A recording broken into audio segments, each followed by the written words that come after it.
Did we make it? Did we make it?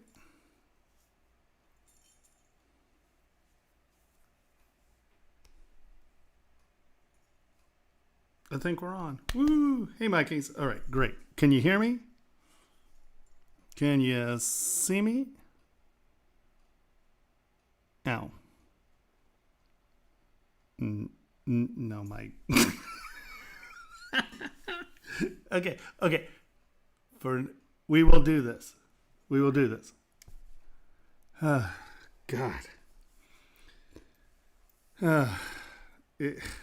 Sorry. See, this is what you're going to get dealing with me. Oh my God. Hey, but I got videos done. I was very stressed about getting videos done, and they looked at them. Tony and Eric looked at them, and they seemed to be viable options. So, hi, Afedi. STL files. For the most part, most of your printer software wants STLs. Often milling software will take OBJs, but for the most part, they want STLs. But I think that, well, let's look. Hold on. What is that? No, that's Sniffer. Hold on. I have it here. We can look.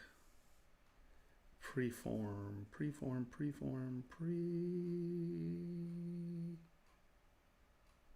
Why isn't preform there?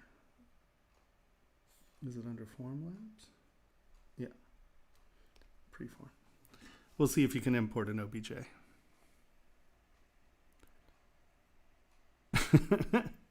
I know. Actually, next week is the last week. They're sneaking that extra day in this month. We do not want to fuse. Let's do that. Virtual printer select. Oh, fine. Okay, apply. File.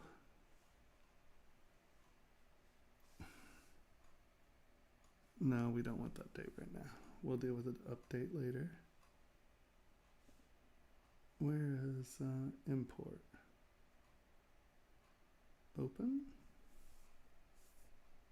OBJ, STL, and preform files. So yeah, Formlabs at least will take an OBJ, an STL, or one of the preform jobs. So at least the form drive, at least the Formlabs software will take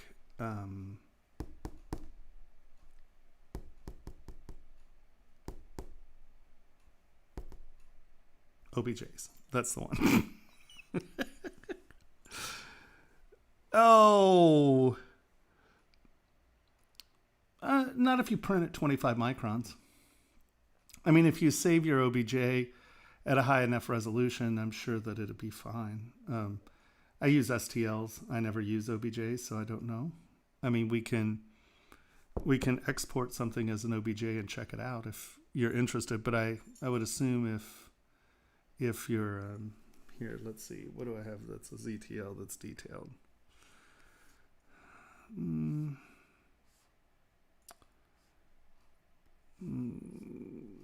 Here, let's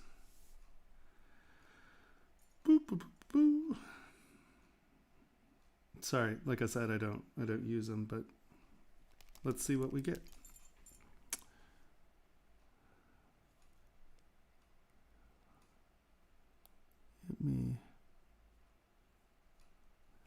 Well, Hobbit, I think that when I started, it probably took me 2 months to be competent, but I was a sculptor for almost 30 years at that point. So I didn't have to learn sculpting. I just had to learn the transition into digital sculpting. But I mean, I worked, 8-10 hours a day, every day for 3 months. And I was pretty competent at the end of that point. I mean, I teach a 6-week class. And under normal circumstances, I think you can go from not being very good to being pretty competent in that 6 weeks. I mean, a number of my students are here, Sarah and Mike. What do you think about that? I mean, we had a few people who obviously improved dramatically during the course of the class. So I think if you approach it correctly and you kind of try to learn in an order, I think you can get competent pretty quickly. Because so much of it is just making a good block up and then knocking the edges off. And then copying, doing something that you can judge against, right? Don't just make stuff up, but look at something, copy it as close as you can, and then you can see what you're not getting right or not. Yeah. Hey, Henry. I don't know. Mike, no, my education platform, which is going to be launching in October, is $1,000, but it's a lifetime membership. I mean, forever. And we're continually updating it and stuff because I want to build a community there, right? This class, do you have a link to the class coming up at the end of the week? I don't know how much that one is. No, not that one. The one at, yeah, that one. Let's see. This one is,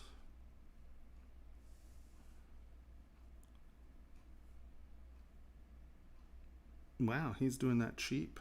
That means that I'm not getting much money in this class. So this class is $500 basically. 6 week class, $500. And I'm really teaching you the basics of digital sculpting. It's just within the jewelry. It's just within the jewelry context. But everything I teach you is applicable to anything. It's not just jewelry sculpting, but that's the context that I'm teaching. Wow, that's a cheap class.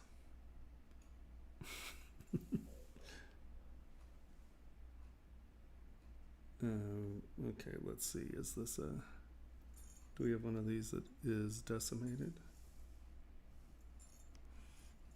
This one, frame. All right, 2 million's fine. Let us 3D print hub, update size ratios, export to OBJ.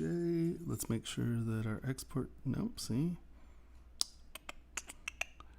Export, store export settings. All right, export OBJ. Let's just send this to desktop. OBJ test.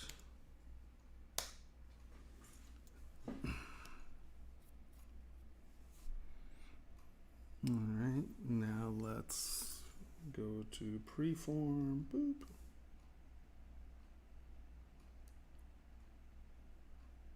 Formlabs, preform.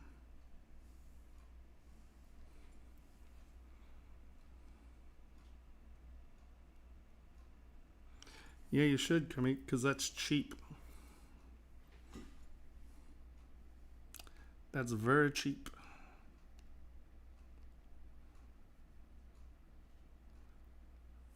Let's move that to 25. Apply. And now let me go to desktop real quick. Or here. File. Open. Where's desktop? Desktop. Do you see OBJ test?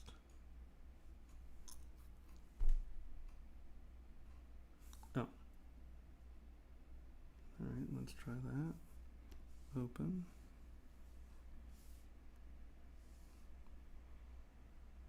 And we'll see if it shouldn't. I don't see why it would. I mean, I would assume that if you're saving it, it's trying to save the same.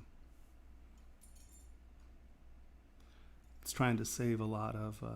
It's going to try to save the detail, I would assume.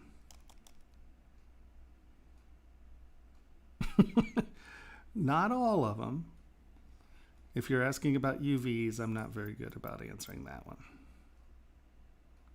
But in the modular education, we have people that know those things. Okay.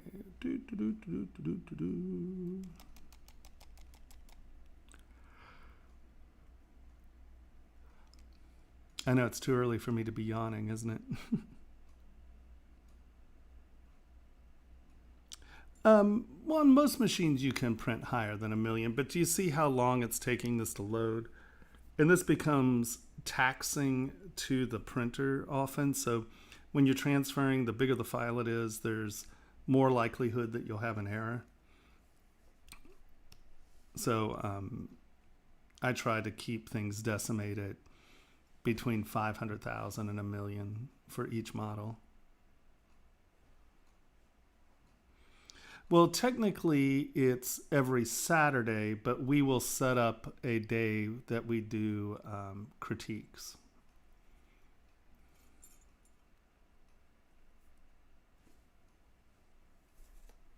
So twice a week we'll meet.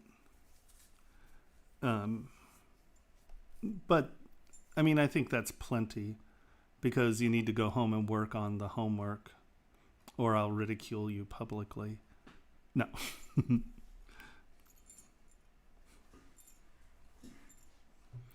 But Kermit, you will have to use my UI and you'll have to use my brushes and you won't be able to use edge loop. I prohibit edge looping. Oh, why, thank you. How you doing, Ash?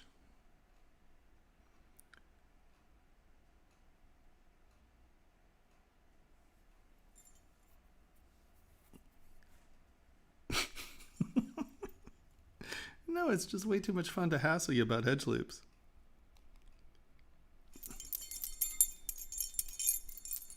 They're chimey.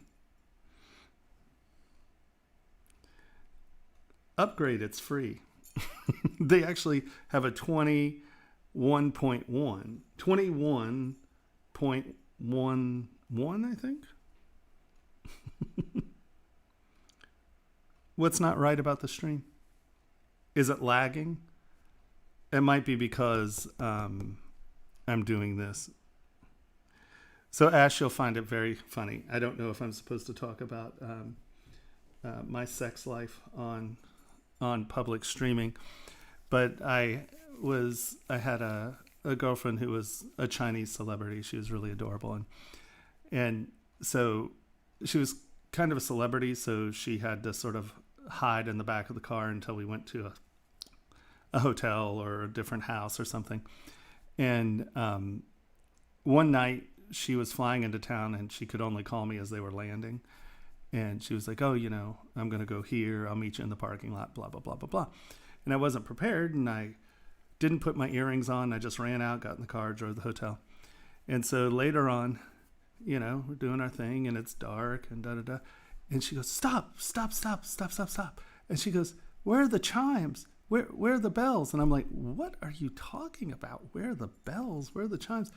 And then she explained that it was something she got used to, was the rhythm of the chimes. Yeah.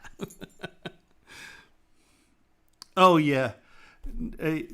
Yeah, it sometimes doesn't switch. I'm very often Pablo. I know, right? Where are the chimes? I only told that story for you, Ash. I mean, if you think about it, it's quite a overt sound. All right, so here, let's look at this guy. I know. That's one that you've been waiting for a long time.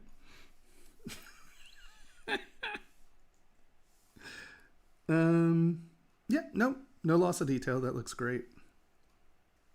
Now, remember, that's also a 2 million poly model, but I mean, even the subtle stuff down here is in the model. So, no, I would say that you don't lose much detail in an OBJ, at least in Formlabs.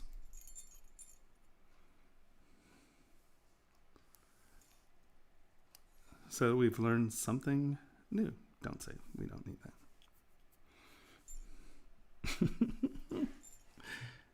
that. See, I got the story about you being, or the bread stomping, and you got where are the bells? Where are the bells?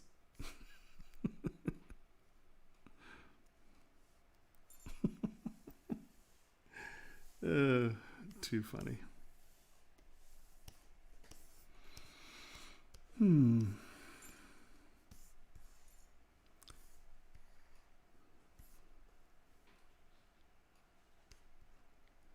Well, I mean, I don't know. It depends on how hard you stomp, right? I mean, some people could find that arousing.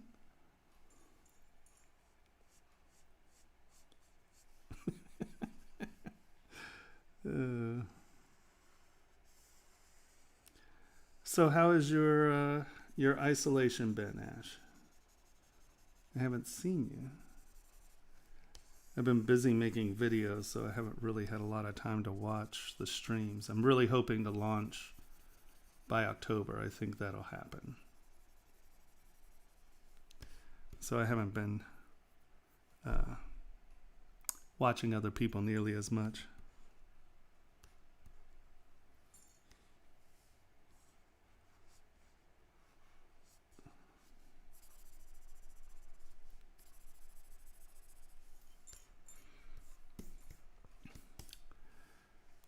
It's sad.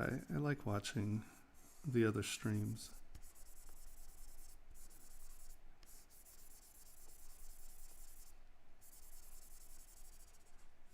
I usually sit back and watch a bit of Pablo before I come on, but I was very harried today. Today was a race. And I totally forgot. So, you know, I can't upload anything from my house because I don't have any bandwidth from the house. And I've been making these videos and they've been waiting to see them. Excuse me. And I friggin' left them at the off, or left them at home, so I didn't. So I get to come in tomorrow and upload the videos.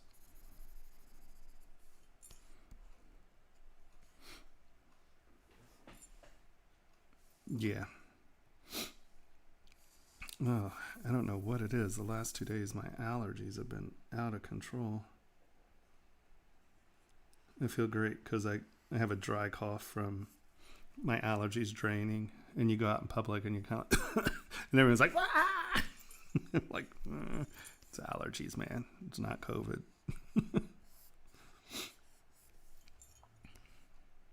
Right on.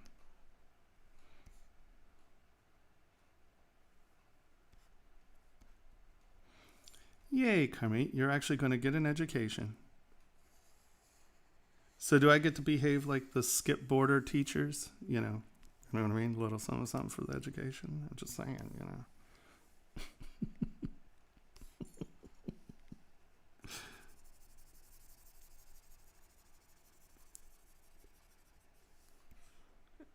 I mean, that's fair, right?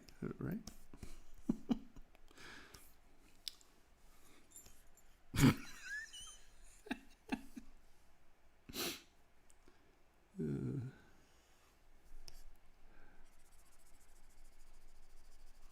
So I had different styles of these glasses. I don't know if you... So these are a set of glass... Hold on, we need to come in here, I guess. Boop. So I have this design for the glasses. And we sent these to a company in Switzerland, I guess. And now I did like 4 other designs. And I can't find anything because I've been doing stuff here, you know, when I stream and stuff. And then I go home.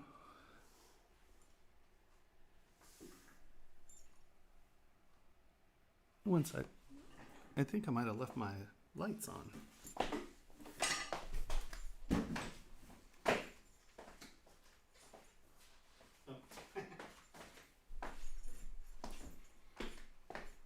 Oh, yeah. No, it's just a security light is shining right into my headlight, And I'm getting the reflection of my headlight on the window over there. And it looks like my headlights are on. Well, hopefully they should be made soon. I know they sent the models off. I don't know exactly where they are now. But these are coming, and then I'm trying to make, well, I made a few other designs. And so, but I can't find them. So tonight we're going to work on making glasses designs. And I think I'm just going to do the temples, or I mean the bridge, and that'll define a few different styles, and then we'll move from there. I'm just trying to get some planes worked out kind of flat. And then next Monday, we have, I'm pretty sure, we have an extra Monday this month. Yeah, 31st, next Monday. We have 5 Mondays this month. So we are working on glasses. And I'm trying to define the planes nicely in something that's a little bit more square. And then we'll do another bio-organic one that's similar to the original one. And these will define the styles. Once I get the styles sorted out here in the bridge, I'll be able to carry it out to the arms and stuff, but we need a few different styles.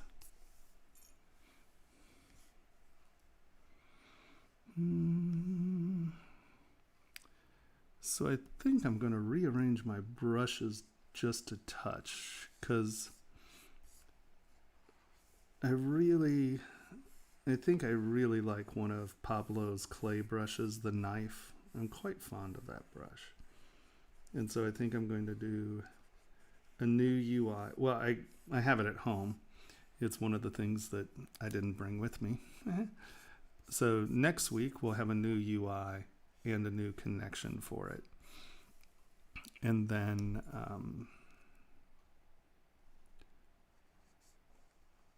because I got Pablo's clay tools, because I saw the demo on one of the, I can't remember whose it was. I think it might have been more than one. Someone was using Pablo's clay brushes. And I'm quite fond of knife. Yeah, here. Because I use slash, right? And you get this kind of nice round curve. But part of the slash is that it has this, of course it's not doing it in this one. This is always when I try to explain something, it never works. Okay. Why is this so weird? What's going on there? We'll just kick it up. So when you use this, you get this nice half round, and I really like this rounded surface, but the only problem with the slash brush is you will always have to remesh, because you get this weird little figure 8 thing down here. And of course it's not doing it on this. Of course it's not doing it. But often you get this loop that comes down. One sec, let me start this. We hide that. We bring this over here. We go like this. We close that. And often you'll get a surface that's doing this, right? And so this is a noise shell. So you're always going to have to remesh if you use the slash. Except for now, of course. It's ridiculous. But the K knife, it's just a really nice round surface, right? You're getting a cut that looks like this, and it's not cutting in. So I like this as an alternative to the slash brush. So I put that in there. You're going, all right, Ash. I'll see you later. Oh, look. Yay. Did you just change the title?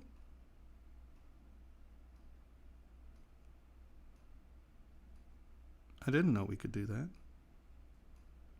Good night, Ash. Thank you very much. And thanks for changing the name. Can anyone do that? I've never seen that. I have just gone like years being Pablo. I feel like it's been years that I've just ignored that.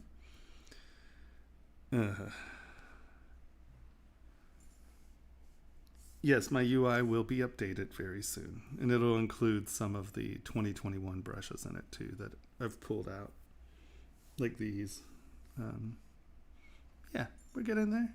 It's a process. So, Mikey, did you pay attention to how she did that?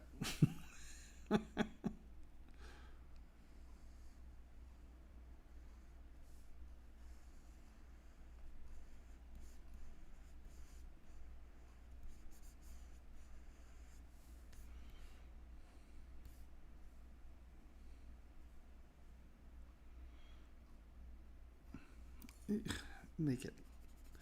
Oh, you do. Okay, I'll make a left-handed one too. What's really funny is that my UI is actually backwards to the standard UI. So technically, mine's the left-handed UI. Just saying.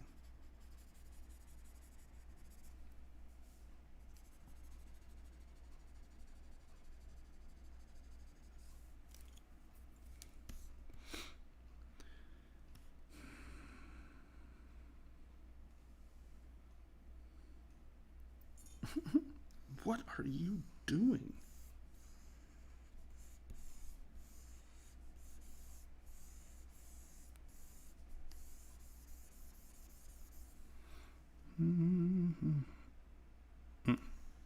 Damn.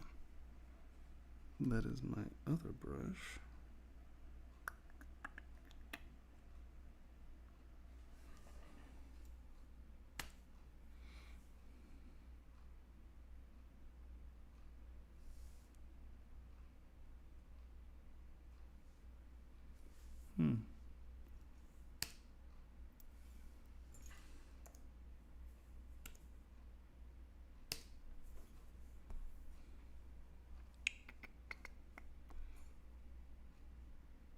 No, that's really interesting.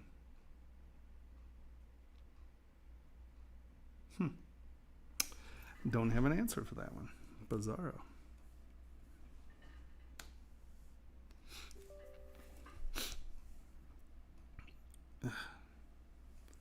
My allergies are driving me nuts. I apologize to everyone for me being snorty.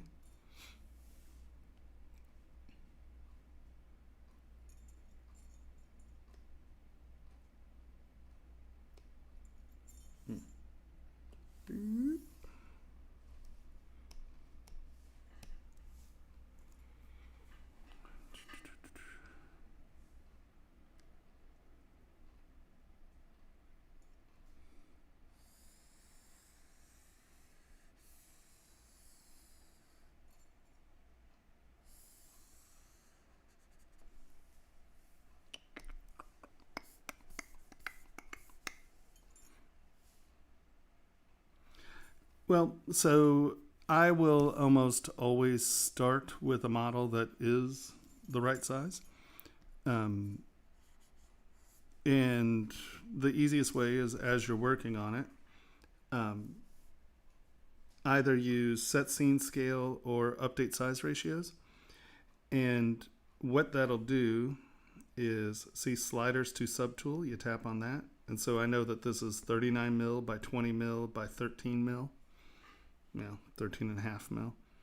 Right, so that's giving me my bounding box size right here. Update size ratio would do the same thing. See, it'll come here. And so it's 39, 20, 1347. And, you can see that this is 2529. and this is just rounding up here. So this is 25.3. A lot of people are like, well, see, there's no accurate scale because these numbers are different. That's a hundredth of a millimeter. That's not a real number. So yes, it's accurate. Get over it. So either those two, update size ratio or sliders to sub tool.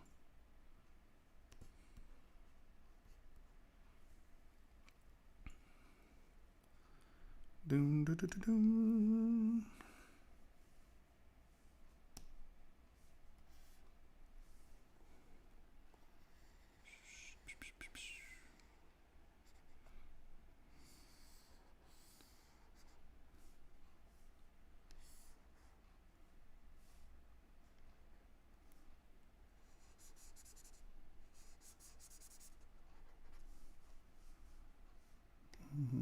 Boop.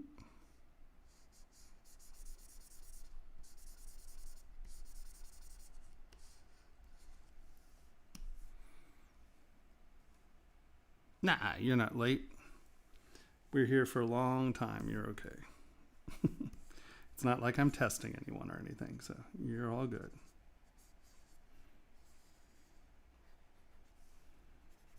All you missed was me telling weird stories to Ash.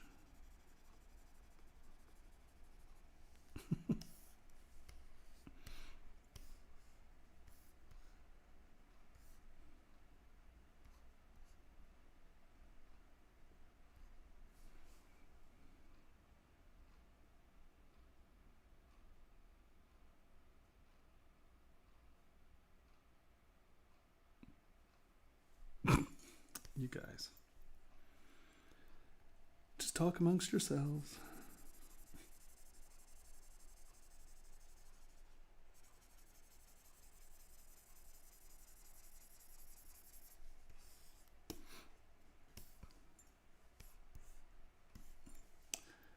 I am memento. I need to write on my body to remember anything. My memory is horrifying. It is very bad. It is not impressive. Wow, how exciting. I'm up against the Republican National Convention. I wonder how many users I'll lose because they're watching the RNC convention. I bet not many.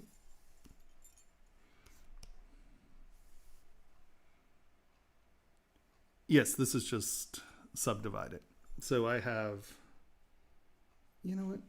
Okay, hold on. We're going to make the change right now because for some reason we have lost this off of this UI. We're going to go Preferences, Config, Enable Customize, come over here, hold down Control and Alt, drag this out and into here. And now my divisions are here. So we have 7 subdivision levels right now.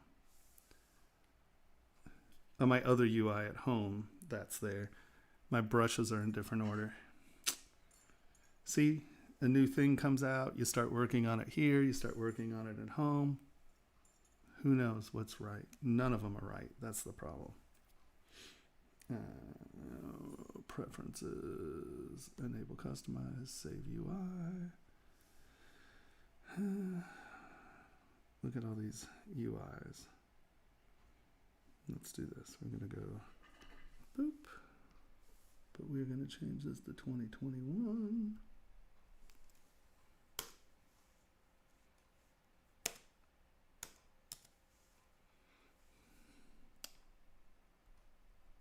Stop it, stop it, stop it. There we go.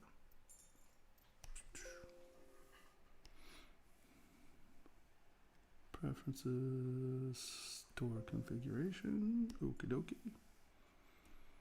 All right. Changing it a little bit at a time.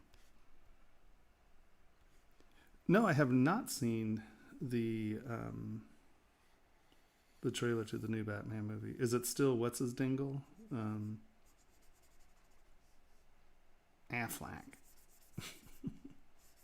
Is he still Batman, or is it a Is it a different Batman?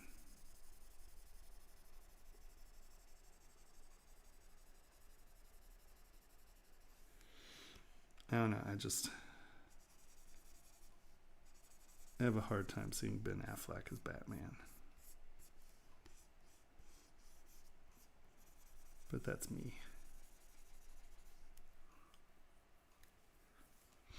I mean, after Reindeer Games, I can't bring myself to view Ben Affleck as an action adventure hero. You know, like, what's the name of the guy who plays James Bond? I believe he can beat me up. I don't see Ben Affleck beating me. I don't see it. Oh, so it's not Ben Affleck. So are they... Man, that's one of the problems with DC is that they just can't get that casting stuff right. Well, they got Gal Gadot right. Holy Hannah. I mean, she's a great Wonder Woman. All right, I don't know. Let's look. Is it bad to watch Batman trailers on stream?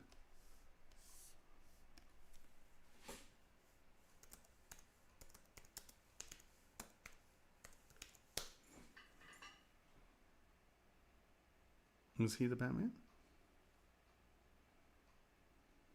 Ugh. Gal and gold.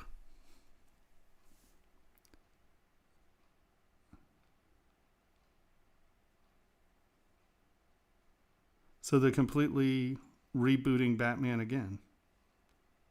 Oh my God, tell me they're not starting at the beginning. Do we have to watch him go through the childhood thing?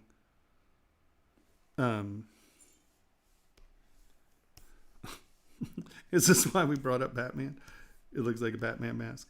No, it's a bridge. This is the one that's actually sculpted. Hold on, let's hide this. Well, here.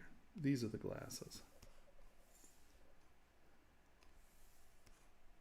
These are the ones I have right now.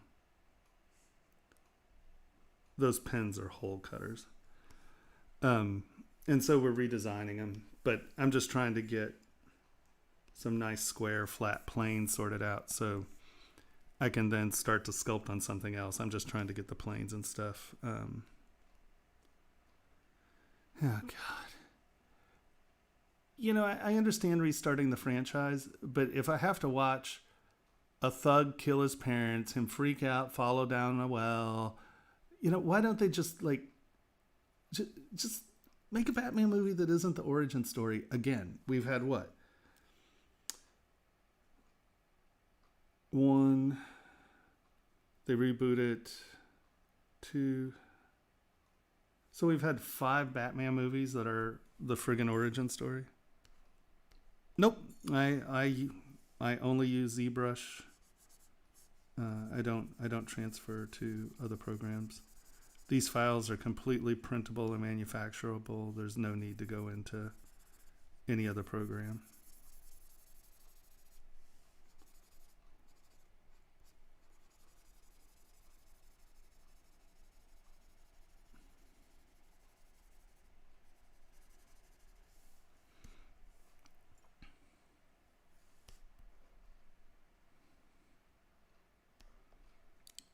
Why do we fall?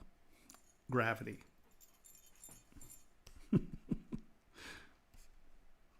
Oh yeah, no. I manufacture, so I don't know if. Hold on, let's go to ArtStation.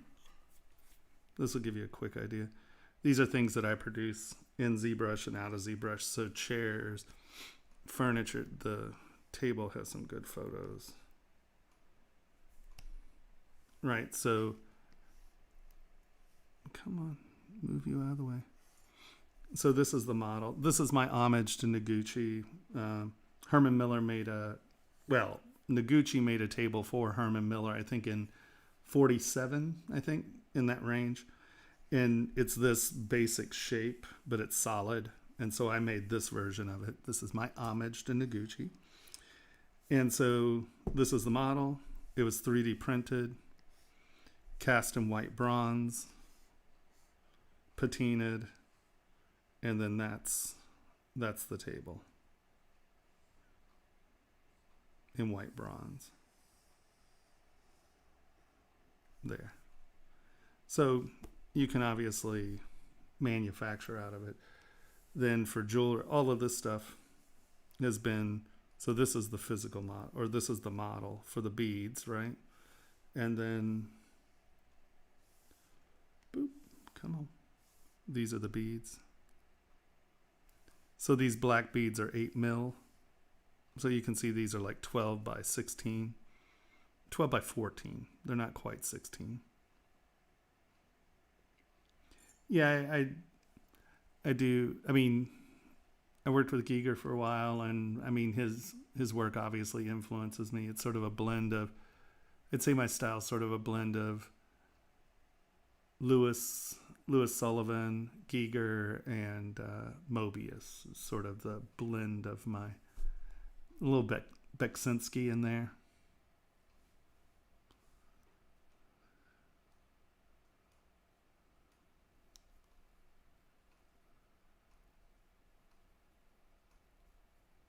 Oh, cool. Well, Batman was always crazy. Let's face it. He's a billionaire who decided to put on a pair of tights and run around and beat up people. So Bruce has some issues, I just say.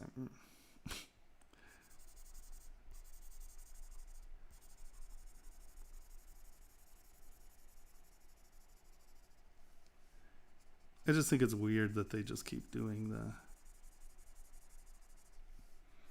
I mean, like, I get, like, the latest Joker, you know, is sort of a, you know, an alternate universe. He's sort of not really tied to the original story, you know.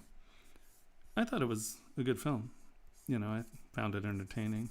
And, well, I mean, Phoenix has always been a, or not Phoenix, whatever his name is. I can't even remember his name. He's always been a bit of a loon, so he's a perfect Joker. But just to redo the origin stories again and again, it just gets old, you know? It gets a little old.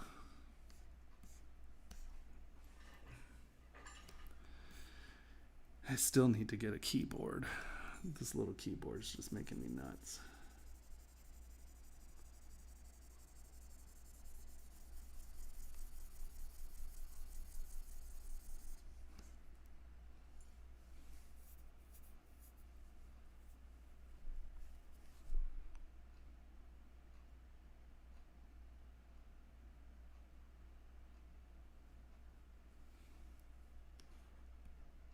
Hey, hey. Hello, hello.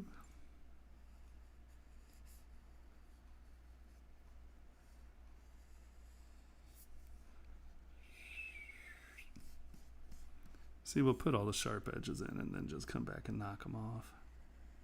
But if they're there, that's sort of the foundation of the form below it, so you can always come away from very sharp, straight edges. But it's hard to get them in there if, oh, that's where you were going.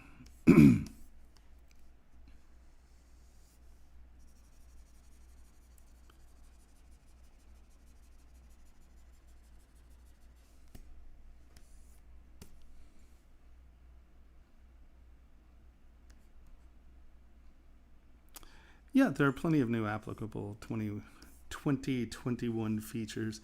It's just not really the dynamic. I mean, I found uses for the dynamics, but I mean, the dynamics really are like a cloth simulator. You can do, hold on,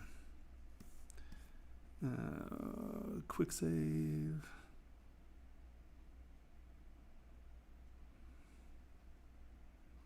Let's see.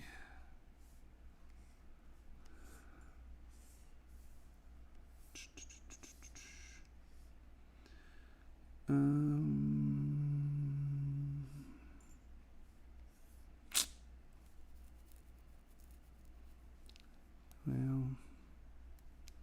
let's look at this. This might be... there are applications in the sense of like taking something in this vein. Well, here, actually, let's just go to their thing because it's already set up. Right, so you can take something in this vein and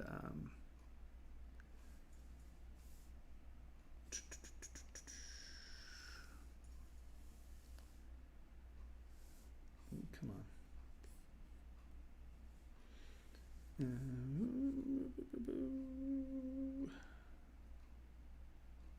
Where are you?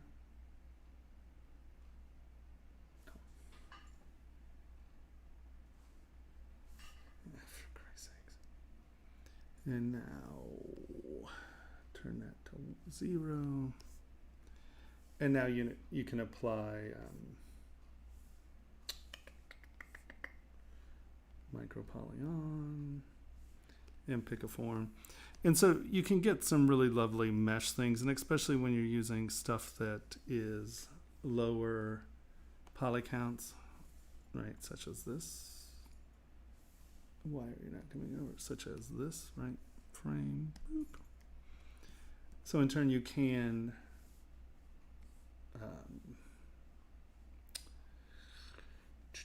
micropolygon, right? You can generate like some nice repeating mesh patterns and things like that, and that can drape on something. So, you know, you can create really nice, interesting forms, right? But, you know, these are complex forms. They're not always, you know, they can overlap. How do they cast? You know, there are a lot of issues with generating things that overlap and such, but you can. I mean, one of the main things that I started playing with was, where is it? This is early on. It's in my other quick saves. Right, is doing bands. It's a really easy way to generate a bunch of forms and create really cool bands with repetitive settings like fishtail settings or French settings. It's really easy to do those. I mean, hold on, let's go boop, boop. Don't look at all of my clients. You're not supposed to look at all that stuff. Beta 2021 images. So you can see that, let's increase these. You can see that the settings, you can, what's that about?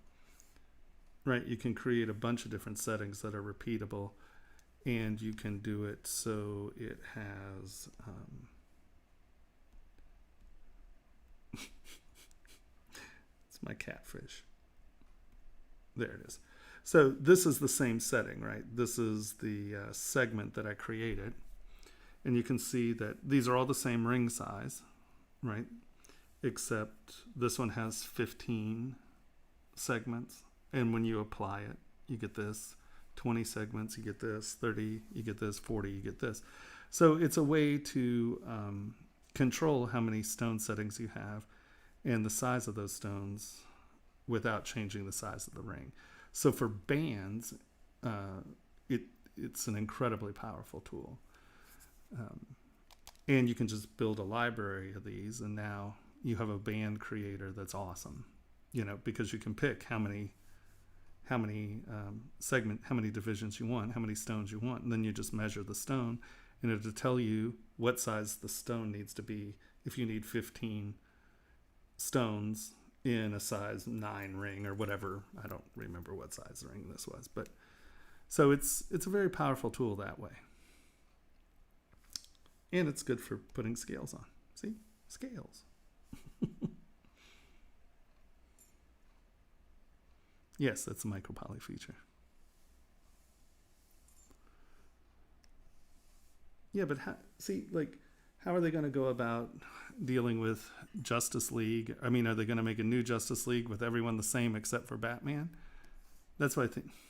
I mean, and that's okay. I'm willing to hop around. I'm not that dedicated. But, I mean, I'm not dedicated to Ben Affleck as... where's this? I just saved this.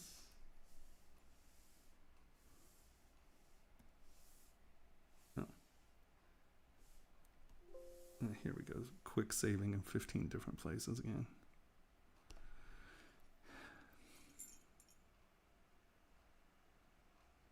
Yeah, exactly. So, hold on. Sorry. Let's go back in here and let me see if I can find one that is farther along than that.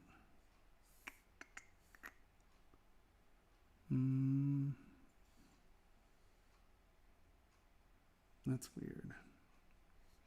Maybe this one has...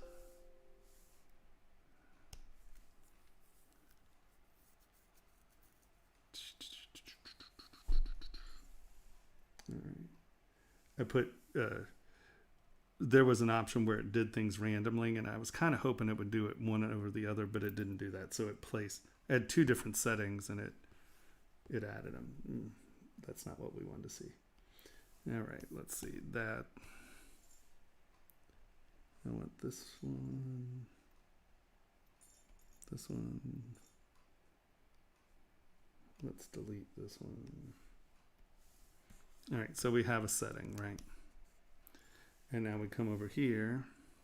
Well, here, let's do this. Append, tool, jewelry tools, my jewelry tools, ring sizes. Let's do a size 7.5. So I know that this is size 7.5, right? And I'm going to come here. And I also know that this is going through half of the, right, it's lined up in the center. You can change the alignment, but we'll just do it this way real quick.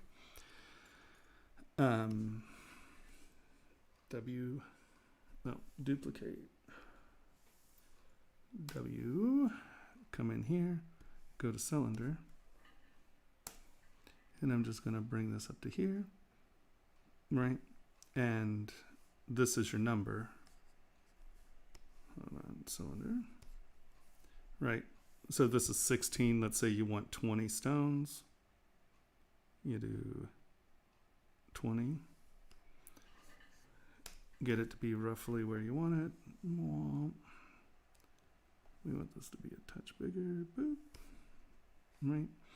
And now to create your individual sheets that you're going to use to generate your base ring, come over to ZModeler, hide this, hold on, we need to get rid of that center. Alt, boop, Alt, boop, there we go. And now, what we're going to do is we're going to basically try to make this square because that's the size of the segment, right? And now we come back here, we go poly loop, we drag this out, we hit Control, and you can see it's just a plane now. And now you take that back to your plane, boop, split groups, or split the parts, whatever. Okay. So now you have, this is the correct ring size, and it's roughly square. We have 20 parts. So we come here, turn that off, come down, turn dynamic on, make sure that the smooth subdivision is 0. Come on, 0. And then micro poly on, hold down Control, tap that, hold down Control, tap that, and now we're going to select our segment. Boom, there you go. And so now that's 20 stones and your settings are there. Now you can come right back here, boom, W, cylinder, bring that back out to wherever it was. I think it's halfway, come here, go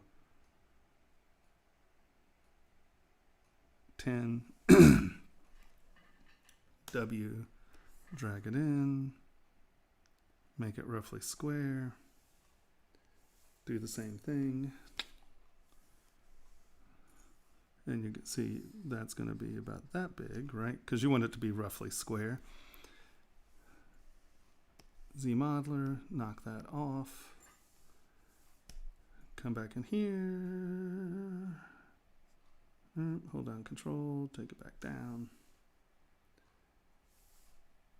split the parts, boop. Oh, okay, come to there, turn on dynamic subdivision, nope, dynamic, make sure smooth subdivision is at 0, micro polygon, hold down control and tap, go back to our little groover, and now you can see that it's that, right? And so that's how you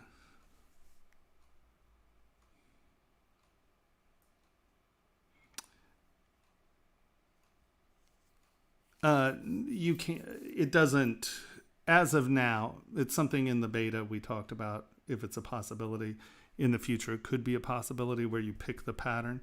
Right now, how I did it was I did one with one shape, one with the other, and then I just went through and,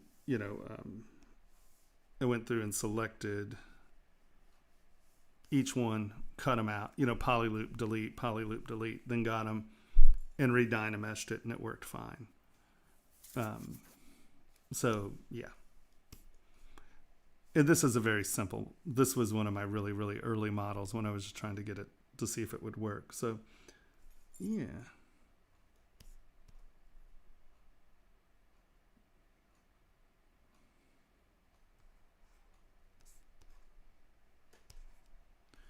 Yeah, so, it gives you a lot of control over the part. Right, so that's 20 and that's 10. And you can see the relative size of the scale of the ring and the change of the size, right? So, yes, it's possible. So that's what I found to be the most use for a real simple jewelry solution for the new tools. And, there's some draping stuff and you can get some cool forms and stuff. But unless you're making like drapey earrings or something, it's basically a cloth simulator. So if you're using cloth in jewelry, great. But pseudo useful. That's really for the figure people. I mean, I came up with a few ways of using it, but it's cool. Also, like if you are applying scales to a band, it works really good for that. Any kind of repetitive pattern, it works really good for that. Yeah.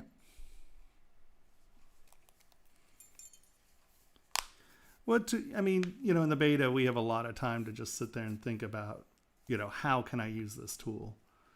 And, obviously most of the beta testers are figure people, so there was a lot of fabric going on. There was some really cool stuff where they had figures and then you pushed it and it started to deflate and then they stopped, the gravity. And that was kind of cool. I mean, you can make anything gravity, right? So if you had something,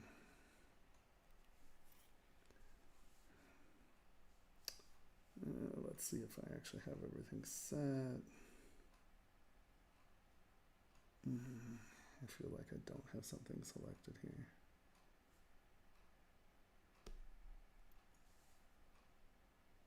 Oh yeah, well, it's not going to do something this dense. Let's decimate it.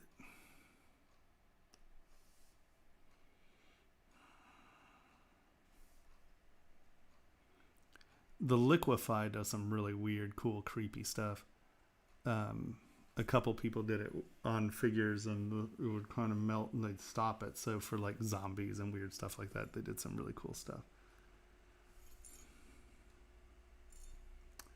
But I didn't do a whole lot with the dynamics. Like I said, it was mostly fabric stuff, and I was trying to concentrate on a real jewelry solution as opposed to, hey, I'm going to make some fabric stuff. Because there are a lot of other people covering that function, right? So I didn't spend a lot of time working on it.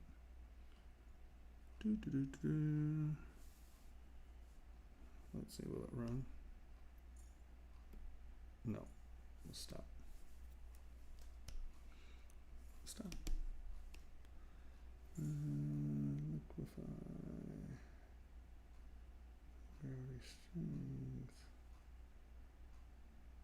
Collision volume.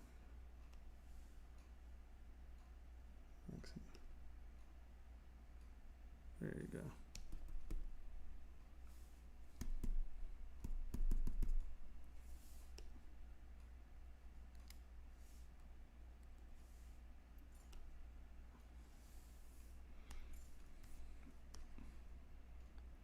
See, liquefy does some cool stuff. Now my mesh wasn't clean because it was decimated, so it did some weird stuff. But you can see how you can get some interesting and cool effects by just liquefying things. I thought that was kind of cool too. We have floor collision on, so it hit the floor. But yeah, you know, there's some really cool features. I mean, for the most part, I wasn't using them. At least the gravitational stuff. I mean, I can dig up some gravitational samples I did, but there's some much cooler things that people are doing with it. I was trying to do some of the really hard jewelry solutions. Or jewelry solutions for, not hard as in, yeah, you get it. All right.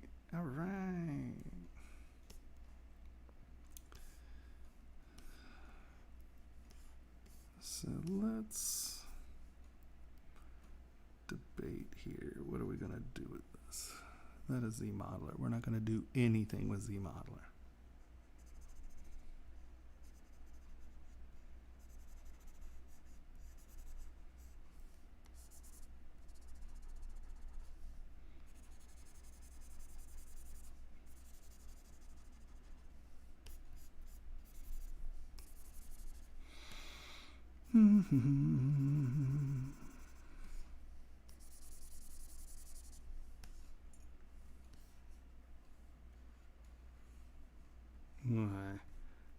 Thank you.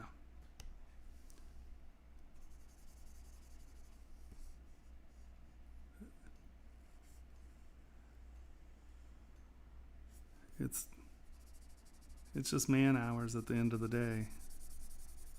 I mean, and to be fair, I have a lot of man hours. I mean, like I said, I was a sculptor for 30-something years. Well, I don't know so it was 1978 that I started making money sculpting things. 88, 98, 2008, 2018. Yeah, 43 years I've been making, 42 years? I can't even add. It's been 40-something years.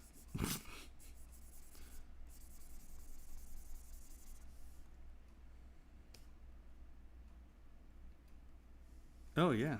I did a lot of the really weird organic columns in the mansion. We did the vertebrae stairwell. Let's see, what else we do? It was mostly architectural stuff in the house or in the mansion. Here, let's see.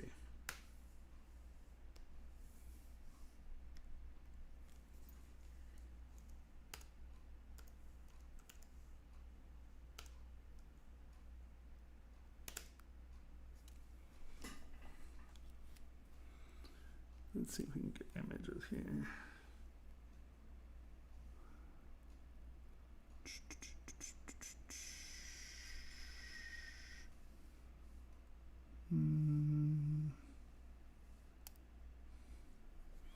Yeah, see all these columns and this stuff.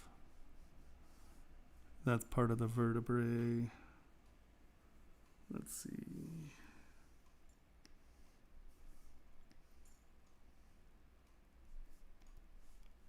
Oh, wait, where'd it go? The fireplace is pretty good.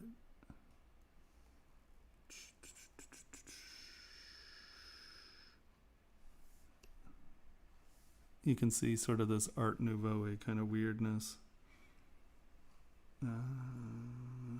Let's do Mystery Man set.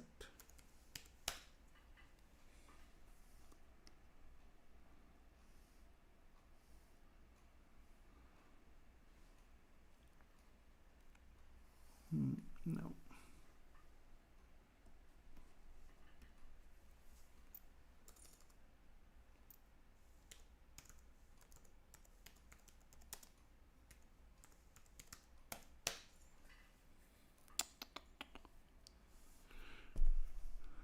That's funny.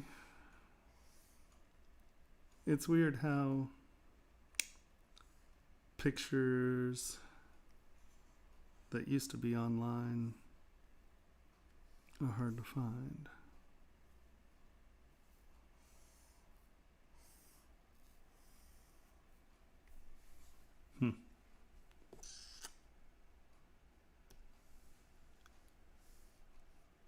So this is the living room stairs. Yeah, back over here, there's a really cool fireplace. Oh, this is after they break in. That wall's down. That's the Herkimer. Yeah, that stuff.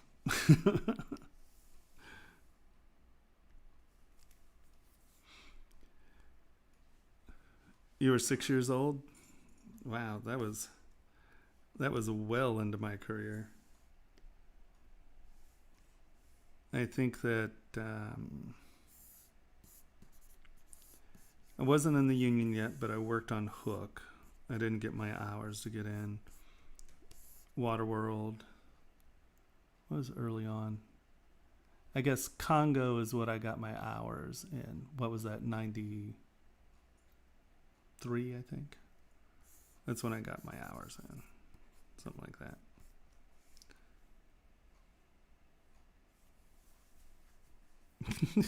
No, not in 78. I was selling little, basically like little snow globes of Star Wars, and then the next year Alien. I was much more of an Alien fan than Star Wars. I mean, I like Star Wars, but as I've said many a time, if I had behaved like Luke, I would have been beat. He's just such a whiny turd.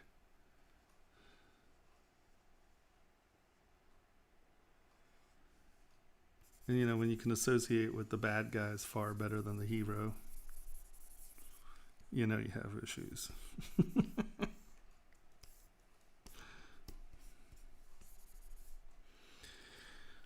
All right, that's an okay base, I guess. And then that one's smaller. All right, so let's play with this and see what we can do here first. If anybody has any questions, feel free to ask. I'm really here to answer your questions. I'm just futzing around. So do not hesitate to ask anything. I will be happy to discuss it or try to figure it out with you. Oh, crap. Hey, Dave, are you watching? Does anyone here use Keyshot? Or let me rephrase that. Are good at Keyshot?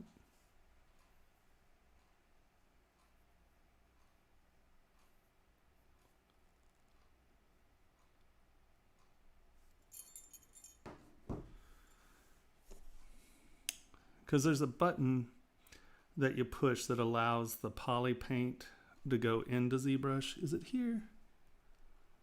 Hold on, render. External render, key shut, group by materials, send document color.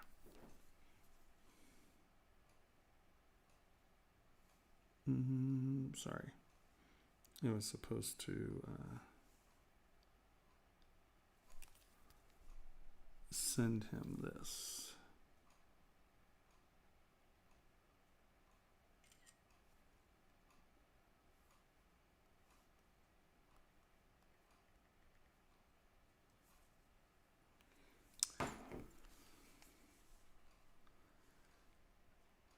Yeah, I was trying to remember in the drop-down menu, and I was packing up when Dave asked it. I couldn't remember. But there it was. I remembered. I just had to think about it for a second.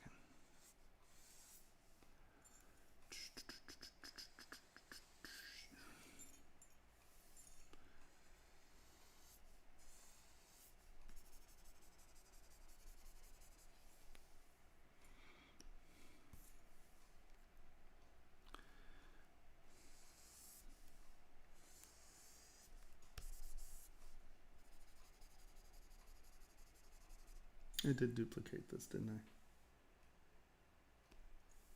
No. Damn it. So before you start working on models, when you sculpt a model to be a base, and then you start sculpting on it, duplicate. That way you always have your base. Now, I didn't really do anything to it. That's fine.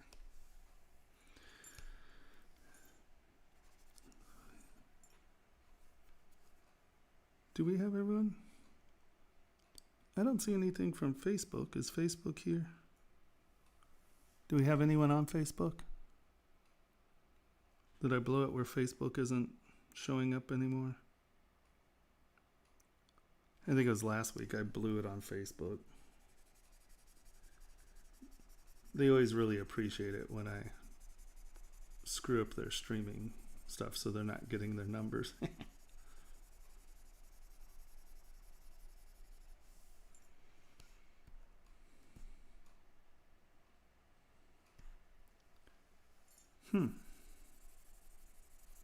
I haven't seen any Facebook people. So if there's anyone on Facebook, will you reach out and tell me that you're on Facebook?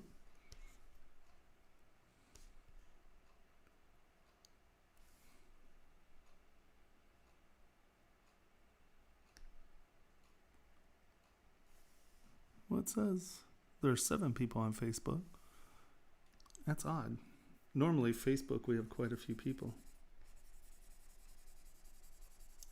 So one of you 7 people, would you kindly... Nope, that's not what I wanted. Boop. There we go. All right. Thank you, Murray. I guess, wow. I guess I'm losing people to the Republican convention. I didn't think many Republicans would be able to stomach me very long.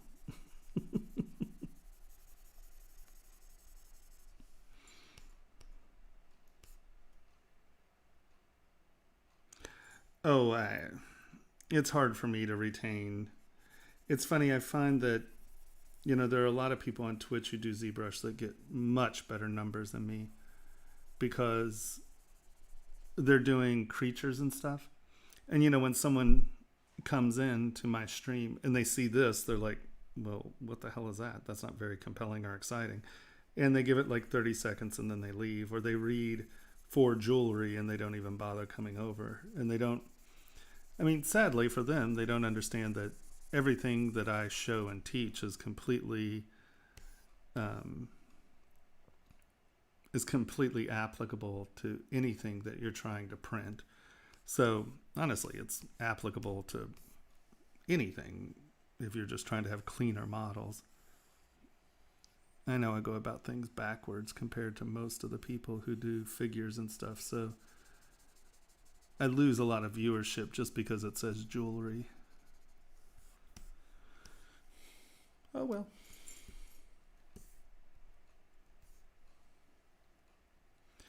Well, it's called Restream. And so it broadcasts to Facebook, YouTube, and Twitch. And it's cool. I mean, it's nice, you know. It's just like I said, of ZBrush's streamers, I think I'm very easy not to get. You know, like when you just sign on, a lot of people are just like, oh, well, jewelry. I don't do jewelry. And they just go to somebody sculpting a bad turtle or something. It's like, okay, well, I get it. I'm not going to be butthurt because you'd rather watch someone, you know, sculpt a monster.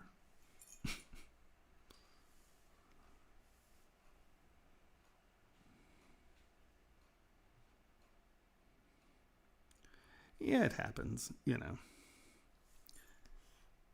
I mean,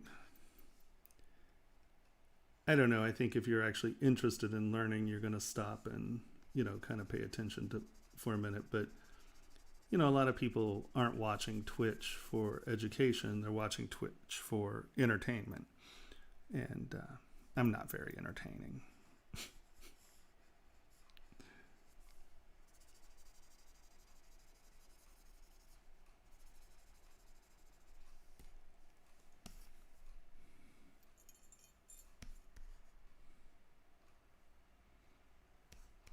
See? If you were streaming right now, you'd have hundreds of people watching. The reason I say that, I was streaming on my channel, and someone came in. It was like, Tomas, what the hell? There's a girl sculpting on a really bad turtle, and she has like 600 people watching, and you have like 28. And I'm like, well, first of all, you know, it's hard for people to associate what I'm doing often. And it was like, second of all, we flicked over to her side. I was like, she looks really good in a tank top. So I have an odd feeling they were watching her in a tank top, not watching her sculpt a turtle. So I'm just saying, you want entertainment? I don't look so good in a tank top, sadly. I would have much better viewership if I looked good in a tank top.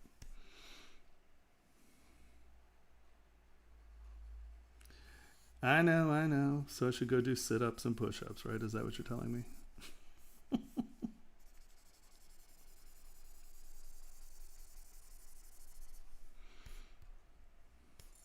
See, look, we already lost like almost 10 people from like 5 minutes ago.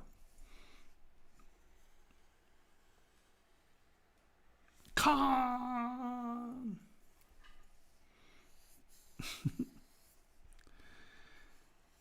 Yeah, if my ego were tied to my numbers, I'd be a very depressed person. But luckily, I'm a narcissistic swine. I think I'm superior no matter what. So, whatever. Hold on, let's get this.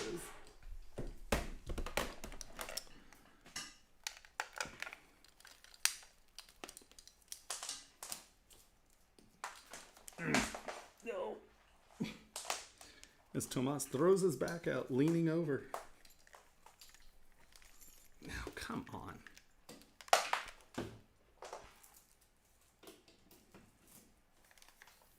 See, if I had a better picture behind me, people would stay more.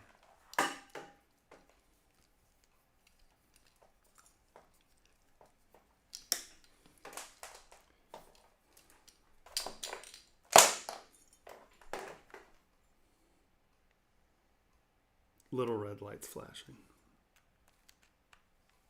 Must plug my keyboard in. All right. Oh my God. How exhausting.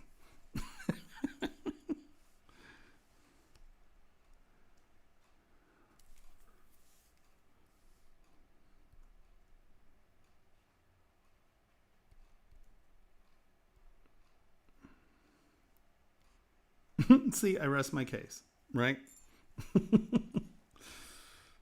Yes, that might be the case. That's okay. As long as everyone pays to join my education platform, I don't have to entertain people.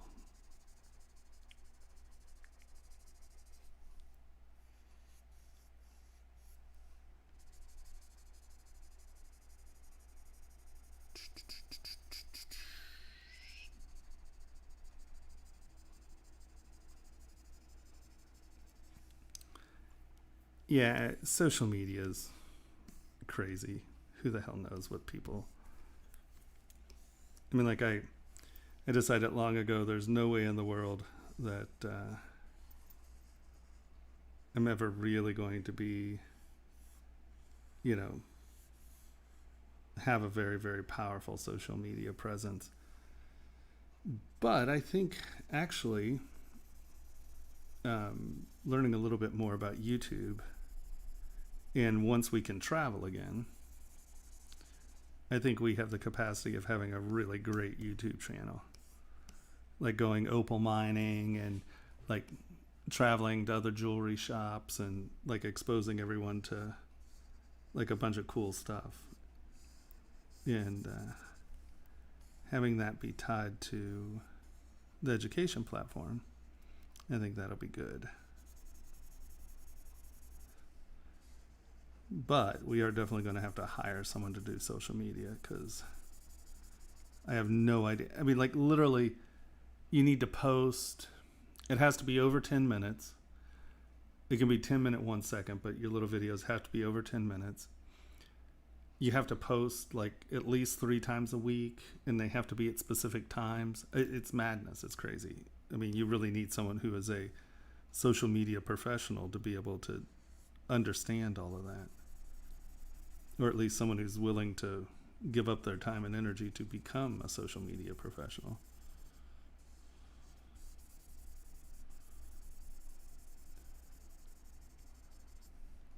But we have a lot of things planned. Once the platform gets up and, we're generating enough money that we can take a little time and energy to focus on some other stuff, not just making videos at the moment. Making videos. And the nice thing about the education platform is when we launch, we'll obviously have enough videos that's going to keep people busy for a little bit. But once we launch, we'll have a little bit of working capital. And then instead of trying to get freelance jobs and balance, making videos in between freelance gigs, we can actually just sit down and make a bunch of videos. And that's very exciting.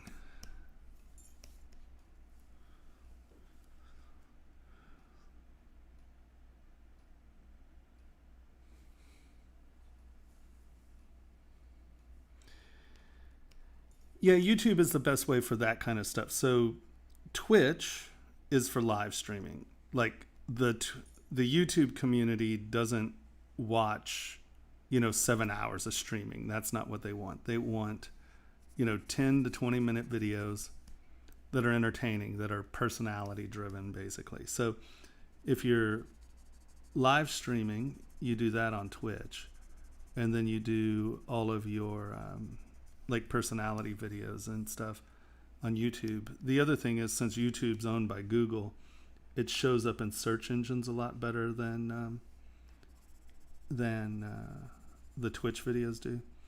So you get much better SEO off of YouTube than Twitch. Because Twitch isn't about 10-minute information streams, right? It's about sitting down and streaming. So it's a completely different audience. Now, you can have both audiences, but people use the platforms different. Like no one comes to Twitch for, 10-minute cute videos or informational videos or, videos about equipment and things like that. All that is on YouTube. It's fascinating. I had no idea. I was just sending my live streams over to YouTube. So my YouTube channel doesn't have a lot of followers because I'm not making media that's designed for the YouTube community. I have no idea. I know nothing about Vimeo. Oh, to be fair, I know nothing about Twitch or YouTube either. Let's face it. I'm a sculptor, man. I'm an old sculptor, so it's not even like my capacity to learn is low. I just need to find someone who like can take a bunch of raw footage and turn it into 10 and 15 minute entertaining videos, and who can post, 3 times a week based on the videos we start, like the live streams and stuff. Or as we travel, we're going to have a lot more entertaining options of what we can make for the YouTube stuff. Once we're doing trade shows and stuff, it'll be whoa, why is that up there?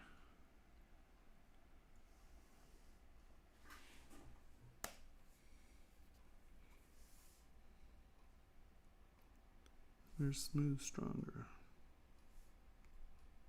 Did that bring it back? Yeah. All right.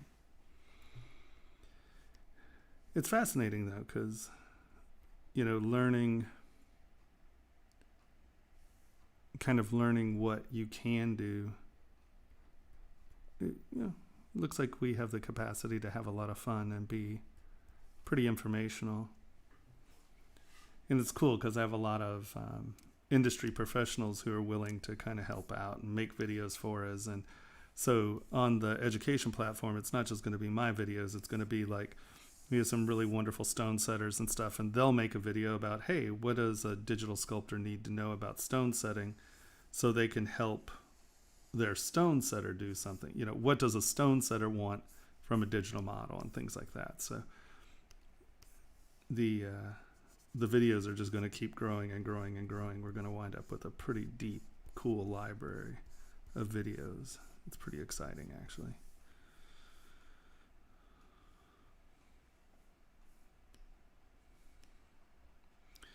Well, Art Nouveau is really I love Art Nouveau. I actually am quite fond of the futurist movement. I just think that there's some very fascinating explorations of abstractionism with the futurist, and their manifesto is great. And I'm a big Mannerist fan. I think what's funny is I get much more inspired by artists than necessarily movements. I mean, like Francis Bacon and Lucian Freud, I think that's a really great set of little artists there. They do some really fantastic work. I'm a big Beksinski fan. I love Beksinski. Giger and Mobius, obviously. It's funny because I'm actually quite a big fan of the pop surrealism movement and the lowbrow art movement. There's some of that stuff I think is actually just absolutely spectacular.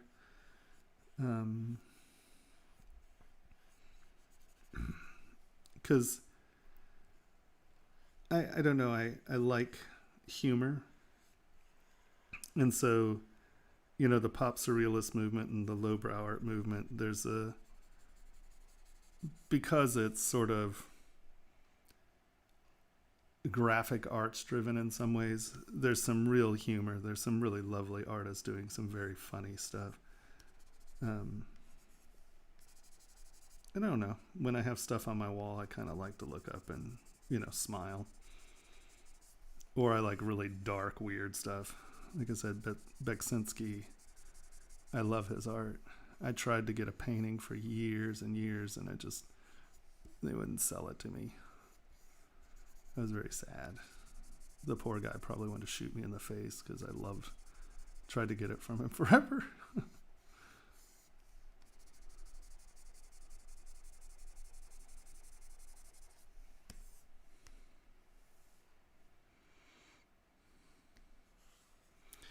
Well, Giger, it's really funny. A lot of what people think is Giger in my work is actually Louis Sullivan. What I really gained from Giger was linear repetition, guiding the linear repetition, using linear repetition. Using linear repetition. I cannot say repetition. Every time I try to say repetition, I say repetition. Using linear repetition to dictate where the eye travels. But a lot of my forms actually are much more Louis Sullivan than Giger, even though I would say that Giger was inspired by Louis Sullivan, because I knew Louis Sullivan long before I was ever introduced to Giger. And yeah. Hey, Crazy Chicken. You can ask whatever you want. You might get a really strange answer.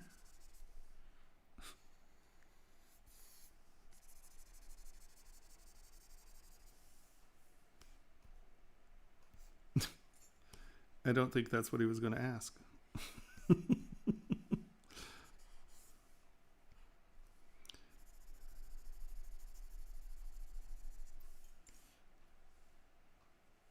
Deadpool, I'm not Pablo.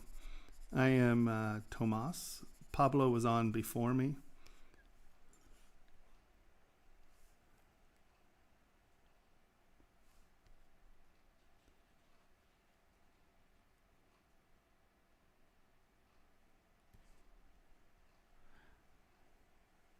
Well, Chicken, do you have the capacity to edit videos? I mean, I'm looking at the moment, so if you have my email me. Mike, can you throw my email up there? But yeah, email me and let's talk about it. I am completely, absolutely, and utterly open for anything at this point, because I'm not going to do it.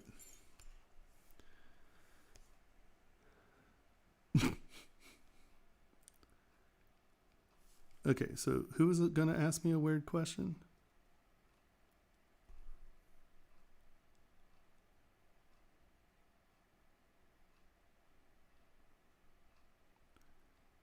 Yeah, Bacon is my hero. I grew up with a few Bacons in the house, and I don't know, from a little kid, you know, it's something you remember for sure. Who asked me they were going to ask? Who said they wanted to ask a strange question?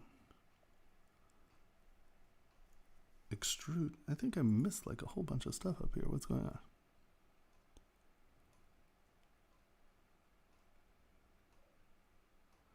Oh, yes, edge extrude is very, very helpful. It's a job thing. Nigel, did you ask? What are some of your favorite art movements? Okay, we answered that.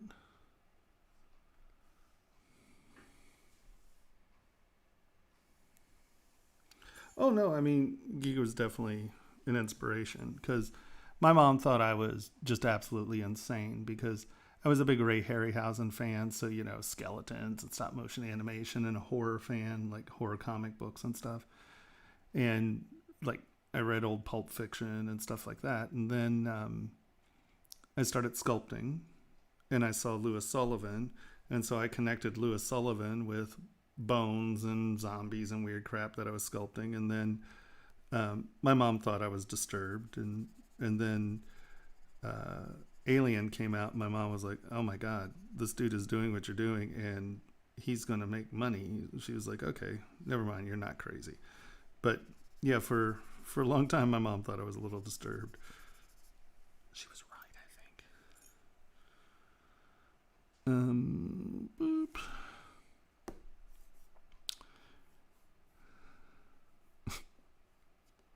Oh, okay. Okay, so that is an odd question.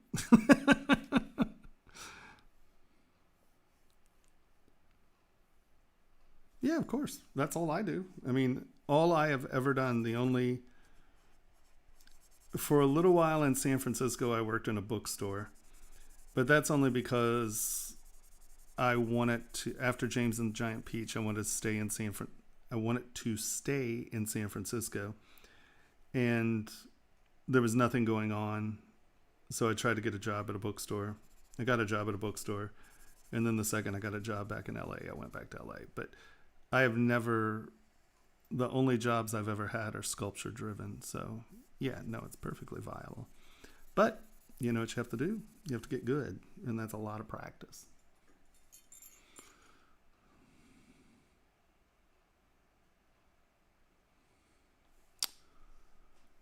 Yeah.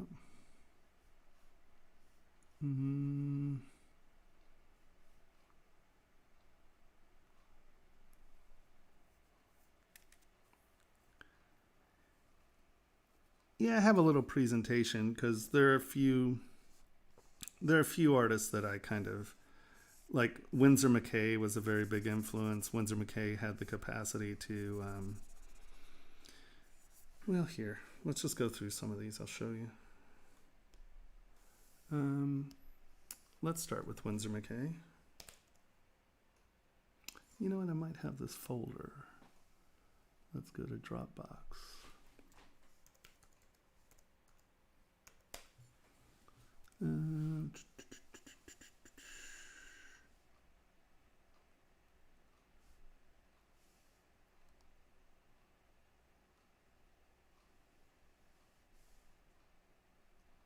No. Different class. Yeah. Double tapping. All right. Education. Nope.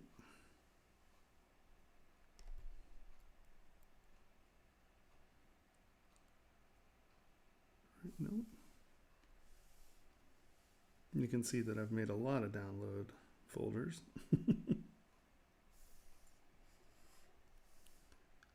Is it in here? Nope.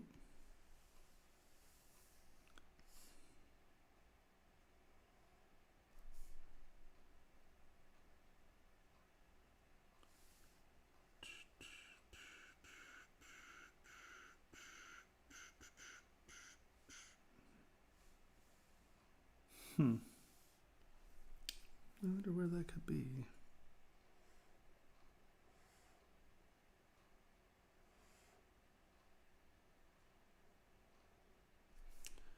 Jewelry inspo?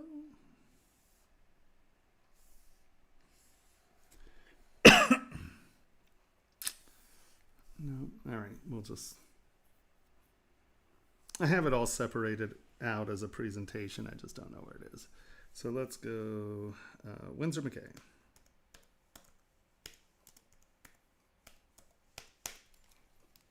Okay. So Winsor McCay did Little Nemo and Slumberland. And what is so interesting and good about Winsor McCay is that Winsor McCay had the capacity to get motion and control your eye's direction better than anyone else. His capacity to control how you viewed things and to attain motion in images is just incredible. I mean, like, you know, you feel the teetering, you feel the out of control slide, you feel the running, right?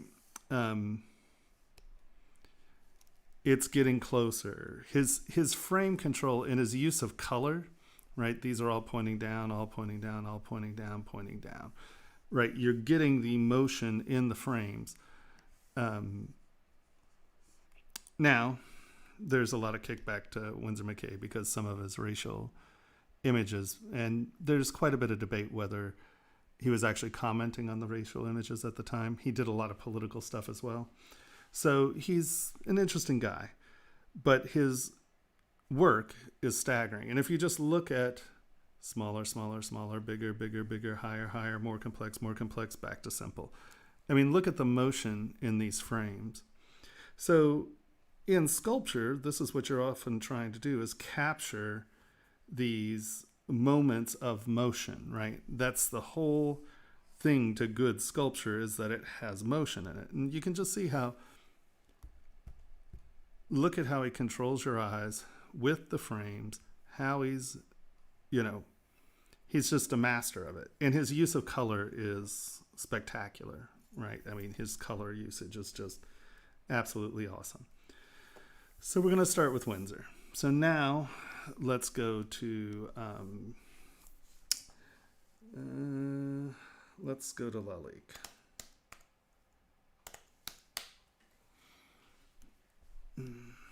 Let's do Lalique jewelry, not glass. So Lalique's my idol. I mean, when I was a little kid, this piece of jewelry actually made me want to be a sculptor when I saw it. And the thing about this piece of jewelry that's absolutely so fantastic is that it's this beautiful, wonderful, lovely, refined shape, but at the same time, it's ugly. The skin tone, this isn't the biggest picture, but you can find it. If you look here, the skin tone is really, it has this pearlescent lacquer, and it looks like this weird, almost like zombie chicken flesh. And I was just amazed at how something could be beautiful and ugly at the same time.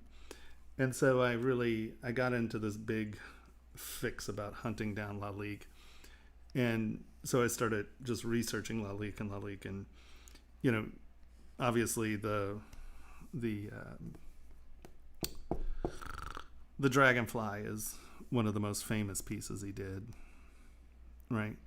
But just his use of form, once again, motion, he's just, and that's just talking about the design. If you want to get into the plique de jour or the enameling that happened in his pieces, they're mind-bending. I mean, it's just some of the best enameling ever done, ever. And just spectacular, absolutely spectacular design. He was a staggeringly impressive artist. And the other thing that was really fascinating about what Lalique did is that you had stuff that was incredibly high detailed, right? And then he would take stuff, so, he'd do a one-of-a-kind piece. Then he would do a piece that, let's say, was die stamped, but it had all the real stones and it had the real enameling in it. Then they do one die stamped and it would have cheaper. So he would do it like in 5 different layers of quality. So he covered all of the price points. He was brilliant.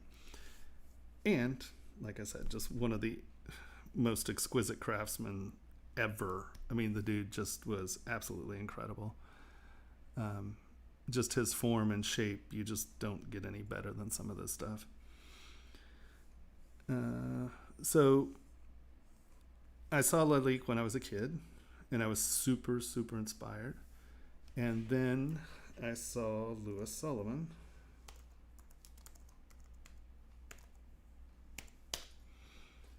And Louis Sullivan is mind-bendingly impressive. And so this is on the streets of Chicago, and I saw this window, and it stopped me. I stopped and stared at it. And it blew me away. I was just like, what the hell is that about? And I sat and stared, and sat and stared, and sat and stared. And as you can see, all of these interacting planes that are layered, just his use of form is just, mind-bending. You can see that a lot of this, and what's crazy is you got to understand, this is done at the turn of the century. This is like the 1800s, right? Into the teens. It's just like, what? Look at this thing. This is just crazy. These trees and stuff carved into these corners and like these big round things. Tell me that doesn't look like one of the entrance panels in Alien into the, the U-shaped alien, and knowing that these are from the turn of the century, I have to think that Giger saw Louis Sullivan.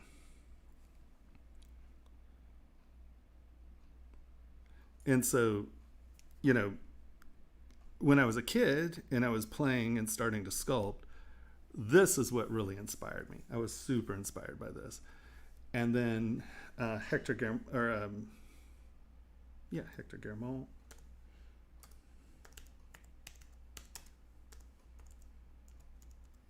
It's French. It has 11 million letters and continents.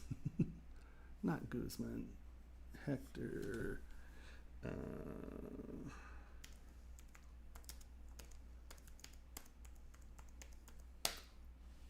Yeah, there we go. All right. How do you spell Guillemot? Of course, none of these tell me. Isn't that wonderful? Oh, yeah. Guillemard. All right. It's French. Can't pronounce it. So you can see Louis Sullivan, Lalique, Hector Guillemard. And, you know, as I'm seeing these things as a kid, these are the things that start forming my concept. You can see these interacting planes, form, hitting, lots of motion, lots of really interesting, compelling forms, right? So this was a huge inspiration. And then we start to get into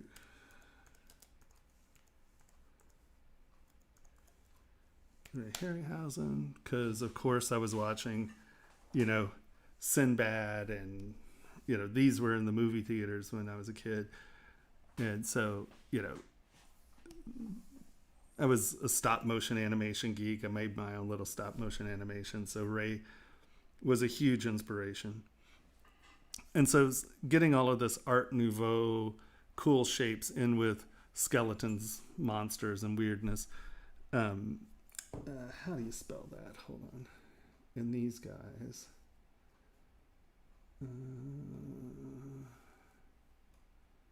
I was just showing this to someone else, so I have the correct spellings of the names right here.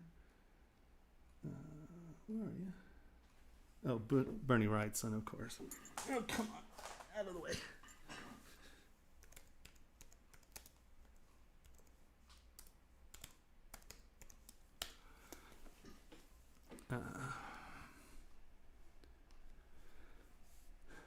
Write these old horror comics.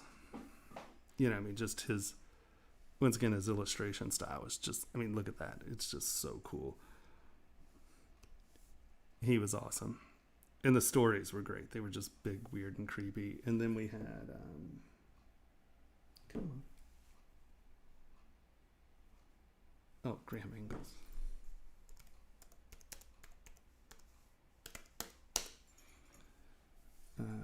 Boop.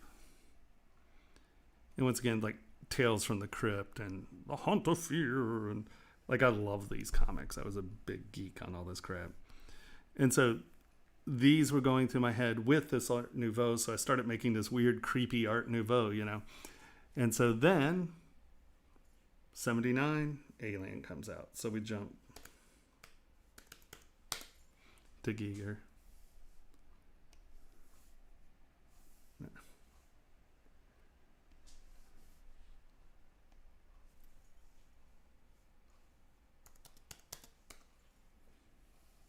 Right? So you can see that actually this is a pretty logical progression of form and shape, right? So Giger hits, and so I start getting heavy metal. My mom bought me these magazines.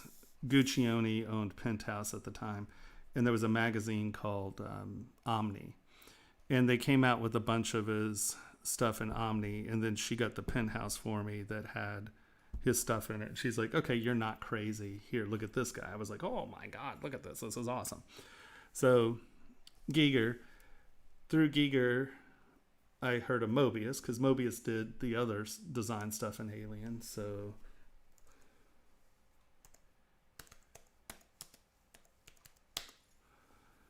right. And you can actually see that a lot of my surface texturing and how I view line, like I draw much more like Mobius than Giger. But once again, his use of color and his concepts of motion are impeccable, right? And so jump to Mobius. And just there's lots of motion, lots of color. He's just it doesn't get any better than this. And then through Giger's agent in Los Angeles, I met Beksinski. And this guy, once again, sadly, he was murdered by his son's friend. But, he's incredible. And once again, motion in a static place, right? You can see that there's certain color palettes that I'm attracted to, these really nice tertiary tone palettes. And then, is this one person? Is this a bunch of people? Is it one person traveling through time? What is it? It's just this incredible motion and tone and how he controls your eye. And once again, just absolutely a brilliant painter. It's just, and he grew up in Poland during the war, and I think you can see that, right? And so there's a lot of this, disjointed physicality, and, he's an incredible, incredible artist. We lost a great artist when he was murdered. And so these are a lot of my major inspirations, right? And you can see that a lot of my work amalgamates out of these ideas of motion, tones, forms, just the surface movement, right? It's a very simple form, but look at the motion in the physical textures, right? And a lot of these people are, developing outside of one another within their own little world, Hans Bellman.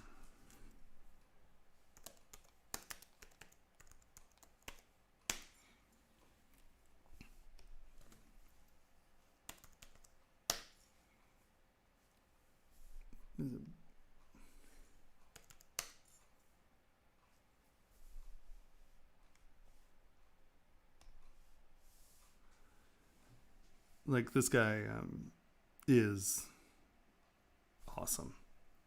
Just his use of form, shape, and truly disturbing explorations of disjointed physicality. These are incredible, incredible forms. And very disturbing. But once again, him coming up through Nazi Germany and creating art within the context of, Nazi Germany. You get some very disturbing concepts of physicality, the human body in place of the world. It's disturbing stuff, but powerful. It's incredibly powerful work. So these are a lot of the people that I found compelling, and not that I wanted to create work that looked like theirs, but create things that had the energy and emotion of some of this stuff, And people are like, oh, he's very misogynistic. Well, he's not misogynistic. He was very much discussing what is the concept of body image when there are concentration camps around you. Where is this disjointed life versus, concentration camps? Big fan of Klimt's protege. What's his name?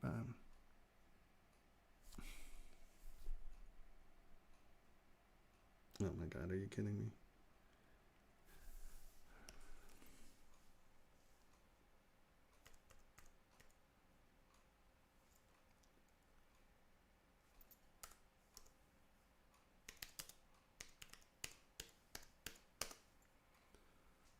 Oh, Sheila.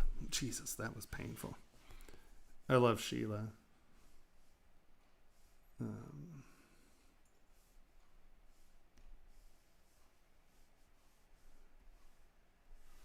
His work is awesome. Let's go back. Boop, boop, boop, boop.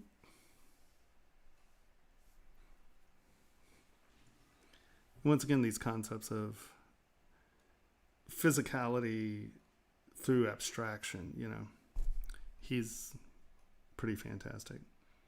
And then you look at, you know, Muka and things like that. Muka's incredible. So, but as you can see, there's a pretty consistent color palette that I find compelling, and this disoriented beauty in something that's ugly, you know, is kind of a thing that I find compelling. Motion in the work, that's something I find compelling. Yeah, so that's kind of the Sheila. That's who I just showed you, Egon Sheila. Yes, I do. My art station is T.S. Wittelsbach. Boop. It's this stuff. Now, I need to update my art station because I don't have a lot of stuff in here. I'm very bad at compiling stuff and actually doing what I'm supposed to do. My Instagram has quite a bit of stuff on it too.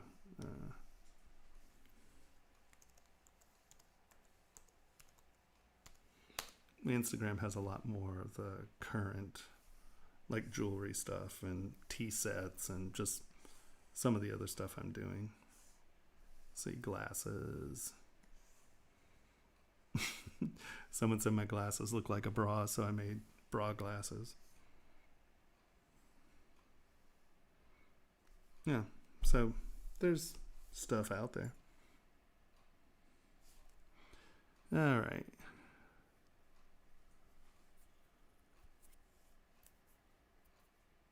Well, Deadpool, I think that there's something there. Okay. There are a lot of people who do abstract sculpture because they can't sculpt anatomy, right? And I think anatomy is something that's, you know, it's good to know, right? I mean, hold on, let's quick save that. I don't know if I have anything that is anatomical. Let's see, what do we have here? Boop.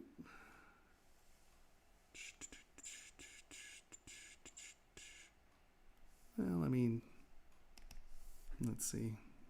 I mean, the orc is fantasy, you know, but his anatomy, I think, is okay. I mean, it's pretty quick, so I didn't put a ton of energy into it. But I used to do portrait work. That's how I made my money for a while. But I would argue that good abstraction is very difficult to do. Yeah, you know, I mean, you know, his anatomy's not horrible. But he's an orc. He's big and lumpy, so you can't be too picky about him. Right. Oh, that's totally funny. Look at that. The glasses are in this one too. Oh, that's the same. Is that a ZT? Oh, it's a ZTL. I'm like, what is that about? You know, here, let's look at mermaids.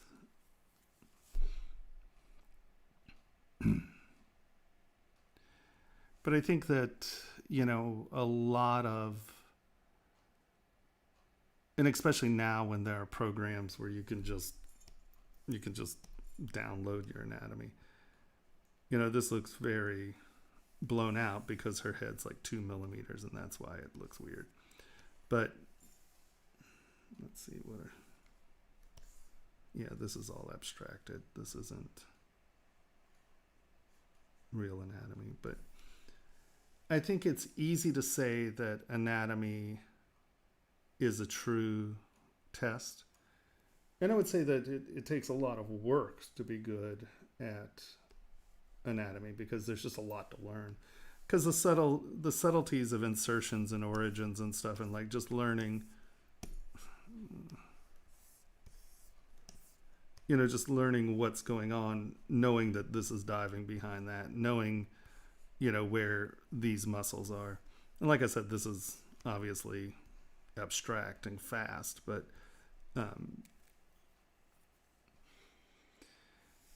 I think that if you can do something that is a good abstraction, you're incredibly talented, because abstract art is one of the hardest things to do well and with intention.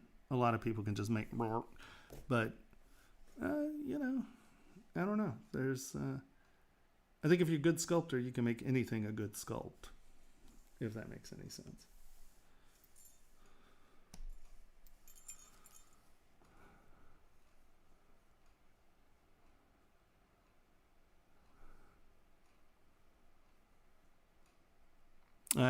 I use the standard brush maybe 5 times. I don't use the standard brush really.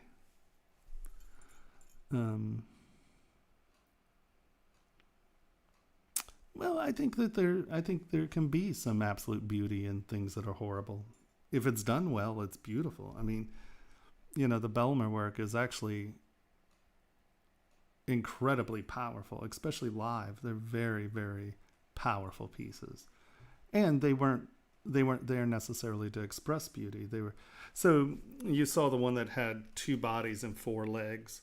So there's one and it's laid out on a lawn, and the legs make, it's not super obvious, right? You know, but it makes a swastika, and there's some panties around the one ankle, and it's called The Rape of Europe. And you know, at the time, I mean, he went to a concentration camp for it, you know. And at the time, that's incredibly powerful propaganda. So to say that's not good art, I think art has a lot to do with intention and context, you know, because, I mean, Picasso was an incredibly talented draftsman. The guy could paint and draw. Realistically, he chose to break those rules. You know, the same with a lot of that abstractionist movement. They were incredibly talented people, and they were trying to break into something that, because before that, art was representational, right? That's all art was in a lot of ways, right? So at the turn of the century, when you had a change in the world, the Industrial Revolution changed things, electricity changed things, machines changed things, and now all of a sudden people had to view themselves in the context of a different world. And I think some of that art's incredibly powerful in context of when it was created. Now, if I made one of those pieces now, it's a completely different context, and I don't think it has the same power. Art is context. Craft is anytime, right? You can be an excellent craftsman and not make art, right? Yeah, it's tricky. All right, let's see. Oh, Skoglund is good. Bingo. How to design a popular character, add some jewelry to it like clothes.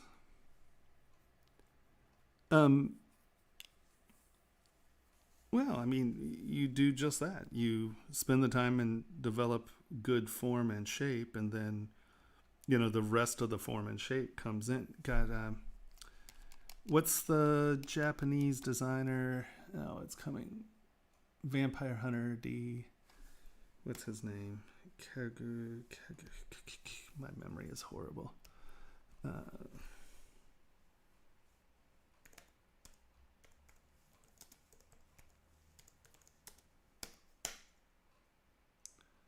What's his? Kikuchi, that's it.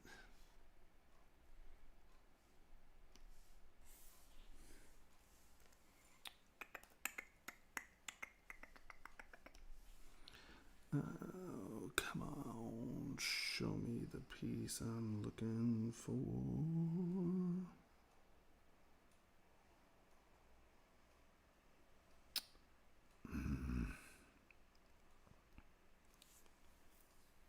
I can't think of the name of the book. Is it this one? No, that's the Vampire Hunter D. He did a piece that isn't the Vampire Hunter D book, and he has some of his women have these spectacular headdresses, and the jewelry that's on them it's actually very compelling jewelry designer. I just can't remember the name of the damn book.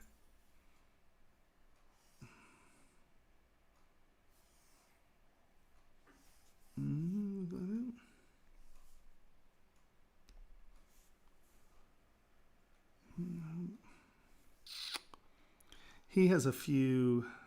Let's just type in art book.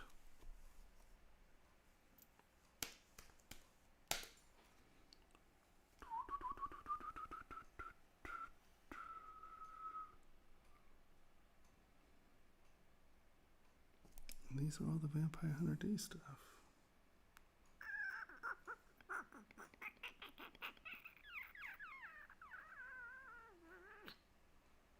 Poo. But I hate it when I can't find the things I'm looking for.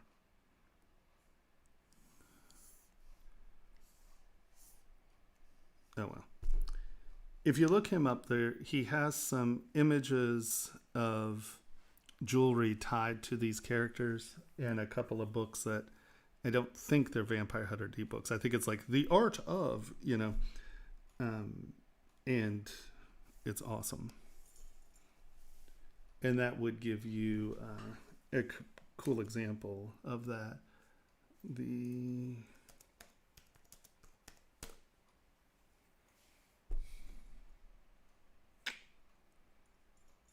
That is weird. Because I can see the book cover in my head. Oh well.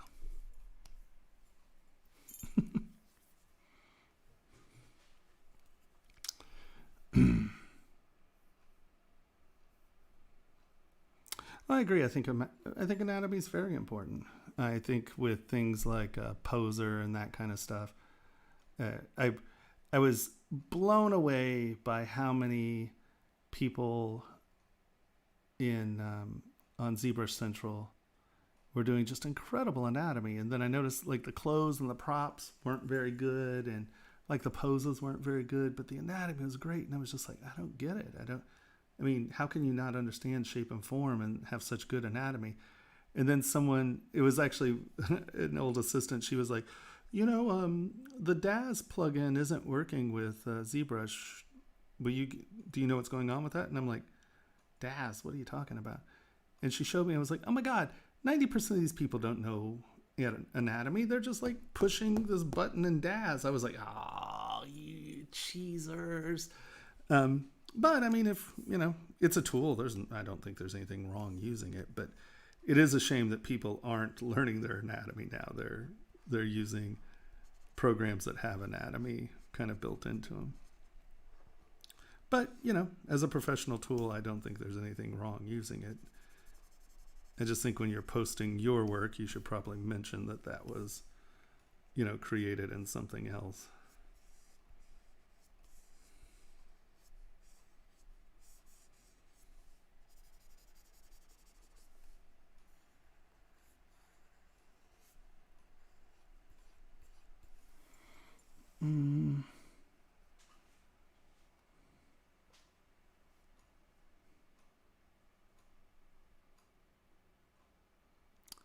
Well, at least easily. Yeah. Yeah, you can scan or download.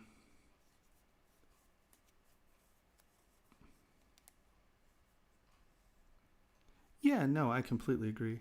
I mean, I think that you should. I mean, anatomy is just really good for proportion and motion as well. I mean, it's just, anatomy's great. But I do think that there's a lot of sculpture that isn't anatomy. I mean, Henry Moore, I love Henry Moore, and he's an abstractionist, but he has just an incredible sense of space and negative space and motion, So I will never disregard abstract art. Abstract art's some of my favorite stuff in the world, because when it's done well, it's magic, But Henry Moore could sculpt a person too, I mean, understanding is important without a question.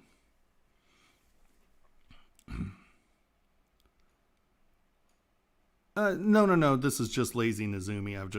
I sort of left a space for it in my UI because I use it a lot. So it's not actually attached to ZBrush. I just left a blank for it, so it works. And then this is, I don't know why this company called it this, but this is sword soft. Nobody wants a soft sword, but it allowed me to draw on the screen and point to stuff. So when I'm teaching, this is super useful. And it has a keystroker so people can see my keystrokes when I'm working. So like when I'm teaching, that's a tool I can use, right? So I left little spaces down here for those.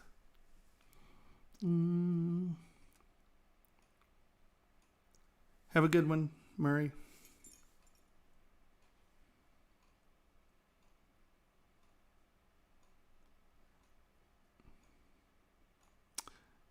No, it could be Tekei.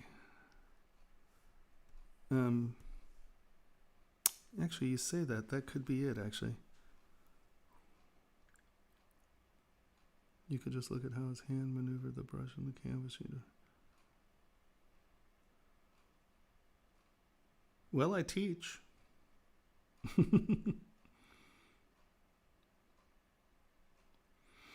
Yeah, I was blessed with fantastic teachers who really got me inspired and said, hey, look, don't be stupid. You have the capacity to do this for a living. And yeah, it's the only thing I ever did.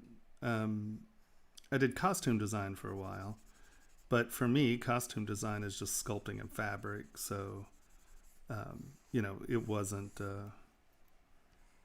I view it as sculpting, because I wasn't like picking, tuxedos and stuff. I was doing large, abstract, weirdo costumes that I would hand drape and, so I kind of just viewed that as a sculpting process, and I enjoyed it for a while.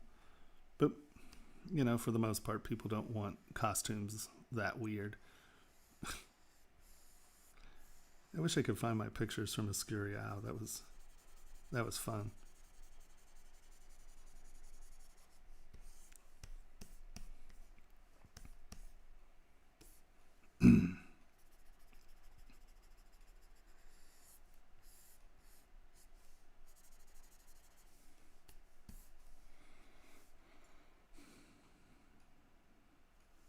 I think that art education is a big problem in this country. Well, I think art appreciation is a big problem in this country because, and I think that's another problem that artists have, is because all of these jerk off, accountants and stuff, they didn't have to take art in school. And so they're like, oh, it's art. Anybody can do it. Only, if you take art, and if you're a good mathematician or you're a good athlete or whatever, and you take art in school and you suck at it and they make you continue to do it, and after like 3 years of art, you still absolutely suck at it, you then realize that these are skills, But because we've cut it out of our education system, people don't have to, in their little minds, they can think, oh, well, accounting's hard. Art, that's easy. Anybody can do art. It's fun. It's an act. Where art is an incredibly important part of society and social consciousness. And I think that we are losing that, sadly, at least in this country,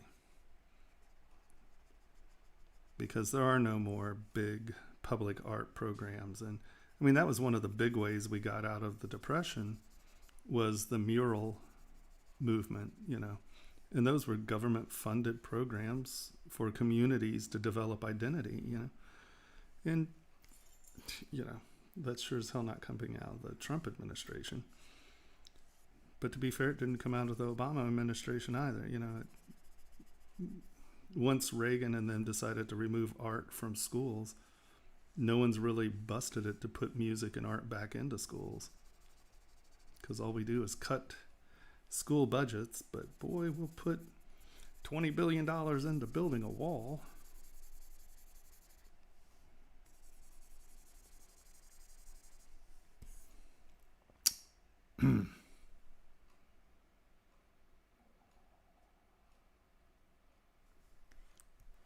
Hello, how are you doing? Is it Karubi? Jamkal? Sorry. I would love to come visit Tunisia. It's been a long time. I think probably the last time I was there was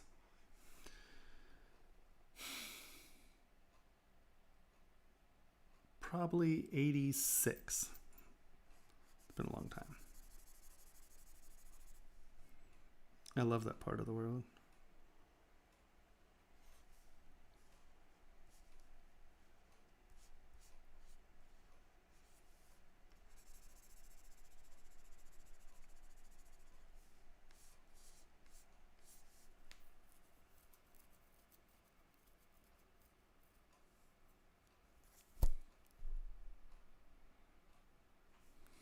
Yeah, no, I agree with you, Shingo, on that one. I mean, what's really funny, people are like, oh, well, that 9-year-old, he's great at art. He's a natural.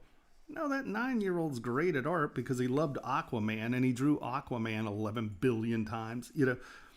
I mean, like I said, I was a fanboy of the horror comics and, Ray Harryhausen and that kind of stuff. And I drew all the time. I mean, you couldn't keep me from drawing. But I was always a sculptor. I've always been a sculptor. When I was a little kid, my mom got me clay. My mom was a painter. So I always had clay. Always had Legos. I was a big Lego fan. So luckily, not only because you can't sculpt at school, so I drew through school. But no, art's the only thing I've ever done. It's what I do.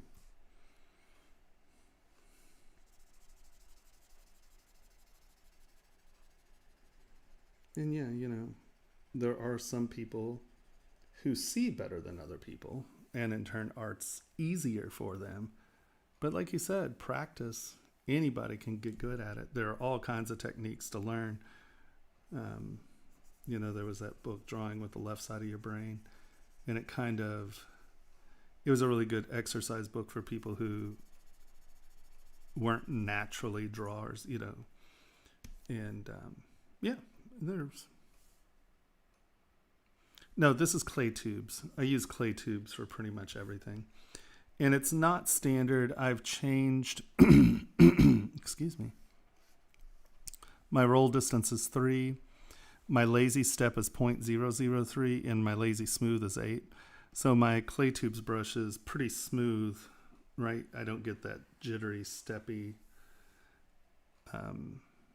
thing that you usually get out of it. But I don't use clay buildup much because this way I use it as a layer tool, right? And so I can put on this. And then as I come back and stroke through it, you can see that there is no buildup actually on this brush. Where if I were doing that with clay buildup, every time I cross over it, it would get thicker, right? So I use clay buildup for some things, but for the most part, I'm using clay tubes. And then it's purely just as I'm going along, I'm adding and then subtracting. Because for the most part, when you're using a lot of these tools, you're not always going to the edges, right? So as I'm stroking through this and stroking through this area starts to build up, right? So what I do is that I then come back in and scoop. So I'm getting surfaces that are a little bit more too convex or too concave surfaces. So my edges usually have sort of a slight lip up to them so they capture light really well. And so that's putting it on, taking it off, putting it on, taking it off. And I just creep my way up to my surfaces because very rarely am I in a hurry. I mean, when I'm in a hurry, I can be very effective and actually get it done. But honestly, I'm very rarely in a hurry. So I just tend to, and I don't have an agenda, right? Like right now, I don't have a design that's in my head. This is the original design.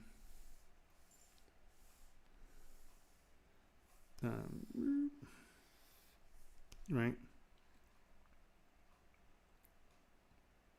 And so I need a few other iterations of this. So I made just a real simple block up shape, right? And then I kind of futzed with that shape a little. Come on. And then now I'm going back in and come on, putting some form into it. So it's just this constant state of kind of creeping up on my forms.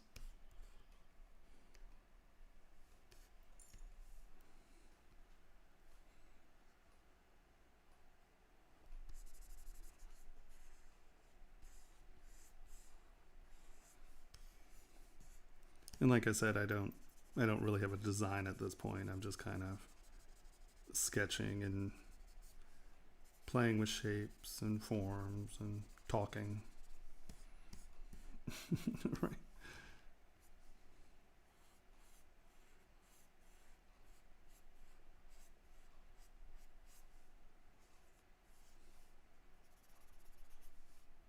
Just trying to get those surface rhythms where things are in front and behind, and just trying to get layers that are going in and out, and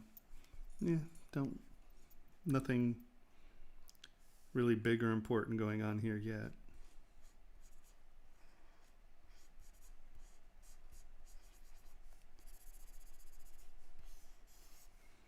And you'll see that I'll go over these things a ton of times. I mean, that's the other thing. People get very precious with stuff. I'll wipe a design out and start it over, and wipe a design out and start it over, and just keep going. I like this sort of therapy to me, just working and trying to get forms and shapes to work together. So I can do this all day, and I do this all day, and it's not a big deal. I don't have any pressure on getting it right, because I know that if I really, let's say, Tomas, you need to get this done in an hour and a half. Well, I'll then sit down and make some very concrete decisions, and I'll go from there. But I very, very rarely have that kind of pressure anymore, because I'm doing my work. I'm not, no hurry. I like exploring. And this is, I can get some really nice, lovely, complex shapes because I'm not in a hurry. And I find these really wonderful moments.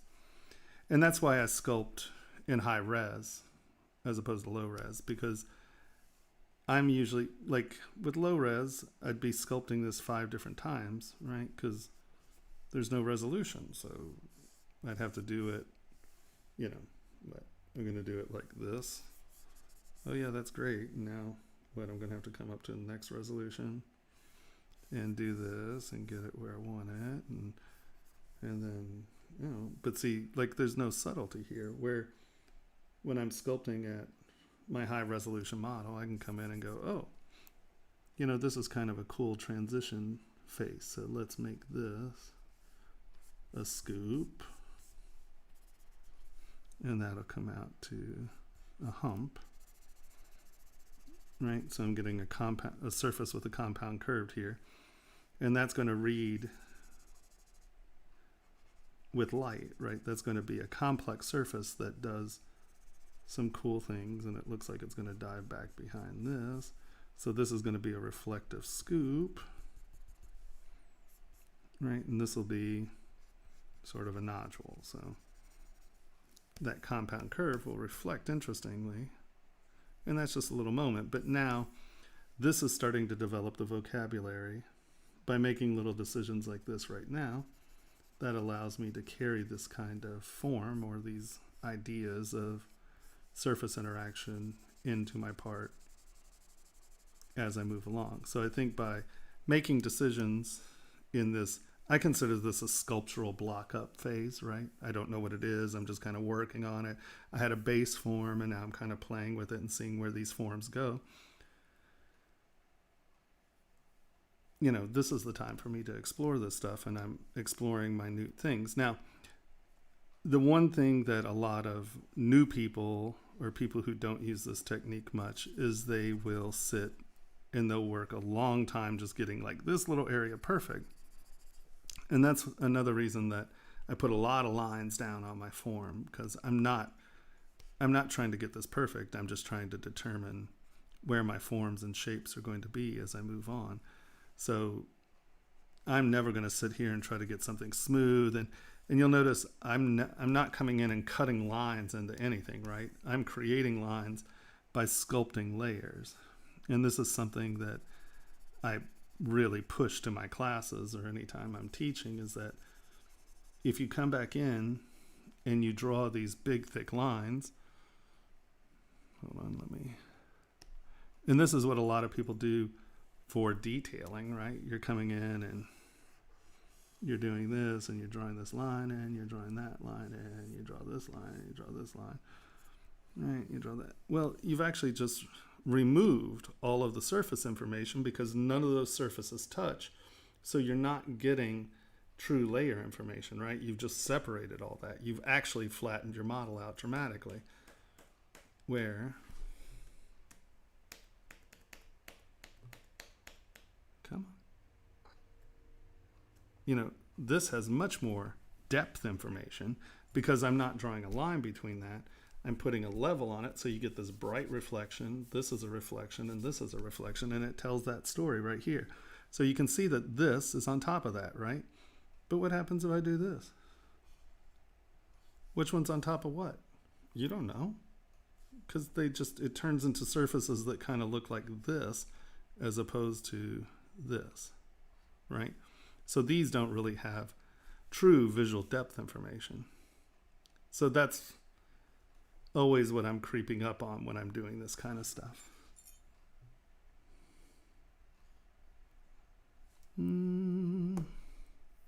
Uh-oh.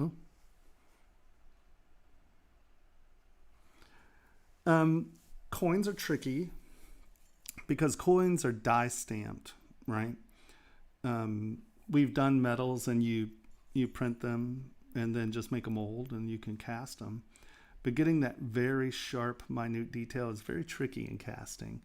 And so most coins are going to be die stamped. So how they do that is they take steel slugs, they use a mill, they cut the negative, or you use a laser cutter, cut the negative, and then you just slam your metal and it die stamps it. But you can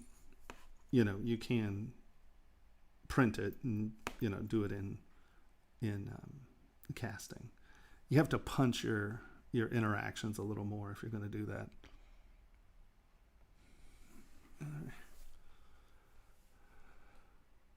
Hello, Raytheon. How's it going?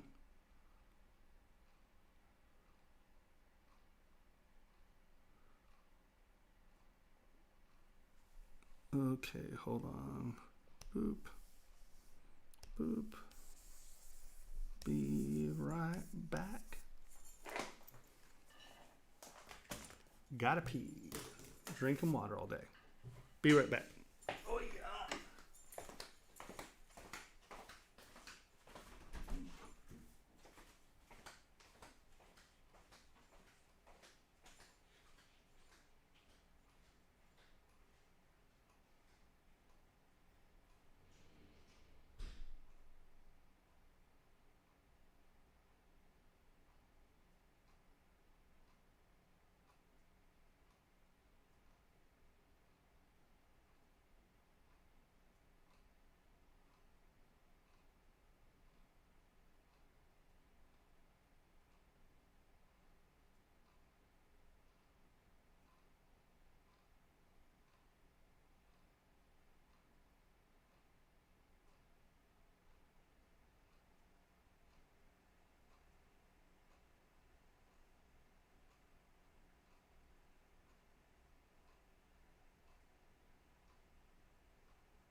It's so funny.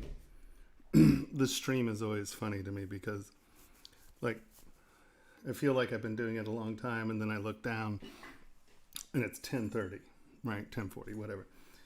And then, like, this 10 or the 8 to midnight is slow, slow, slow, or 8 to 10 or 8 to 11, slow, slow, slow, and then I'll look up and it's 3. I'm like, it's crazy.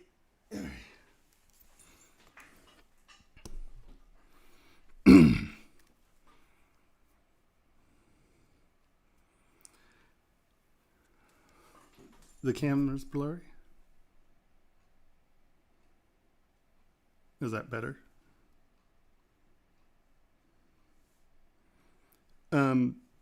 Yeah, let's actually go over the list again. Let's talk Wednesday because class starts on Saturday. So I want to chat. No, it's still blurry. Okay, hold on.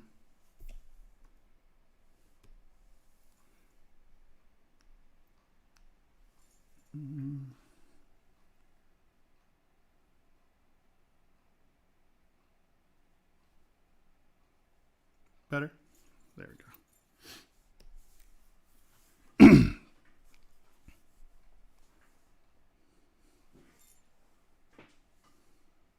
Cool. Yeah, sometimes, I don't know if I've dropped it a couple times, but sometimes the autofocus isn't necessarily fast. Ooh, just what I said I didn't do.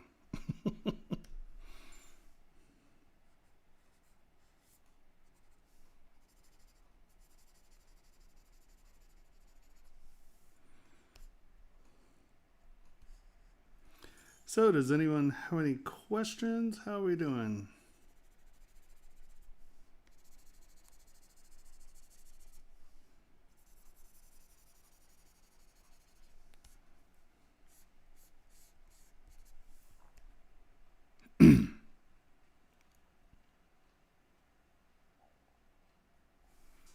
I'm not sure.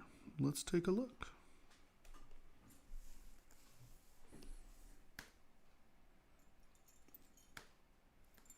How to get over there? I hate when that changes direction. Can't you just grab it and bring it? There we go. I don't know how it gets over there sometimes. Let's look. You're right. I think it might be tech, yeah.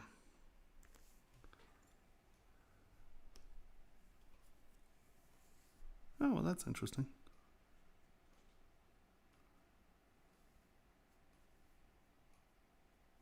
I haven't seen it. It's actually quite...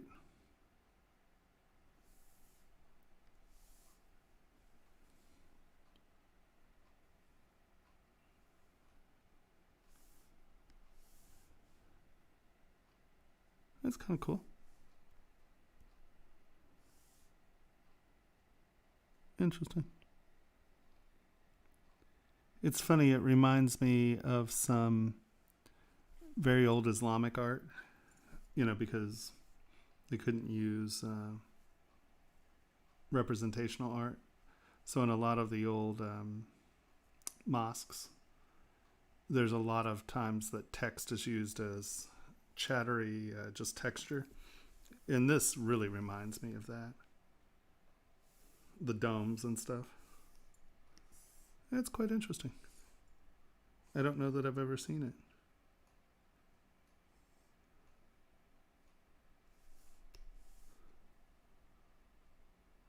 That's cool.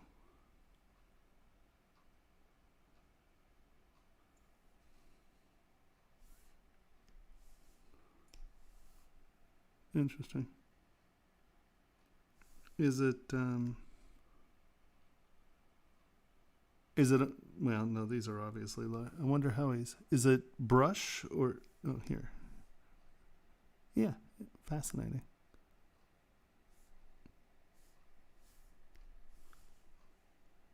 Huh. No, very cool. I like it. Yeah, it really reminds me a lot of very old Islamic stuff.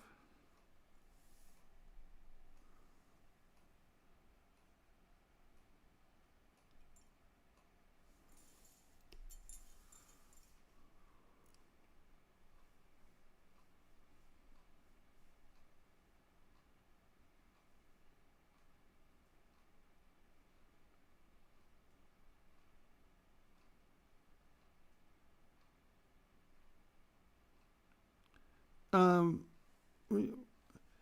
well, no, you can build a brush that does other things from. So, like if you look here, see, I can't do the. There we go. Hold on. See here how it says layer. So you can take a base layer brush and do other things with it, but there is a way. I think within the properties and stuff, I think it is built because the form soft brush, see it's a clay brush, but once again, hold on, let's actually turn this into the form soft. I don't know why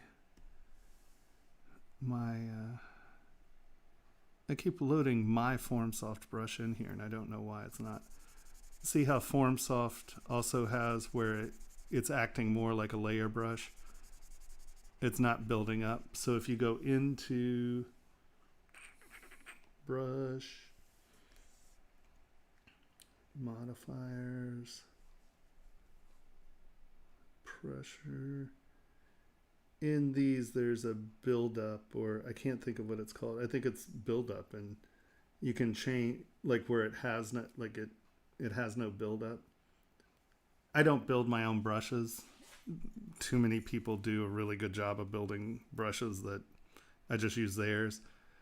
But yes, there is a way. So if you're talking about making a brush that doesn't have buildup, like a layer brush, you can take any brush and assign those properties to it because that's a form, right? So form brush is a clay brush, clay tubes, clay brush. And once again, but you'd have to look that up in the brush properties or in a video about how to make your own brushes. Because like I said, I use other people's brushes.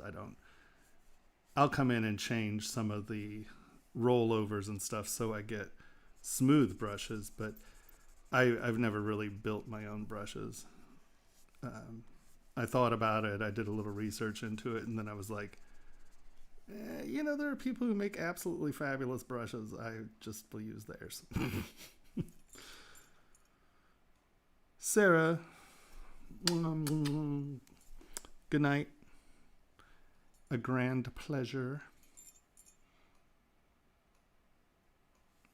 Oh, I'm sorry. Here, we'll turn this up a little. Is that better? Sorry, my throat. My sinuses are draining into my throat, and so I'm being a little, allergies. Sorry.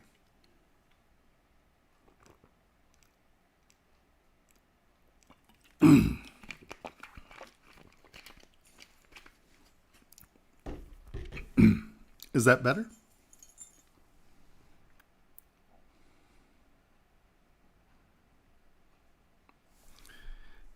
Yeah.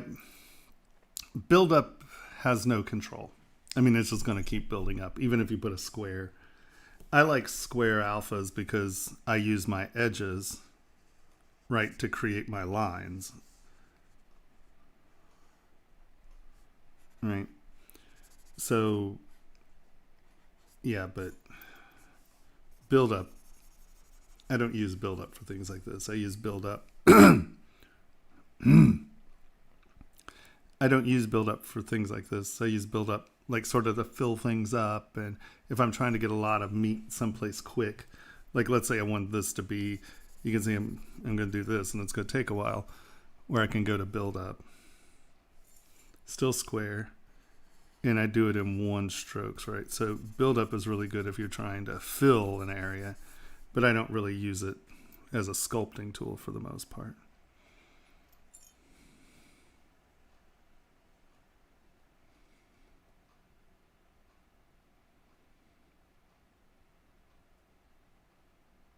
Hey. I'm doing very well, Tariq. How are you?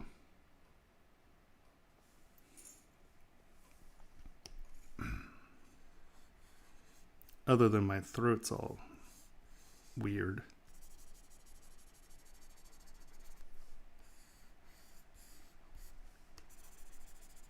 Allergies are a bugger.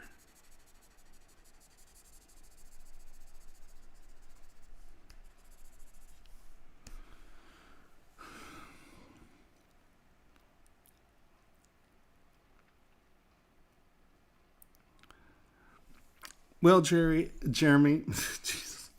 It completely depends on what you're doing. Like if you're trying to be a freelance modeler, right?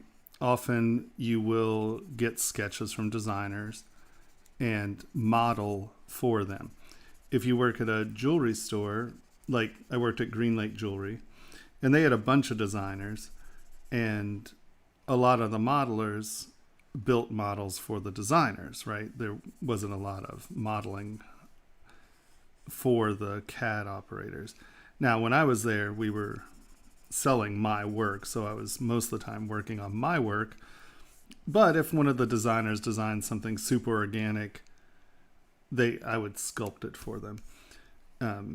Normally, if I'm doing freelance, I will give them 2 revisions and then I start charging them for them. If you're working at a jewelry store, you know, your store may have a policy on how many revisions they can work with. So if you're working at a jewelry store and they have a bunch of designers and you are a support mechanism, you are kind of working with an AD. You're working with, right, the designers. That wasn't really my issue. Like I said, once they realized they could start designing things that were very sculptural, I wound up having to work with them a little bit more than I normally would choose to. Very rarely. So I got hired to sculpt a line for someone. Most of the time it's one-offs, right? Because, well, most people just aren't willing to pay to have a line design, you know.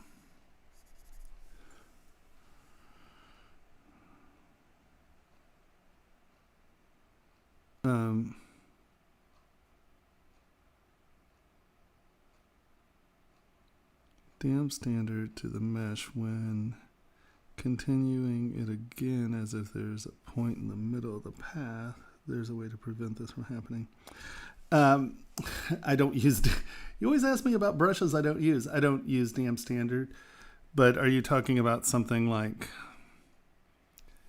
if you're doing this, you stop, and then you do that, and there's like a extra dip there? Is that what you're talking about? That's really just about hand control. You know, like normally if I have to stop, I'm going to start back here and kind of go really soft, and then I'm going to build up to that, if that makes any sense. I don't know the properties of damp standard. I don't use it.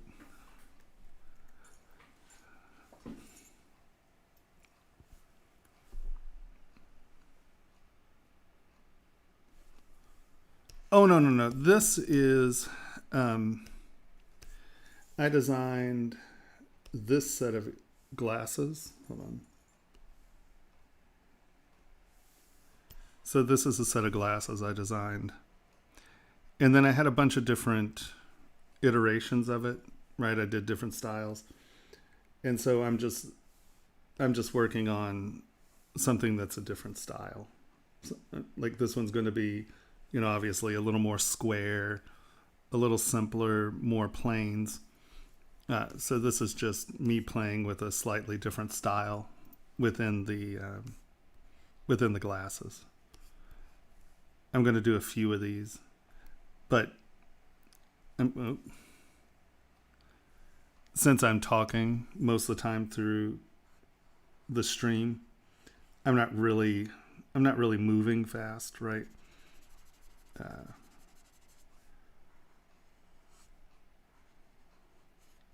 And I really don't have an agenda, because often, you know, I jump to questions, and so I don't get real super involved in anything I do in the stream, because I wind up being, well, interrupted in the sense of, you know, I go off and do other stuff when people ask questions. So I don't get too psychologically invested in what I do. I'm usually just here futzing around until people ask questions, and then I'll stop and answer those questions. So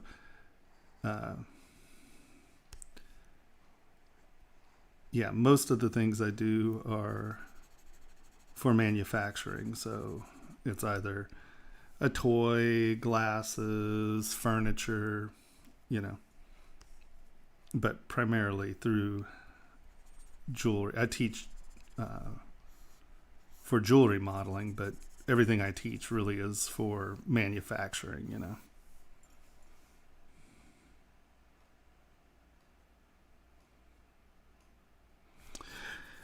Well, so I had a list of people, but a lot of them were hit really hard in COVID.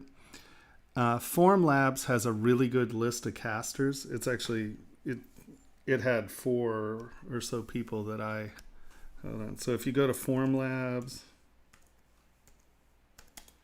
casting houses, Form Labs recommended casting houses.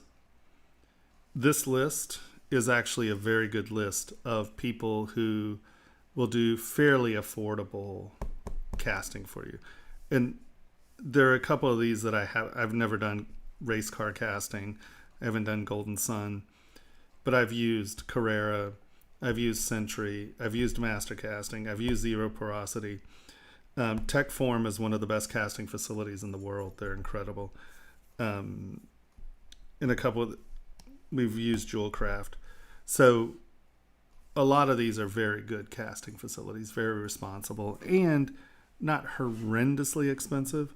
Techform is pricey, but they primarily do platinum. That's what they're really known for, is their platinum casting.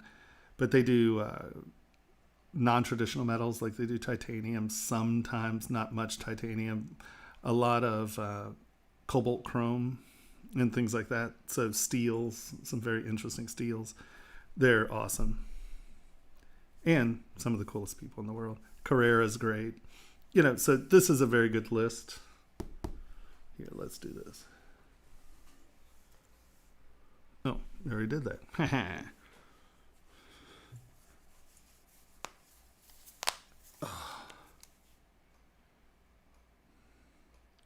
How am I doing? I'm doing okay. I mean, you know, no complaints. I think I have my system down for making videos for the my web platform, my education platform. So I'm actually in the groove of making videos, which is good. Because like I said, we're trying to get that October deadline hit. We probably have 35 videos made right now. And I'm not going to have as many videos as I want by launch. But we definitely have enough there to keep you busy until a lot of the other ones are done. So that's okay. I mean, because it'd be nice to get it launched, get people in there and working. That'll give us some working capital to hire someone else who will help get some of the other stuff done. So no, we're on our way. We're doing it. But that's where my brain's really at right now, is trying to get that finished. Because once that's done, I don't have to take freelance work, right? I can just work on the education thing for a while. And that'd be nice, because in about a year from launch, I think that we'll really have a lot of it flushed out, a lot of the ideas of getting other people to make videos and stuff. So once it's up, going, and there, earning a little money, I can get some of that other stuff done and really make it just this really deep wealth of information.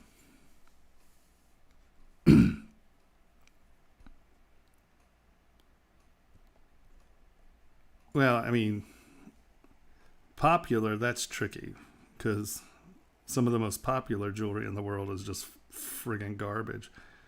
I mean, I'm a Lalique fan. That's really sort of my thing. To be deadly honest, I'm not a big fan of contemporary jewelry. I think a lot of it's garbage. And I think that with some of these technologies getting cheaper, we're getting to a point where we can actually start to go back and create some real world-class jewelry and make it affordable, as opposed to it being only accessible to, the elite and the rich. I think that we're getting to a point where we can make some pretty fabulous jewelry affordably.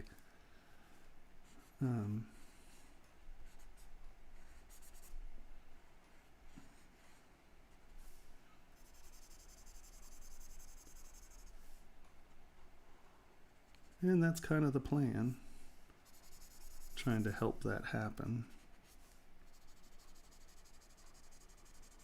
What was it?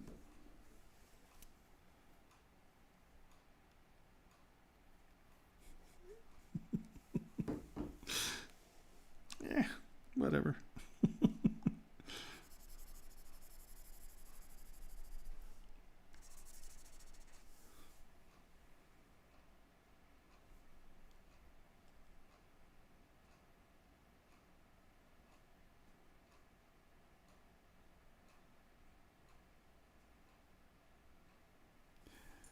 Yeah, I'll tell you, if you can't buy things online, it's real hard.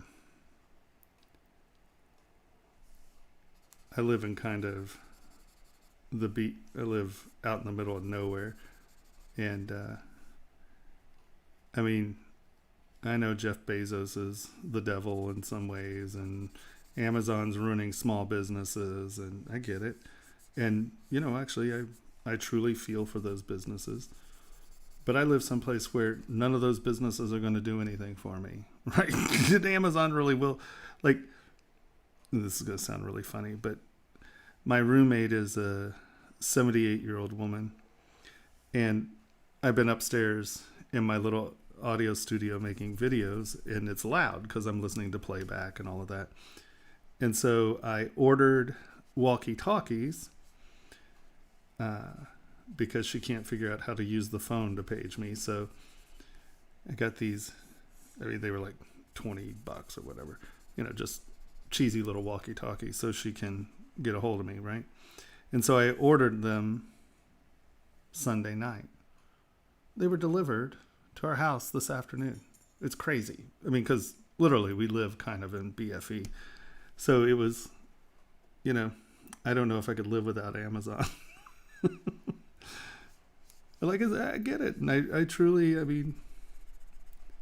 if I lived in the city, I would support local businesses, but I live someplace where there really are no local businesses. There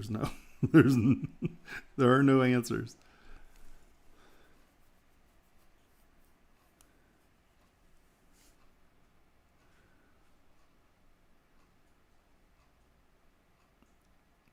What about orientation setting and what context?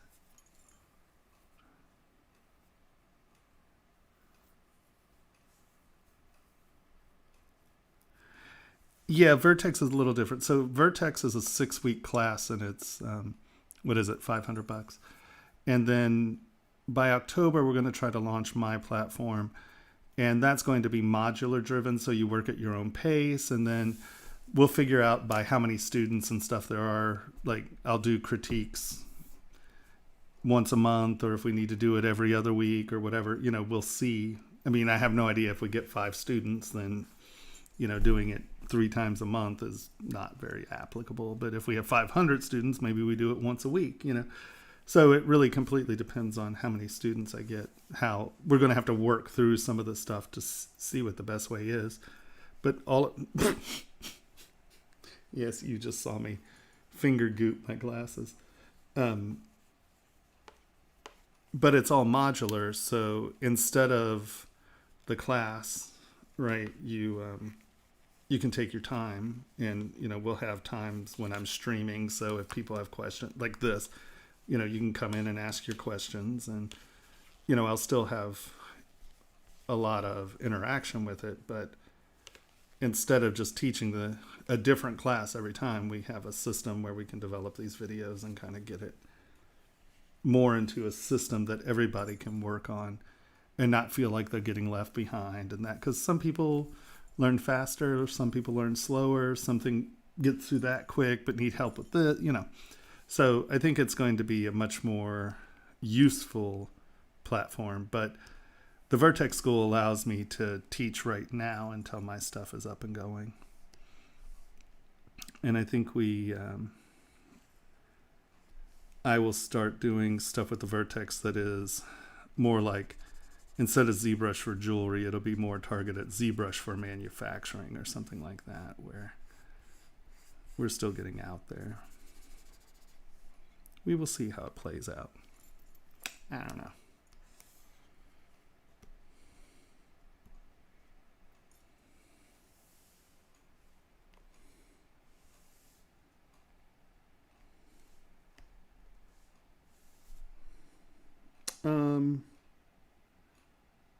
I have no idea. I can go in there. Like I said, I don't really build my brushes, so I very rarely come in here and change any of this stuff. I just fuddle futz through brushes that someone else has made, and then I work on them. Honestly, I just don't have the time to deal with trying to generate my own brushes.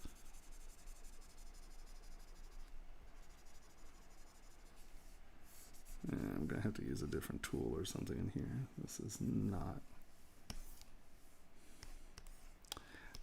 doing what I want it to do.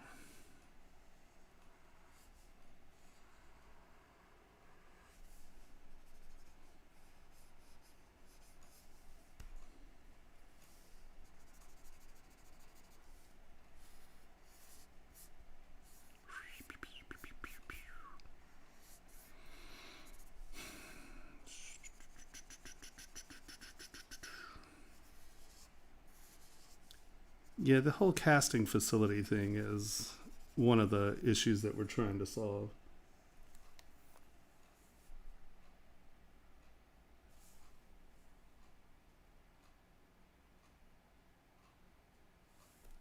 Oh.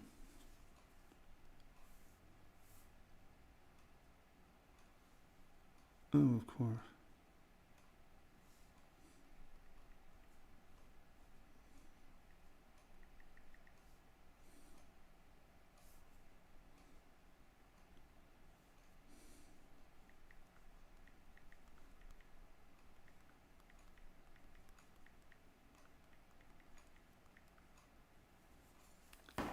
All right.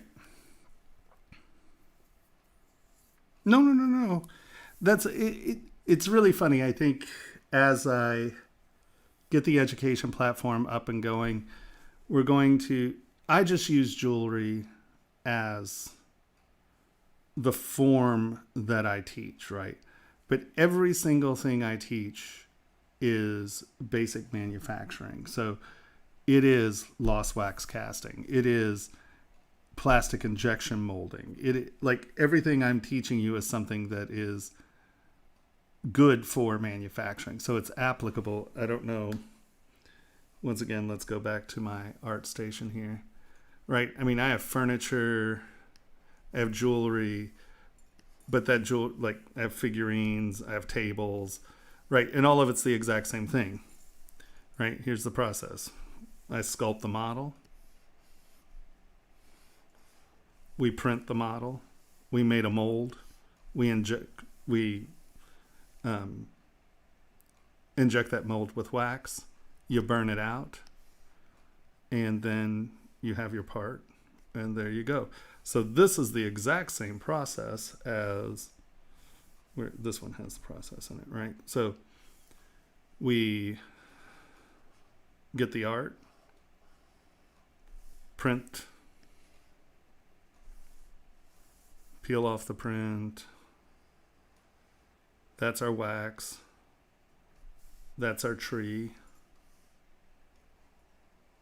Sprue it up, put it on the tree, pour investment in it. Tony.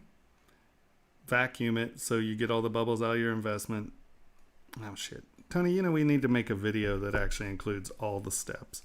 You then do the burnout in a burnout oven, and then you pour the molten metal into that. Now, with the printers, like if you're doing plastic injection molding, you can create a mold you can print a mold that's usable for plastic injection molding. So if you're doing toys and stuff, you could just print your mold, right?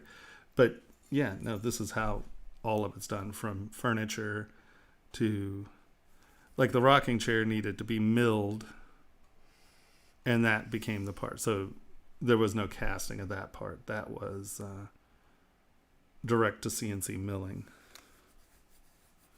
I live about an hour north of Portland.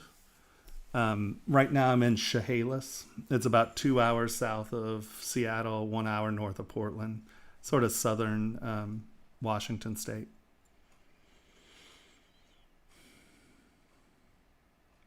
That gray thing was printed on a 3D Systems, what are they called? Projet. I think it was a Projet 850 or something like that. Ugh. Yeah. Boop.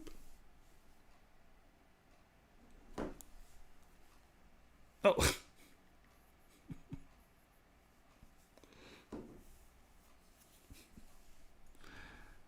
My friend is asking me questions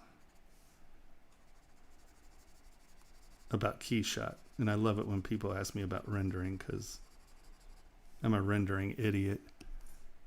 I mean, I try, but I'm not a very good renderer.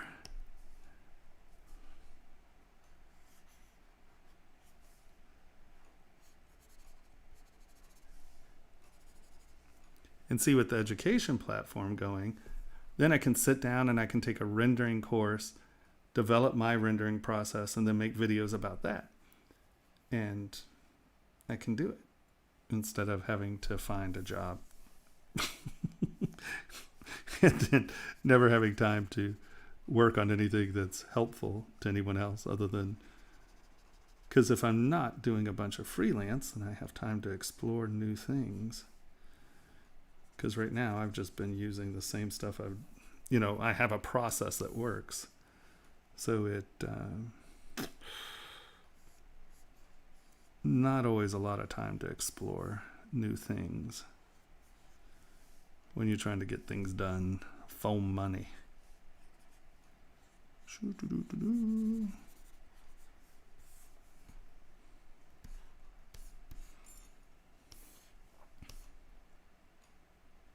Yeah, I do.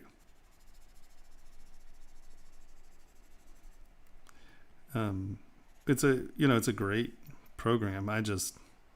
And people do some beautiful stuff in it. I haven't had time to really wrap my head around getting good at rendering, because I don't use rendering in my professional work. I find, for the most part, rendering does not actually offer what the physical parts are going to look like. And even if it's better or worse than the render, it'll never look like the render. So I think often a rendering gives you an artificial sense of reality. And your part will never look like the rendering, ever. It just will never look like the rendering. So I find that I don't like to use the rendering. I'll send things like this, and I'll take this to KeyShot, and I'll render it in the blue. And then that way, no one ever thinks that that's actually, it's not what the part's going to look like, right? I leave texture on it. I'll show this to someone. And then that way, one, I'm not representing something that'll ever look like this. Two, clients are much more inclined to give their honest opinion about something if they don't think it's already done, right? If you give them this... Now, if I'm trying to force someone to buy... maybe I shouldn't say this in public. If I'm trying to get someone to buy off on something I don't want to work on again, I'll do a nice rendering, because they're less inclined to change something that looks like it's finished. Shh, don't tell anyone that. So if you get a rendering like this, I'm more than willing to work on it with you. If you get something that looks beautiful and it has nice reflections, I'm done. I don't ever want to look at that model again. I'm done. So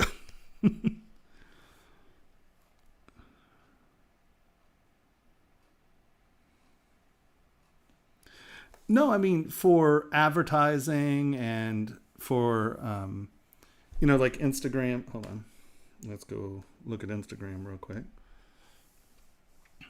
Where's it here? Like this is the rendering, right? And then this is the actual part. See, they don't look alike. But she wanted something. I mean, they're close, I guess.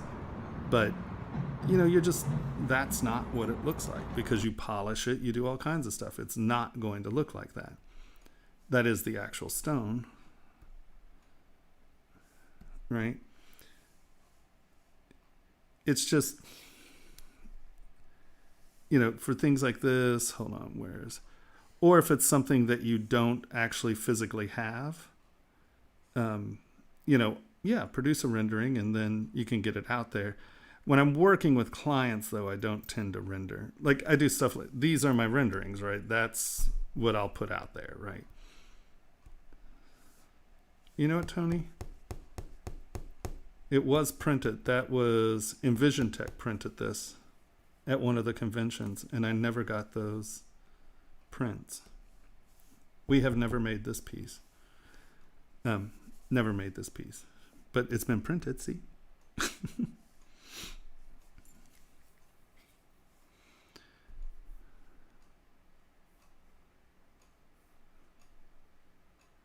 Yes, if you're getting something that's beautifully rendered, I'm done. But like, rocking chair, and then that's the lamp that goes with it. So, use it to represent stuff, but I'm trying to find something that has, if I have the rendering and the parts. Yeah, like these, these are the parts, right? And see, what's funny is a lot of the detail's actually there, but because metal is so reflective, you don't really see a lot of the detail. Where, like in here, right? That's a render. That's the actual part. And you can see if, and now we didn't spend time and oxidize these or do anything to get it to them, because these were just size tests and plating tests, right? But if you got this, and on the website you bought this, you're going to be disappointed, or at least I would, So it's tricky, right? That's the object, right? And what's funny is that this is actually, that's the rendering, and then that's the actual guy, right? Now what's funny is that this is actually very traditional gold leafed. This is actually an incredibly beautiful object in person. And what they do is they put this red clay surface down, and then they do the gold leaf over it. Well, we found something that has the spray, and then she did real traditional gold leaf over it. That's real 24 karat gold leaf. And in person, it looks awesome, right? In the rendering, I'm trying to get that feeling, but it's just not there. So it's very tricky trying to get something to actually look like the part will look in the rendering. So I find that it's, especially when you're working close with a client, I think that it's tricky, because, this is,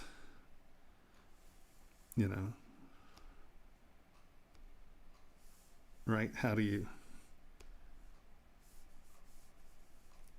it's hard. It's hard to get a render that actually reads like the model, right? Yeah, this is 1000. This is his painting, or his illustration, and then this is the model I did for it.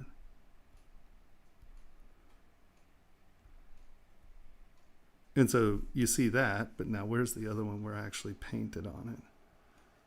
And you can see that it's actually a little harder to see the actual model. And I think that when people paint the models, they're actually hiding a lot of the detail. Hold on, I'm looking for, where are you? All right, you need to move. Ah!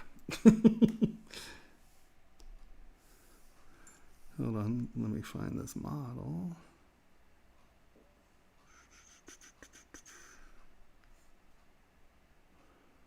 Okay, that's Thailand, so it was before Thailand.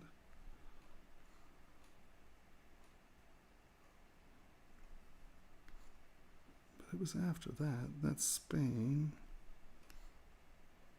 Did I put it in? It's London. Okay, so it's after this. I have a point to show you. Okay, see, that's interesting. All right. I don't know. Everybody in the world should own one of these. These are so much fun. Sorry, has nothing to do with anything. They're called tensile, and they're tents that you they're tents that you suspend. This is in our backyard, these 3 huge trees, and it's suspended off the ground. Oh, they're so much fun. Okay, that had nothing to do with anything. Sorry. I'm looking for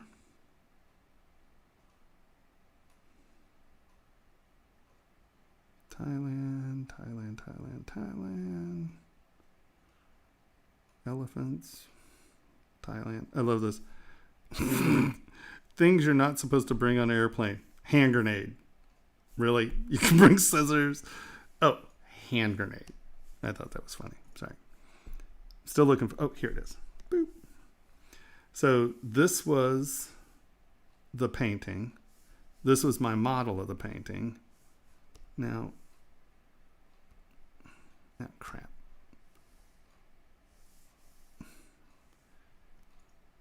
I have one that I have one that I painted. You know, poly painted the surface. And you can't see the textures, right? Because it's painted.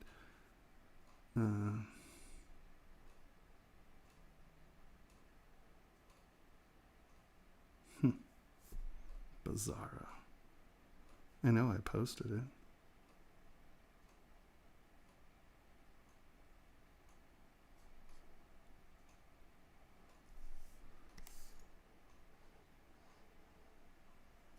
Come on.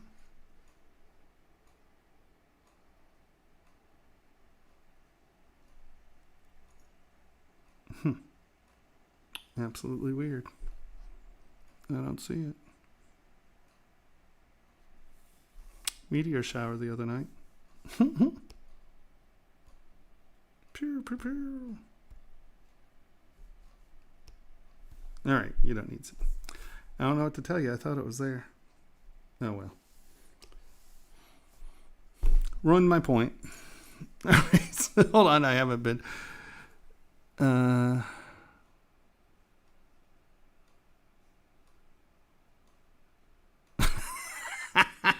I've done things very similar to that.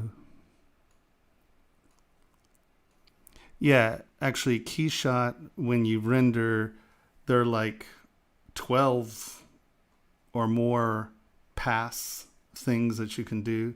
So you can export a clown pass, you can export a PSD, you can export it. So it'll export all those passes, and then you bring it into Photoshop and you can composite it there.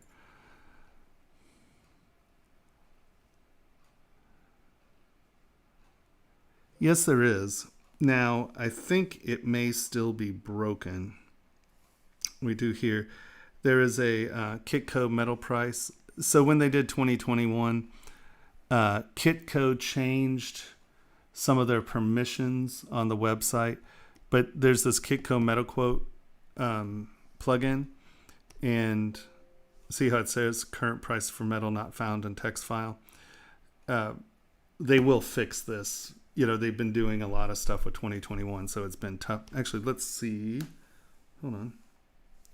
Let's see if they have the new...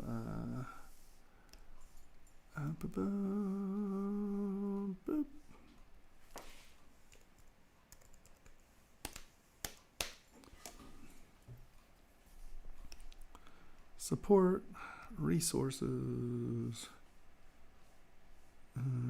plugins. Let's see if there's a new Kitco here.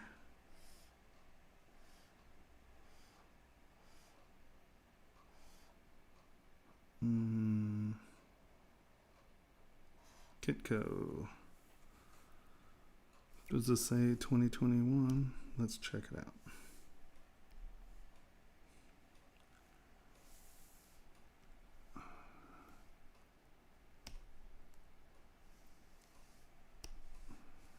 Come on. Oh, yeah. So this, hold on, let me do this real quick and I will show you.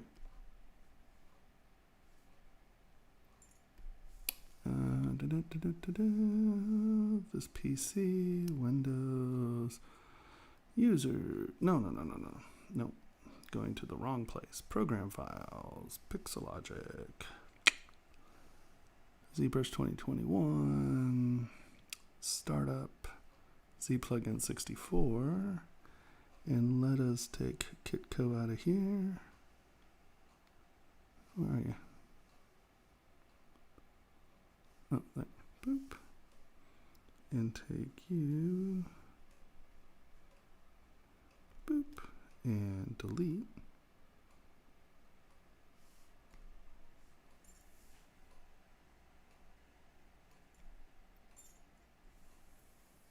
And then let's take you two and drag you in here. Boop.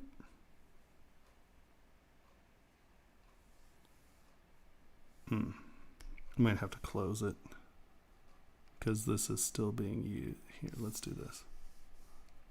But let us delete that.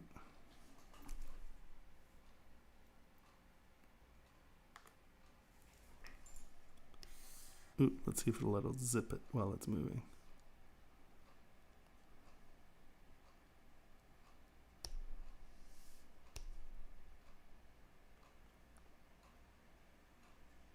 Oh.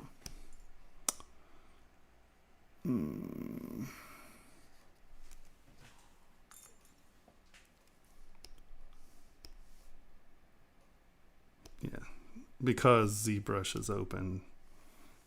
These are loaded. I have to reboot to get it to work. Well,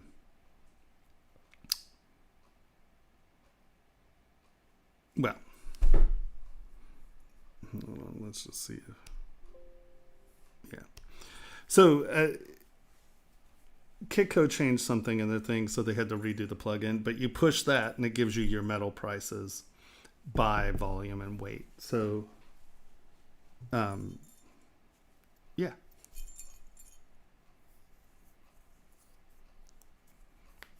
No. You buy the ZBrush version of. I mean, the ZBrush version is a full version of Keyshot. Okay. Uh-oh.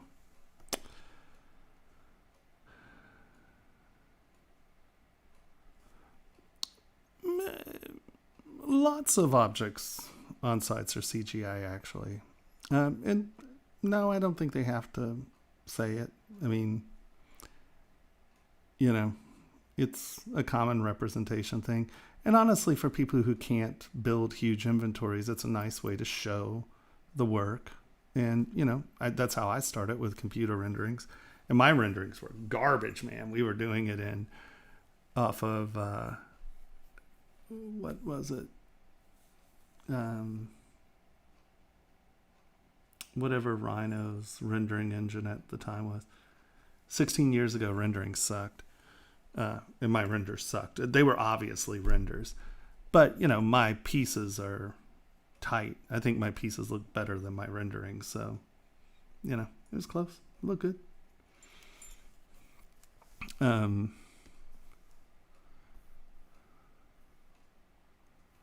Yeah, sulfuring. It's an oxidizing process that you use. Or on golds that don't oxidize, you can use like a paint or a lacquer. But yeah, I do that always because that, you know, I have all kinds of linear detail that I want to show up. And so that oxidizing process is really important for me. Yeah, Tin Hun. I collaborated with him. Well, actually, I saw some of his pieces and I just made some models because I was trying to work on something. So I just used a couple of his models. And he wants to make some toys. We just need to find a manufacturer. We've been looking for a toy manufacturer for a bit, and then COVID hit, and he moved to Michigan. And but actually, I got an email from him the other day saying that he still wanted to do the toys. So yeah, that's exciting because he has a lot of really. I like his work a lot, so it's nice to be able to collaborate with someone you like their work.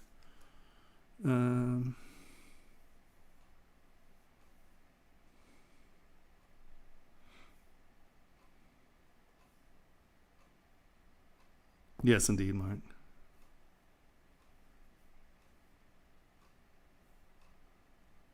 How to export polypaint from ZBrush to KeyShot without bridge between them. I don't know. I use bridge. I don't know. I've never tried to use anything other than bridge. So sorry, I'm sure there's a way. I just don't know how to do it. The Kitco plugin's coming back soon. It's just they changed something, and obviously they've been busy, so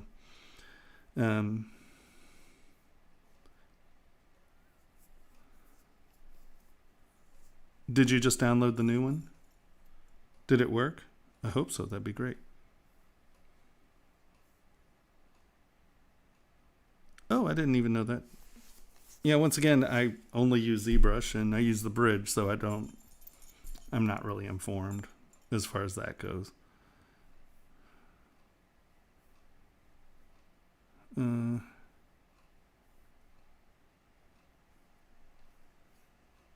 Oh no, I'm going to be around for a while. I'm not. It's early. Yeah, it's only 11:30. No, I'm going to be here for a while, Shingo. Oh, really? No, I didn't know he had a painting class. When I lived in Pioneer Square, his shop was directly below where I lived, so I'd go down and talk, and he's a super nice guy. And one day, I can't remember what I was asking him about, and then I needed to do a model for something else just as a test, so I did one and I printed up the scooter and Savage scooter, and I was like, here dude, and he was like, what? And then I did the other one, the Alchemist, and he was just like, oh my god, I can't believe this is so cool, because I have a printer, it's no big deal, they probably cost me $15 to make or whatever. So so they were sitting in his store, and then finally he was just like, dude, we got to do tools. So I think he must have posted something on Twitter or something, because I got a bunch of his people coming and joining my Instagram and stuff. I only use Cintiq. I've used Cintiqs for 18 years. Why aren't you sure? But actually, 22-inch Cintiq or 24-inch, whatever this one is, I don't know. I love them. You can't beat them. They just make a great product. They're a cool company. They're nice people. I love them. They are great. Because I also like the company. I mean, I like the people. They're a good group of people. 1000.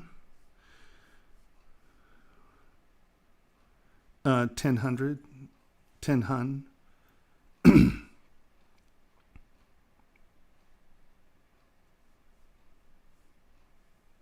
Woo, Kitco works. So if I crash, I can show you how Kitco works. Or I guess I could just stop here. Stop doing this. Stop being a goof here. Quick save, just so I have this.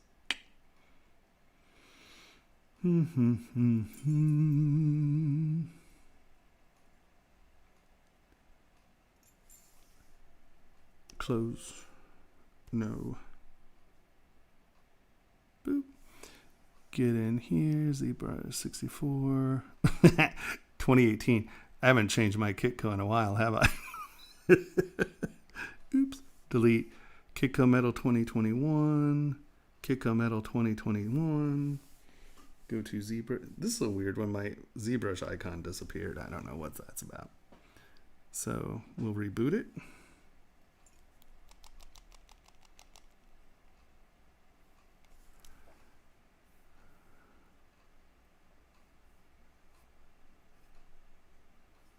Yeah.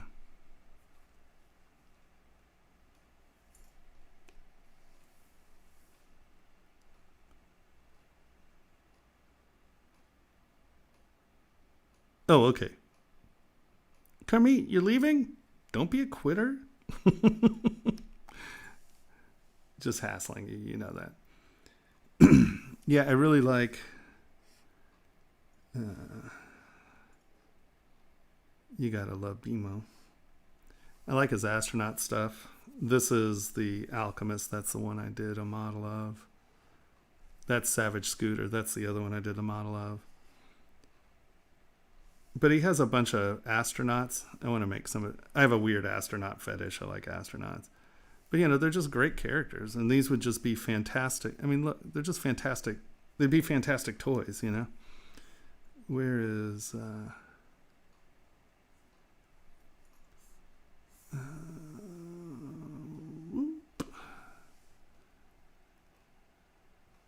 Prince. There we go. Let's look at that.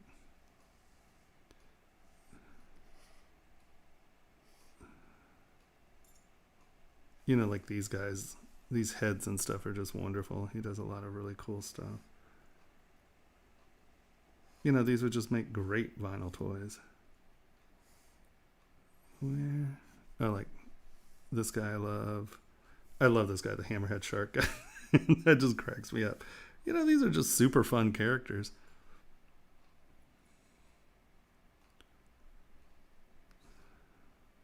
You know, your caterpillar. And it's funny, this isn't even all of it. I mean, there's this one where it's a bird eating a bird, eating a bird, eating a bird, eating a bird, and a guy in a cat hat. Love it. You know, it's, you know, they're just really cool, fun characters. I think these would just make a lot of really cool toys.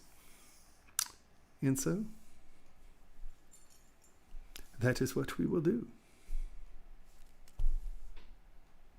Yeah, so you can see, where's Instagram? I can't believe I can't find that one, but yeah, here's the other one. Right, there's that guy. And then that's the model.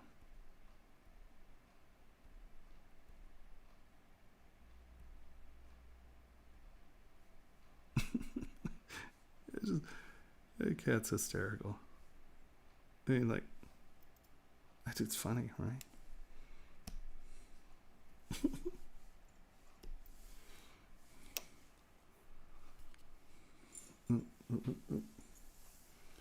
Quick save. Where are you? Boop.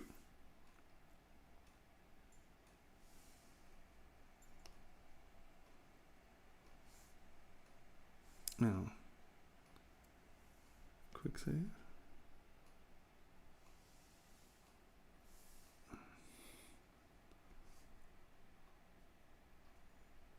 Oh, now it's reading that. Grr.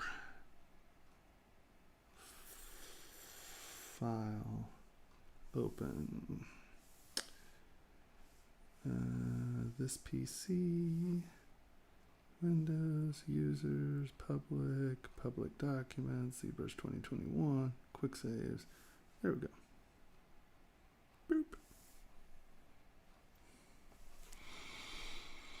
Boop. Well, yeah, so you would print it. They'll do a prototype, paint it, and then you make a mold of that, and then you inject plastic into the mold. If you're doing large runs, they'll then CNC a metal mold and inject into a metal mold.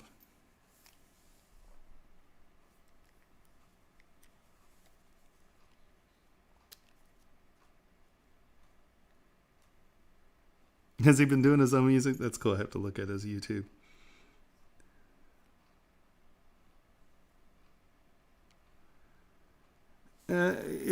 I've been sculpting for 43 years. Really, it's just when you sculpt that long, you kind of know what light's doing. I mean, what a lot of people who model on the computer don't understand is that really all you're doing is trying to create interesting and unique surfaces that allow light to reflect to tell the story you're looking for, right?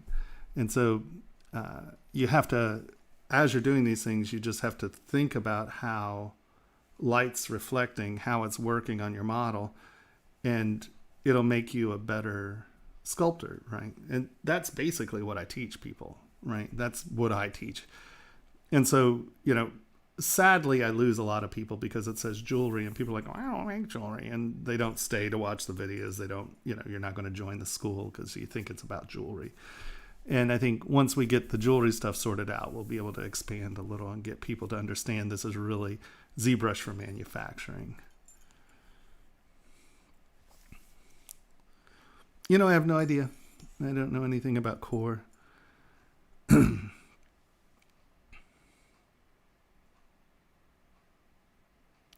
Well, if you're doing it professionally, you're creating a steel mold, and that steel mold will last a decade, right?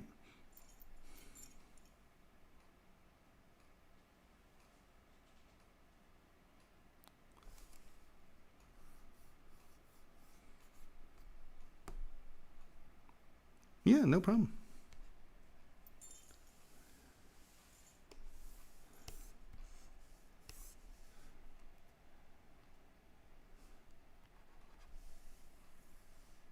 Okay, first of all, what has happened here? Stop that.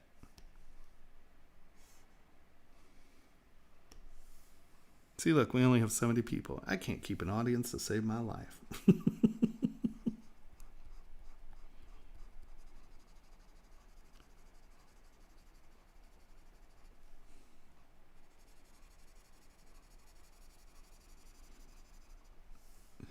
On the Pixologic stream, they send the monthly stats so you can see who's streaming. Man, so many people get a lot more people than me. I know that me doing it in the middle of the night, I'm missing most of the American audience, but my numbers suck.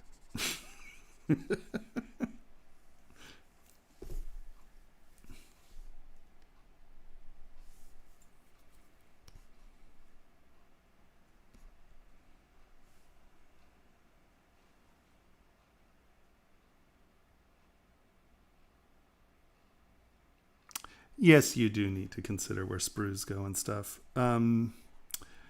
I still make things that really don't leave spaces for spruing because I'm a jerk.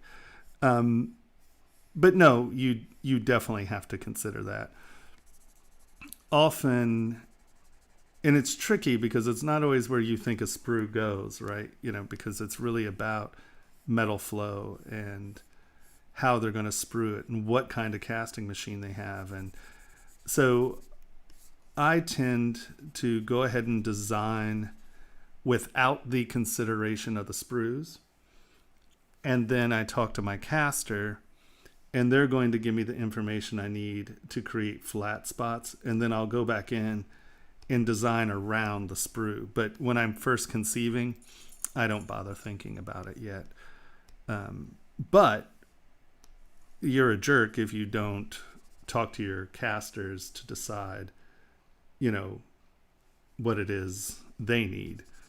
So I'm always willing to go back in and quickly change the model up so it provides the surfaces they need. But often you'd be surprised that, once again, here, let's look at this guy.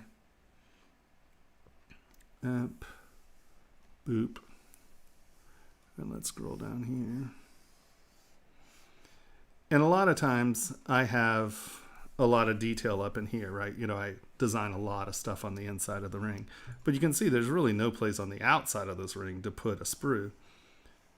But we're just spruing to the inside, right? And because of this being a vacuum overpressure machine, we can get away with this type of sprue. But sometimes, it just completely depends on the kind of casting machine they have. Like if it's centrifugal, you have to sprue this differently. So, yeah, I tend to just design, just create it, and then I'll go back. Like if it has to sprue here, I'll just make that bottom striking plate bigger so it gives them a place to, attach something. but I'll redesign around their spruing issues.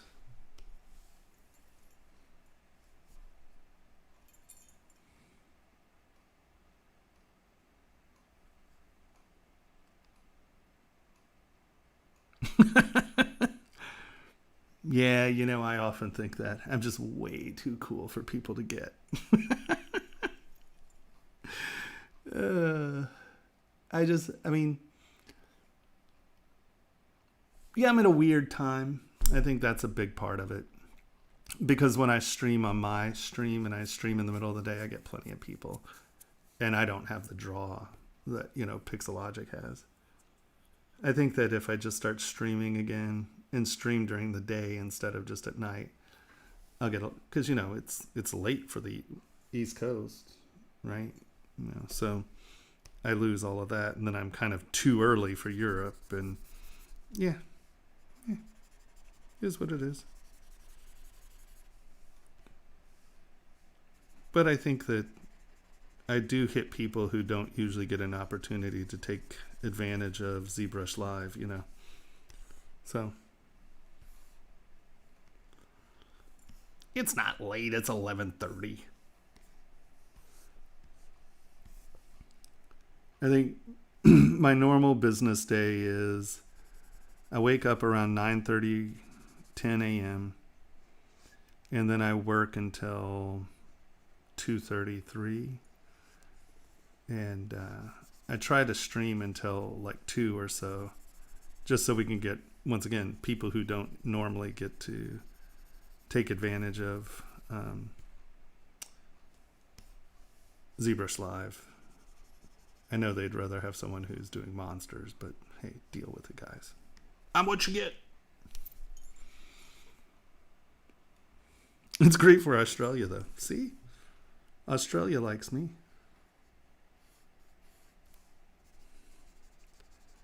So what I should really be doing is putting out a plea to Australian or New Zealanders who will hide me in their house while I try to become an expatriate from this country. If Trump gets elected again, I'm running.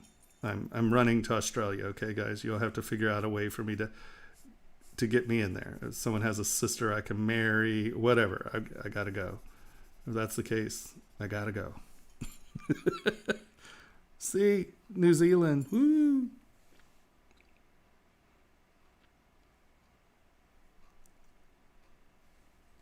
All right, Bill, don't laugh. Come November, I don't know if it's November 3rd is election day or is it 6th this year. Come November 3rd, 6th, whatever it is, Trump wins. I've got to figure out like some weird boat I can get a ride to, because I'm out. I'm done. I've had enough. I'm over it.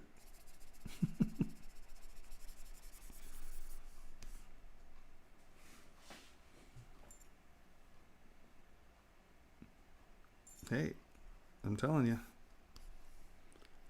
No one believes me. I'm going to run. I'm making a run for it.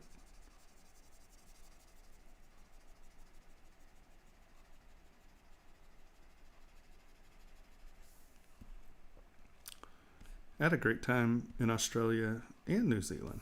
I have no preferences. I don't know enough to know preferences. It's just...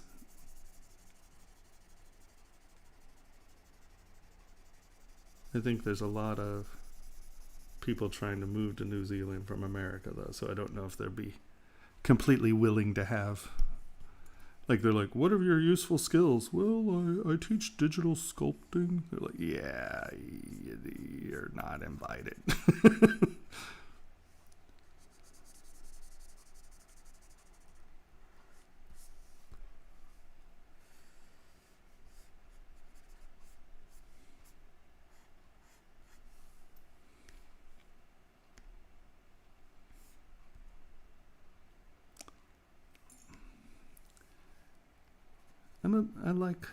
I like the UK, except they're in the middle of Brexit. They have their own populist issues. Ding dongs, I swear to God. Populism's the devil.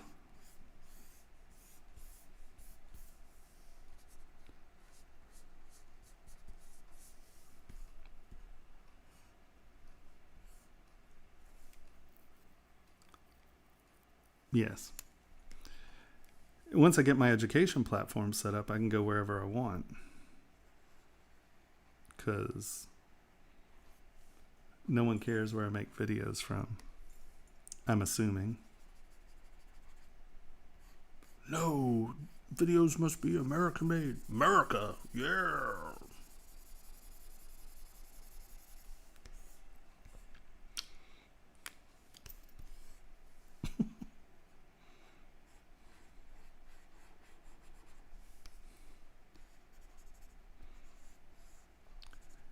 There are very few movies I regret turning down.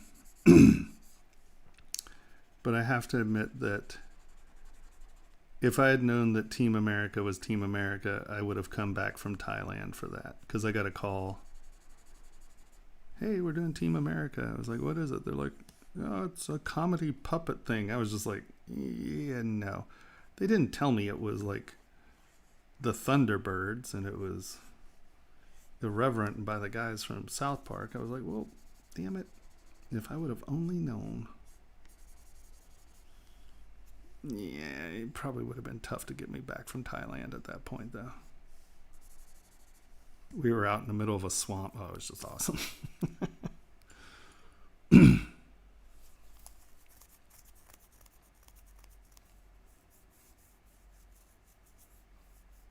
No, Team America is like one of my favorite movies in the world, just because it's just like every time the next line comes, you're just like, are you kidding me? Oh my God, that film is priceless. Freedom isn't free. It's $1.05. Like, just what in the hell are y'all thinking about?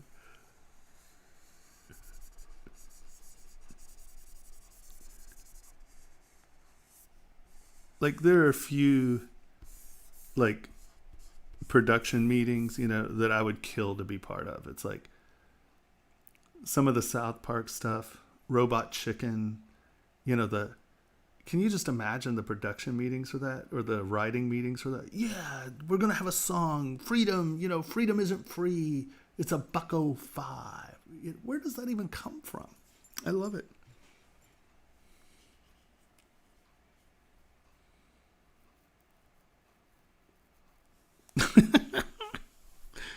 Right on. Hey, Daz.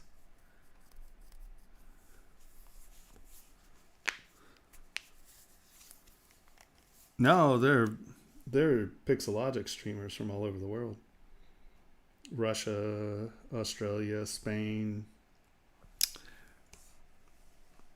My business partners are in Spain. Technically, I should be in Spain September, but that's not going to happen. We can't even get to Canada.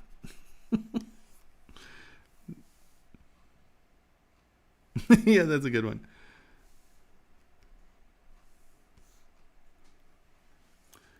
Oh no, man, I love traveling.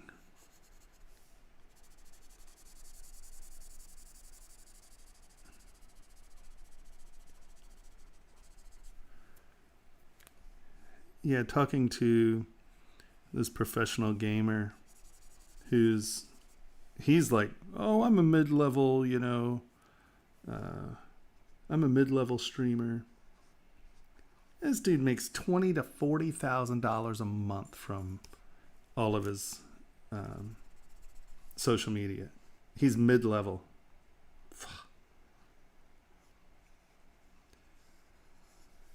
The fact that, and I'm not talking about him, I'm talking about some of the actual social media dorks. The fact that raging idiots, and I'm being dead serious, raging idiots do absolutely stupid shit and can make literally millions of dollars off of their streams.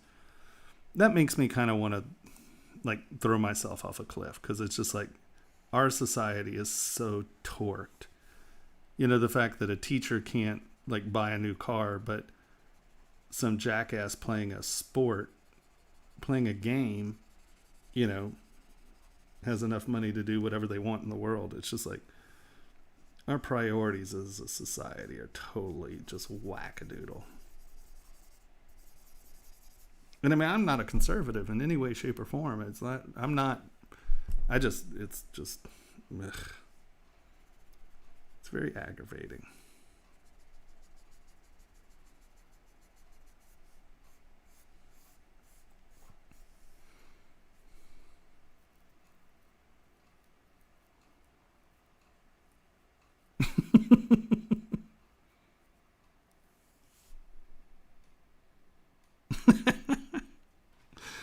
That's funny. Well, it just, you know, I don't know if most of you are probably too young, but Roger Waters came out with an album that was called Amused Ourselves to Death. And I don't think he knew he was going to be a prophet. You know, I mean, it's like, it makes me insane that, you know, this concept of entertainment over anything just is like, holy Hannah, man. And it's weird because, I mean, like, I'm not old by any means, but like I lived before the internet. You know, I remember having to read. I remember getting a new encyclopedia set was awesome. You know, and just knowledge and truth means nothing anymore. It's just, it really, you know, the next person who tells me, oh, you know, well, what is truth? There is no truth. Truth's relative. No, actually, truth is not relative. Nope, it's not. You know? But, you know, anything on the interwebs is true because on Facebook, 11,000 people liked it, so it's got to be true.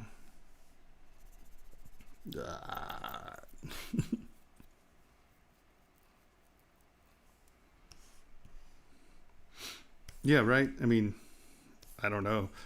I don't know how many of you know what a Tomas guide is, but, you know, Tomas guides were the greatest thing in the world. They're really good maps.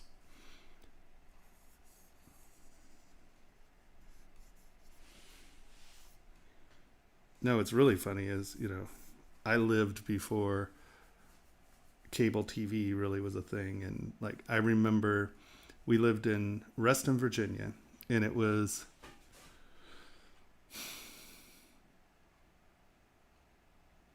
well, it had to be like 79, 80. And we were one of the original test markets for MTV. So it was before MTV had commercials and there was nothing. It was just videos. And like, we saw the first video, like they were like, oh, you know, watch, we start. And Video Killed the Radio Star was the first video ever played on MTV. And what's crazy, as a film buff, and I was a big film fan, and I love cinema, and I love good cinema, and, you know, cinema as an art form, not necessarily just an entertainment form. And to see the world of film change because of MTV, you know, the overriding acceptance and expectation of like the 20-second jump cut, and people just lost their patience with film. I mean, like, I remember seeing films with intermissions, and that's not something that happens anymore. You know, like, now you can't have a film over 2 hours, or they get crabby because they can only show 10 things instead of 12 videos a day and blah, blah, blah, or films a day, you know. And it's just wild to see how the world's changed so dramatically just in my lifetime. And, you know, my great-grandfather lived to be 110, And he was like, yeah, we had horse and carriages, and, there were the advent of the car, and then the advent of, airplanes, and then the advent of TV and radio, and then, man on the moon. And, he was like, I really thought people were going to change things. And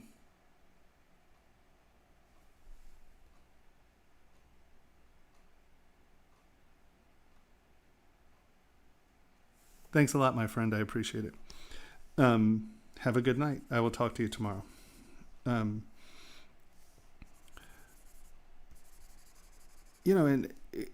the world changed dramatically in his lifetime.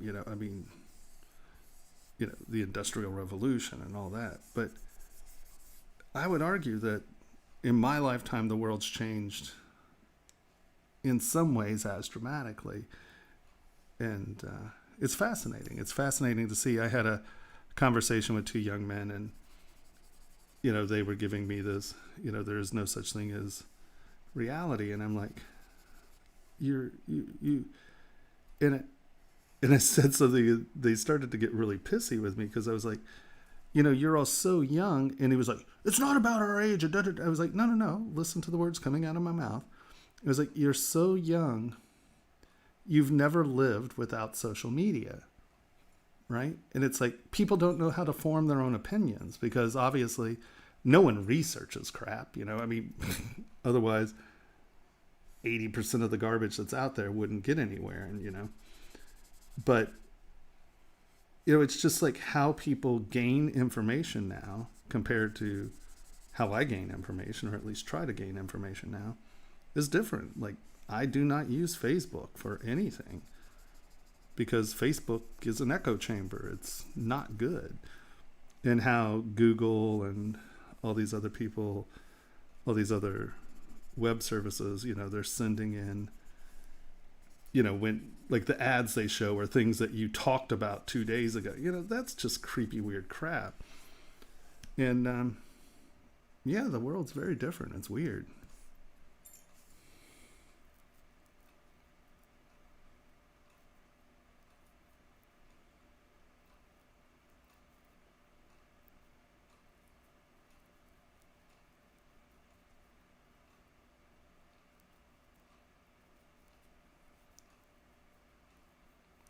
I don't know if it's more difficult to contrast stuff, because you actually got real news. If someone lied on the news, they'd be fired. There's none of this wackadoodle crap. There's a reason that, Dan Rather and the other very well-known, Moreau and a lot of these guys and women, because truth was important. But now truth isn't even important. People can't even accept that there is such thing as truth, so it can't be important. Lying, you can say whatever you want as long as you can get 10,000 people to like it. Because then, 10,000 people like it, it's got to be real, right? That can't be fake. There are 10,000 people who like it. And that's the thing, you can come up with any absolutely just insane concept, but on Facebook or some of these other things, you have 100 people like it or go, yeah, rah, rah, rah, blah, blah. And, now it's real because, all these other people can't be wrong, right? There's proof. Look, I have 15 people here who agree with me, blah,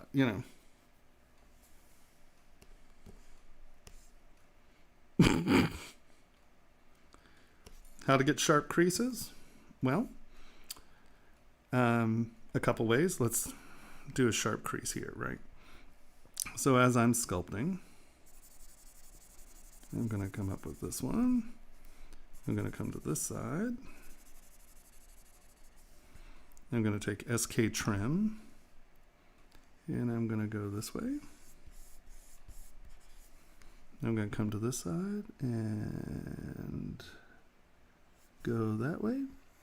And SK trim polish is a really great tool because it doesn't ride over that edge, right? It doesn't aggress the edge. It almost pinches the edge. It's not actually pinching, but it acts as if it is. And now when I come here and I get a few little wobbles in my line, I'll take pinch and I'll do it very gently. You don't want to do this aggressively. And I'll just come back in and tap along this edge. And that allows me to tune that edge just a little bit better. But I don't use pinch aggressively on these edges because I don't want my mesh to be completely mangled. Because if you're doing something and you have this on, it's going to see how it's pulling all that crap to it. Now I try to sculpt on that and it's worthless. But pinching is another good, like if this is the last thing you're doing, you can come back in and aggressively pinch an edge, and that's another very good way of getting sharp edges. But you're distorting the living hijibis out of your mesh, right? SK Trim is one of Sakaki Kauru's brushes.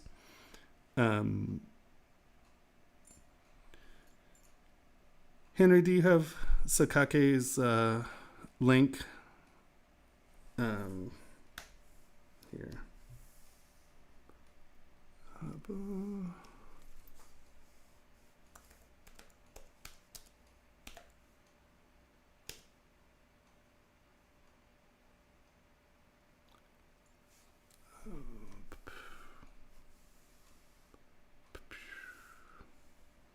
Now, hold on. There's a newer version of this. Boop.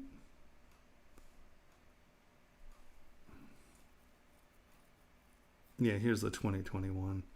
Now, he doesn't ask for money, but I always ask people to give him money. Like when you download it, it'll say 0. You can put 0 in there, but give him a buck or two because he makes some fantastic brushes. And so it's in his brush pack. He also has this line shader for non-photorealistic rendering, so you can take your model and you can generate graphics with it. It's very nice. So, boop. Boop. Boop.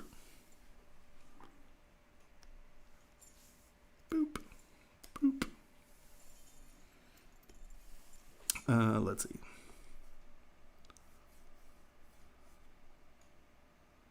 Well, I'm glad you had a good one, Agus. There you go, guys. That's not set for 40 minutes. And now you have the link. I use a lot of his brushes. The other brushes that I've been actually really enjoying are Pablo's clay brushes. This is saving. Hold on. Let's do this real quick. ZBrush guides.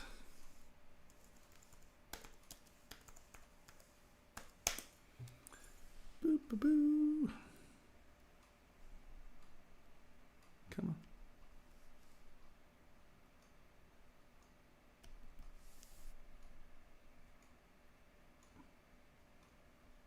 I love his graphic rendering class. Super hot.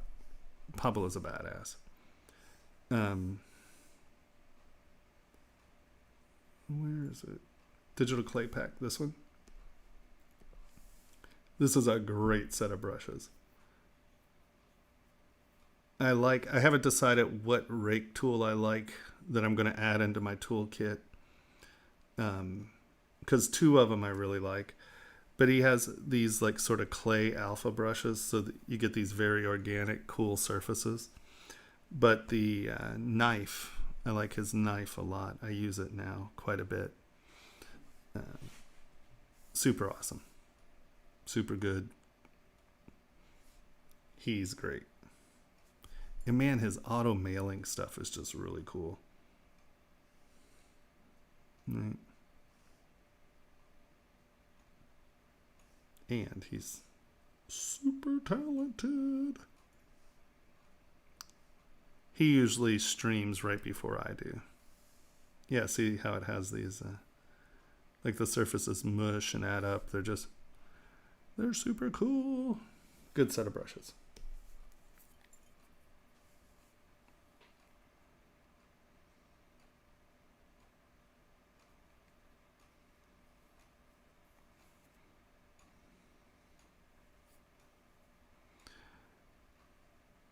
Well, Ivan, kind of yes and kind of no.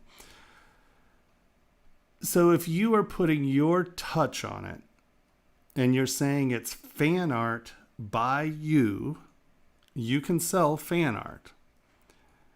If you are trying to claim that it is a Transformers product, that's against the law.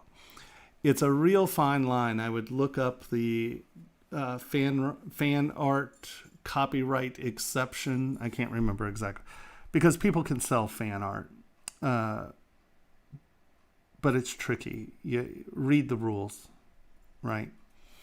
Because I have people copying me and saying it's fan art, and I'm like, no, you're just copying my design. You're stealing my work. So it's tricky, right?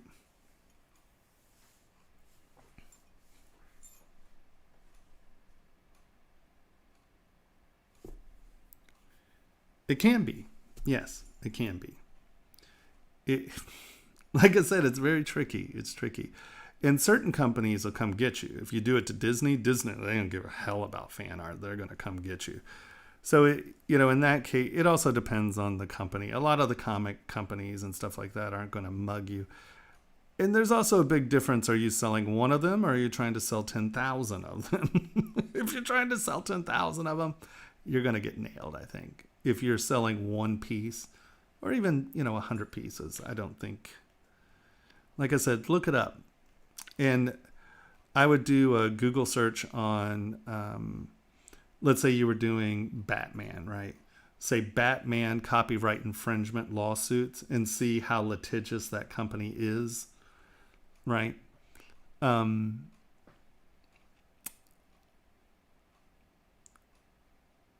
think like one-offs, the amount of quantity, I think, has a lot to do with it too, right? Because if you just did one and you're like, oh, you really inspired me here, I made this, right?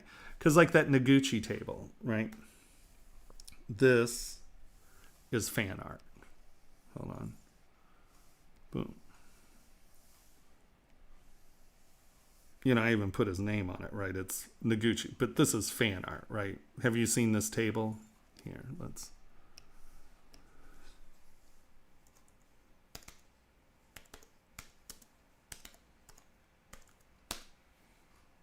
Come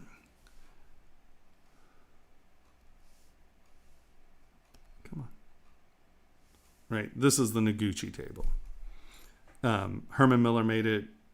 Noguchi is a sculptor. He designed it. I think it's like 1947, something like that. And so that is a Noguchi table made by Herman Miller. $2,200. So I love the table. I'm a big fan of Noguchi. I love the table. I think it's fun. But that's my version of it, right? But if you look, this silhouette is the exact silhouette of the Noguchi table, right? So, where'd it go? This is fan art, but it's not exact. I mean, Herman Miller isn't going to come after me for this. In fact, people who own Herman Miller own a copy of this, so.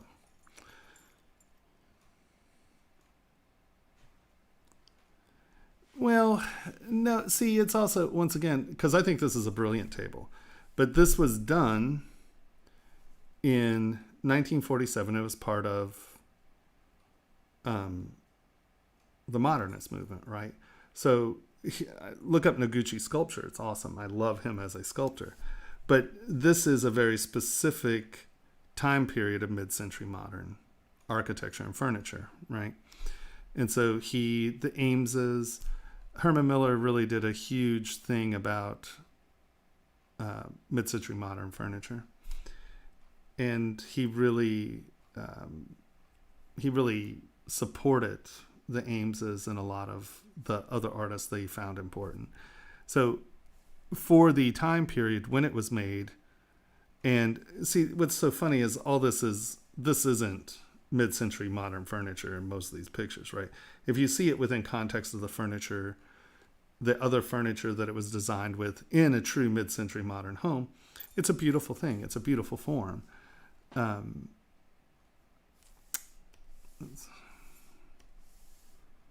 That's a nicer version of it. But, actually it's a very elegant form in like some of these dents and stuff. It's a very nice form. Let's see what else they have for old Noguchi.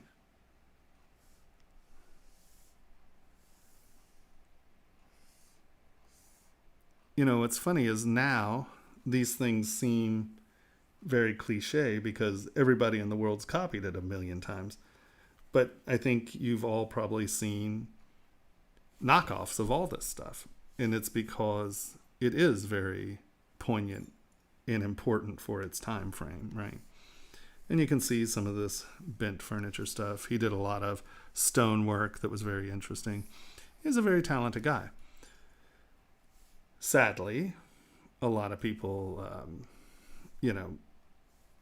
once again, this is all mid-century modern. And if you take it out of context, because dorks have copied it so much, it doesn't make sense now as important art. In context of the time period when it was made and why it was made, it was actually very poignant and very important.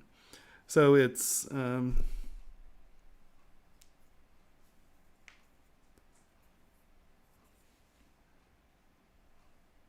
Well, to be fair, mine's a much more contemporary product, and it has more to do with the flavor and vocabulary of contemporary society, where you look at, well, hold on, let's just...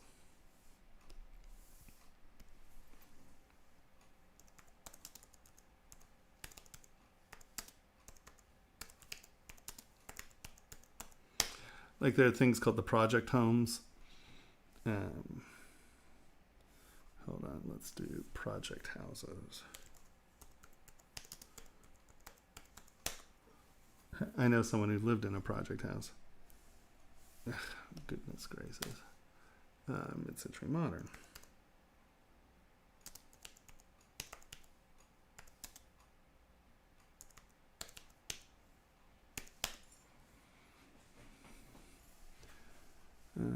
Boop. So there was a very specific design aesthetic, right, that this furniture was designed to be in. So, these aesthetics aren't something that, Baroque furniture would go in. And you can sort of see the simplified lines. I wish there were, hold on, let's see if we can do interiors.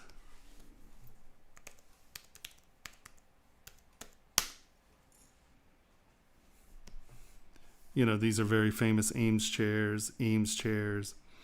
This is all... and so you can see that these are Eames chairs. It's an Eames couch. You can see in an environment like this that a simple print could be very compelling because it ties more into a graphic representation of the space and form as opposed to this representational or busy... it's all very simple, very open, large windows, and so having something that's really ornate and fancy compared to something that's a very simple form on a wall, it ties into the environments that they were trying to create, which I'm actually a big fan of.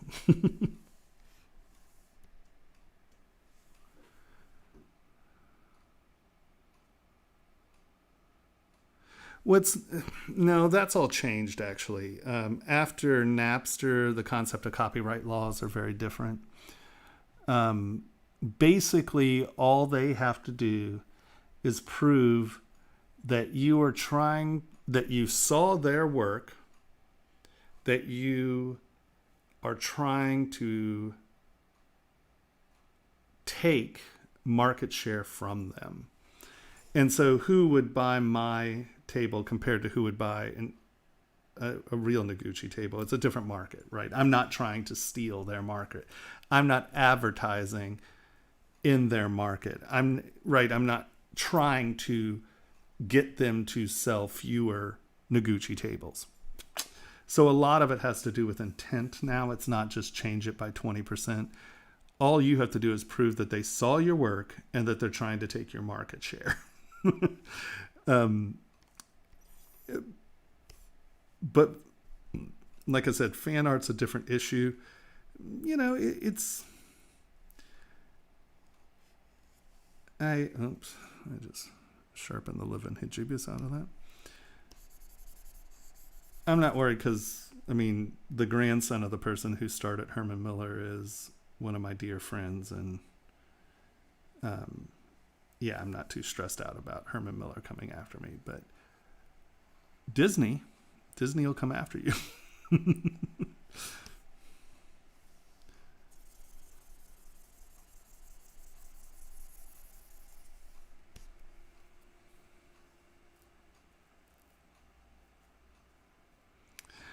I start almost all of my models in, depending on the size of your base model, depends on how many subdivision levels you can get. If you keep your base model below 700 polys, and it's actually like 770 something polys, as you quadrilateral divide it, you can get 8 subdivision levels and be in that 2 to 5 million poly range. So I would start my model in that 2 to 5 million poly range. I've kind of distorted this model a little by using some pinching, and I've been playing with the same areas for a long time. So my geometry is just getting a little sloppy. So I just divided it again. I think we're at 18 million. Like, you know, honestly, 4 million's more than enough to do most of this. But when I get in here, I start to see this tessellation and stuff. So I prefer to have it where I don't see this tessellation as I'm sculpting, really, right? See how those edges tessellate. I tend to like it not to be there. So, you know, but you got to think that this thing is, you know, about that big. So keep your detail in relation to the size of the part. Oh, hold on, no, it's bigger than that. Yeah, it's about that big. So, you know, that tessellation isn't real. It's just, it bothers me, and I have enough horsepower to run an 18 million poly model, so it doesn't bother me. But I would almost always start within that 1 to, you know, depending, like I said, it really depends on that base, the size of your base model. See, there's something going on here. See that little pinch? Hold on, let's lower our res and look at what's up. Yeah, see I have this star point right here. Come on, why aren't you dividing? Higher res. And see how that star point's creating that. That's not a quad. Well, it's a quad, but it's like a pointy quad. These star points come back and haunt you sometimes. So as I'm sculpting here, you can see that my surface is a little pinchy. So when I'm starting to put stuff in, see how it dives in there more than I want it to. See how I'm kind of going like this and it kind of bites back in there. That's just because that geometry isn't truly a quad. It goes to that star. It is, that's an artificial statement. It is a truly quad surface, but it's not a clean quad. Like, it's not like this, right? These are what I call a quad surface. Once you get into the stars, it starts to pinch weird. And I don't like those pinches. So often I would come back in and remesh this if this is something that's bothering me. But it's not bothering me that much. And it's super tiny, so I'm not super concerned.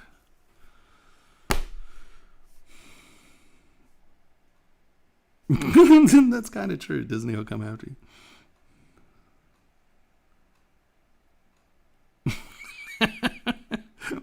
I don't know why you should. Everybody else knocks me off.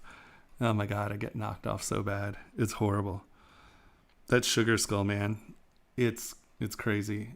There's so many knockoffs of my rings. I use Sculptress Pro more at the end of a model. I use it to, after I decimate, I use it to be able to go back in and apply very high detail into a very low poly model. And if I'm bridging stuff, like let's say I want, this to come down like a fan, right? So I'll use the snake hook with that so it's not distorting out my mesh. And then, well, I'll do it with this. Let's actually show you as opposed to me going, and you're like, what the hell does that mean? So by bridging, I mean, I would mask this off.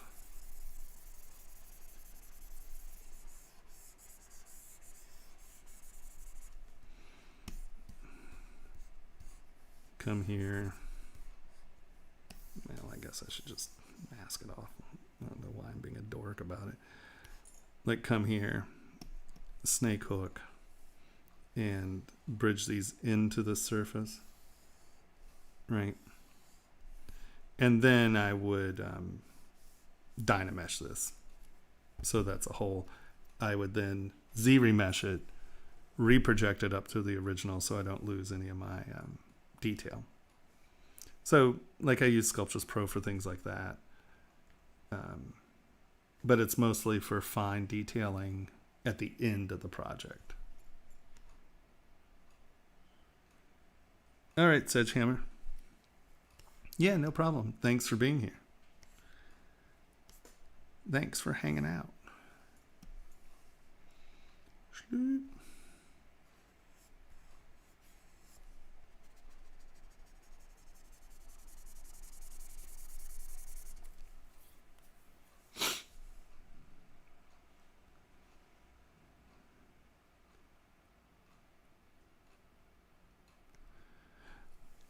Well, I think that, well, here, you know what, I'll show you. Let's go here, frame. And then let's duplicate this. Now I'm going to come back in here real quick and let's, boop. Not finger paint. I'm looking for rake. All right.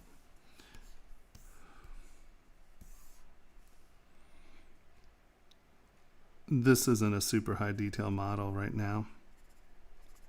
Hold on, let's hide this.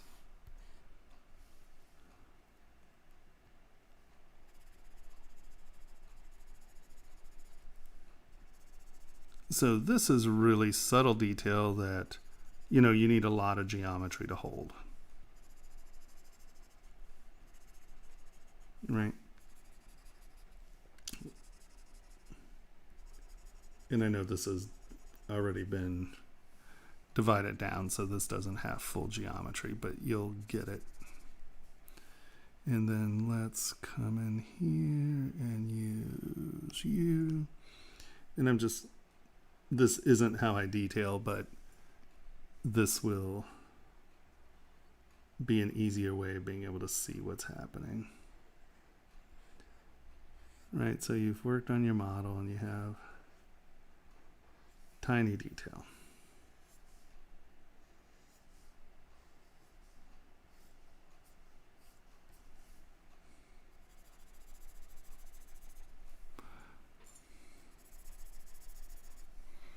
And then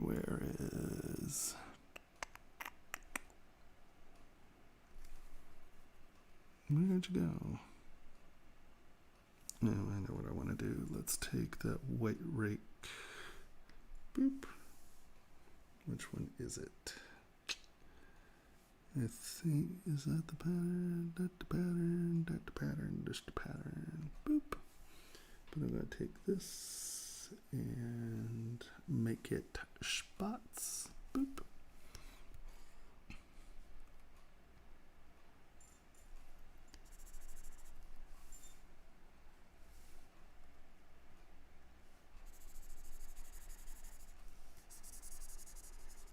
Yeah, I don't have enough resolution here for these to be little circles, so yeah, whatever. This is close enough. So as you can see, this is a very tiny detail, right? And so as you decimate this, you know, what are the chances that this is actually going to hold up? Well, very little, actually.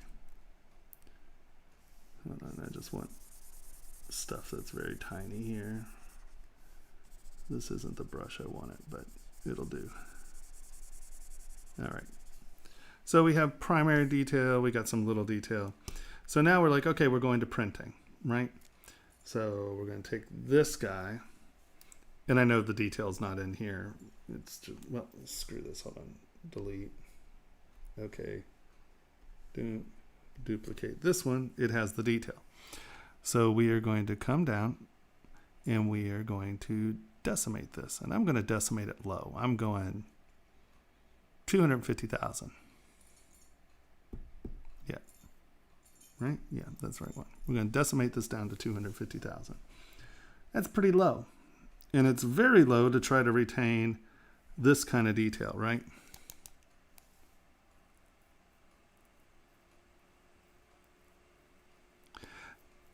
You know what? I don't know crap about baking stuff. I'm a manufacturer. I don't know anything about UVs and stuff. We actually have to have the geometry. You know what I mean? I can't do UVs. It actually has to be there for manufacturing, so I'm not sure about that. Sorry.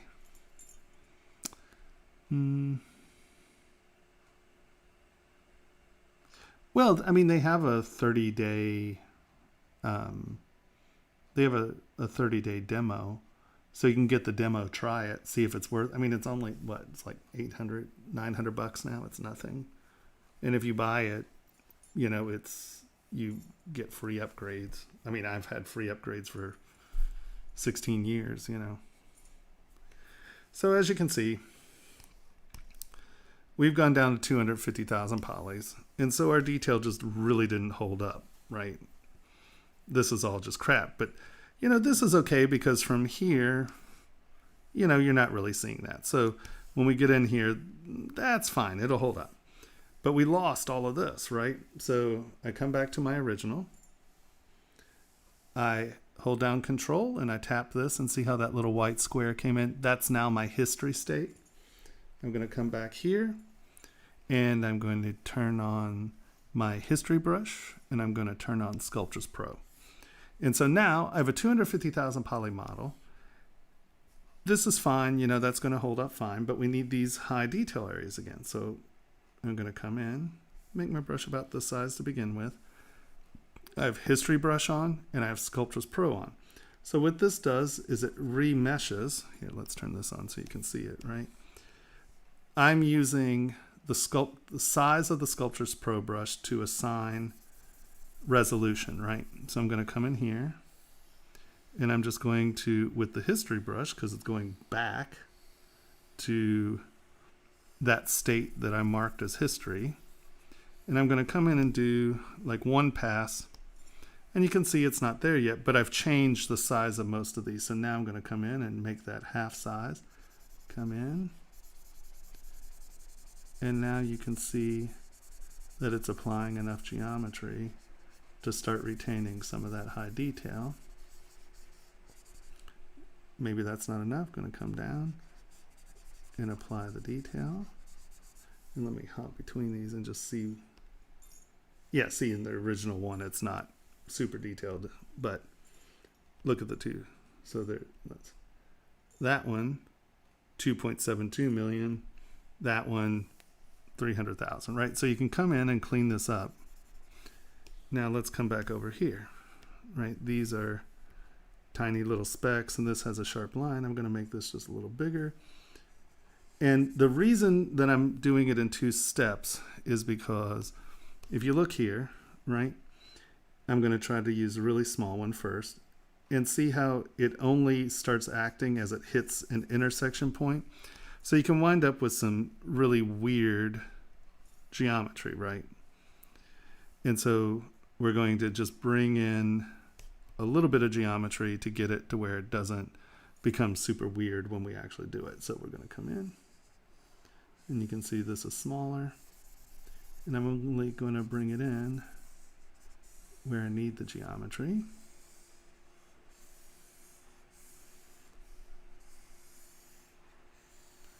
So this way, you can have resolution that is super tight.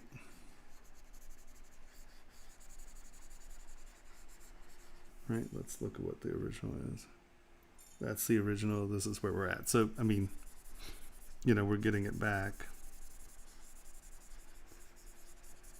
Hold on, let me do this. Boom, let me divide this up.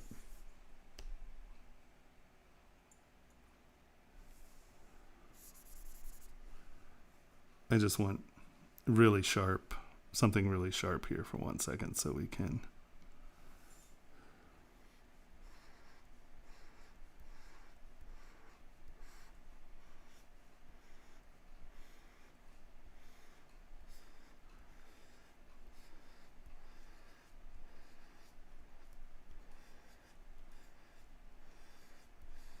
Right, this, because this is all dull. It's hard to see what I mean because it's just all blurry. So we come in, we've done some high detail. Come back in, we've moved it, right? So hold down Control, tap your orange. Now that's history state. We're going to come in here. We are going to grab our history brush again. Make this a little bigger. Come in, boop. Right. And now if we need to make that a little smaller, we can come in and get that to be as sharp as we need it to be. And so now we have a 500,000 poly model because we just added a ton of geometry in that little area to retain that sharp detail. But I'm still well under 1 million polys. The cool thing about this is I get it this way. And let's say I want to be under 500,000 polys for the full model. So I just did this. I'm going to come back. I'm just going to go back to 250 and tap 250. And now it's going to reprocess. But because the decimation master is smart, look at how really, you know, we didn't lose a ton of that geometry. We've just halved this. And now we come back in, our history brush, Sculptress Pro on, boom, and we can come back in and add this detail back.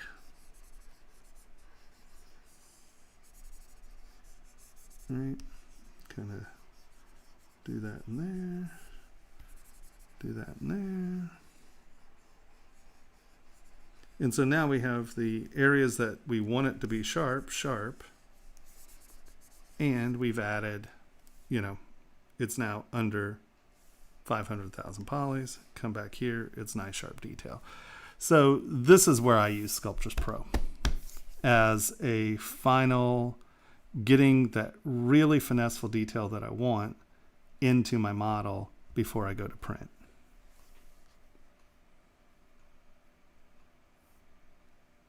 Okay, hold on.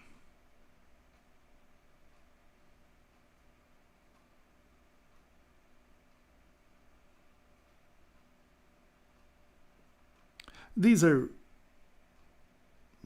nope, this is in 2021, not, no, you could do this in 2020, yeah. Because the only thing in 20 is dynamics and the optioning thing. So yeah, you could do this in 2020 without a doubt.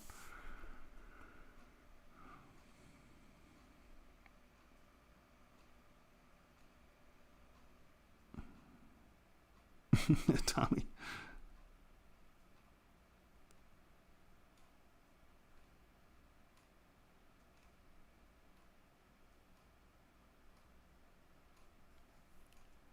Oh yeah, yeah, of course.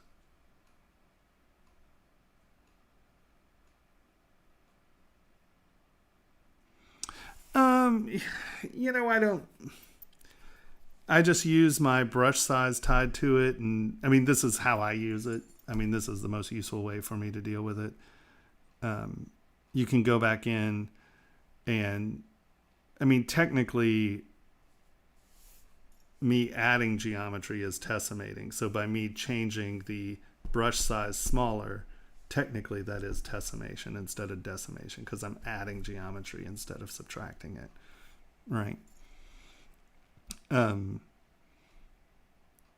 Yeah, but I think that's one of the coolest features, because there is nothing out there other than this that allows you to do that. Especially going into print, it's just, I mean, let's look at this guy for a second, right?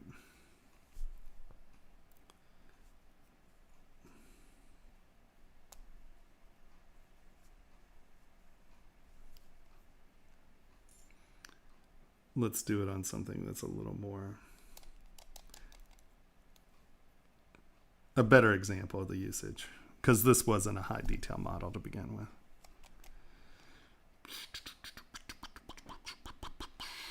All right, hold on, let's go preferences, because we upgraded recently. Quick save, no, 40 restoration. Oh, that's my problem. 45, okay. Let's go here. Frame. Whoa, everybody calm down.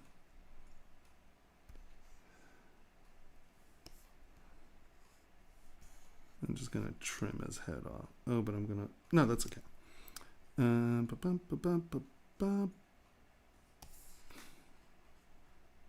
Boop.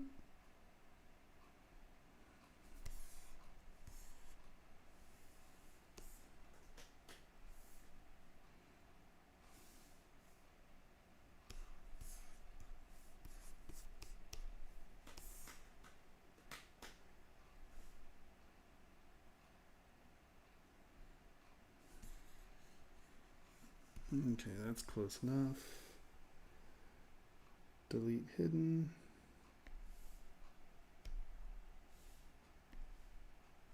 No. Fine, delete lower. Delete hidden. Close holes. Okay. So now we have our little head here, right? And this has some, fairly subtle details. I'm just going to come in here real quick and make some of these sharper, because this was me just, right, this isn't a super detailed model at this point. But I'm going to come in and put some, I just want to get a little bit more subtle surfacing on this.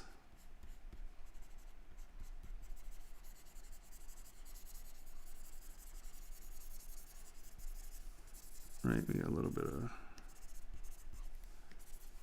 let's go, where are you at? Boop.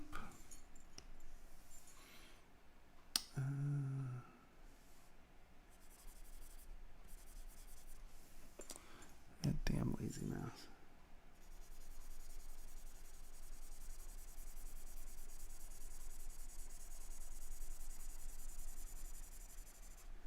I want to hear, why are there dents in his gums? Because it's something we can put there right now. And then let's do rake wet.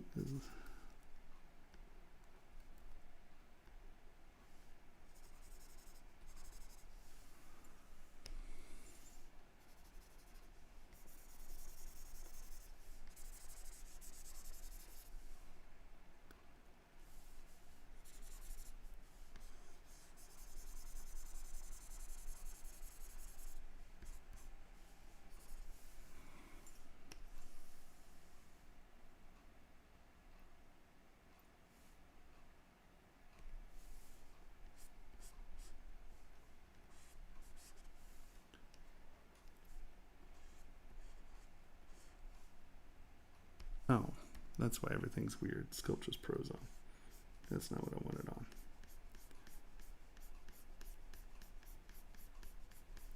I just want light, subtle lines on right now. I don't want to hear anything about, that's crappy texture, Tomas.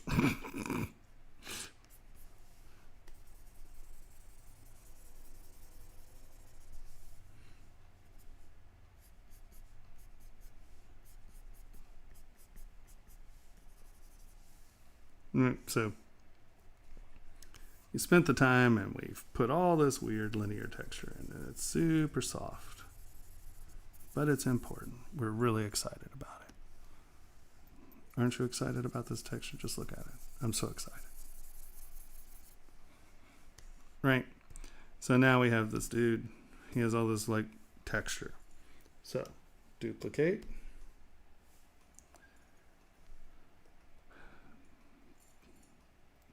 Decimate 250,000.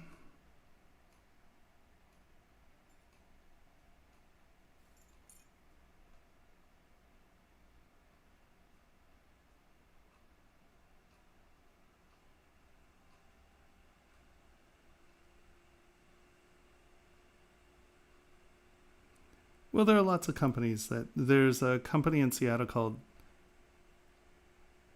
52 Group 52 Studio 50. Hold on.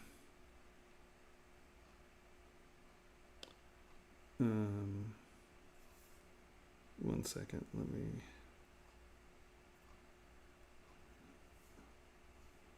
I got an email from them a little while ago. What are they called? Level 52. And they do a lot of toy production and stuff. And your initial setup's probably pretty pricey. Like,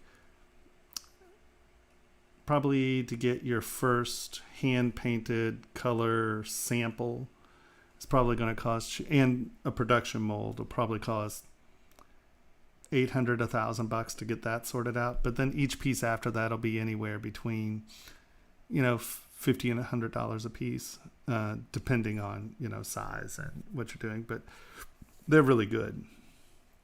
All right, so let's look at our guy here.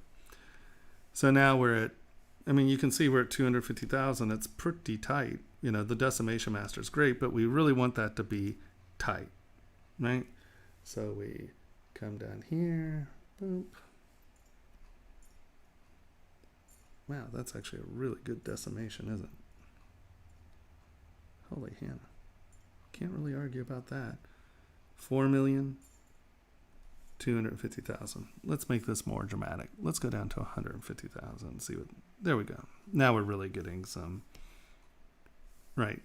Now we're really losing some of that surface.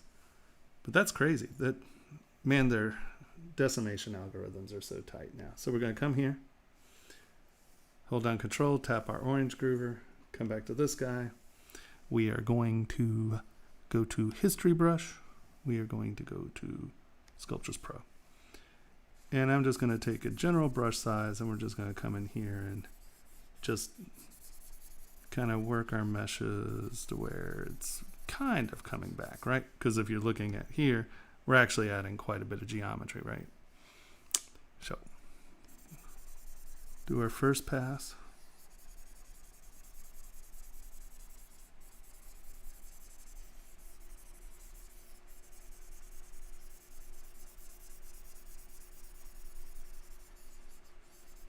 All right.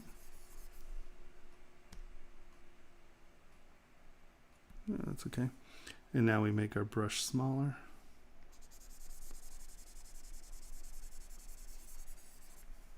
And here, let's zoom in here. This is the original detail. Come in. And now we're making our brush smaller, and you can see we are going right back to that original detail.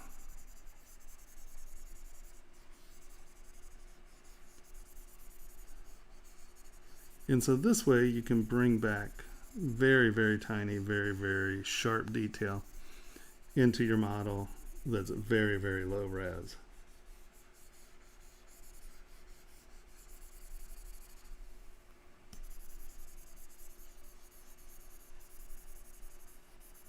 Right? Clean up those intersections.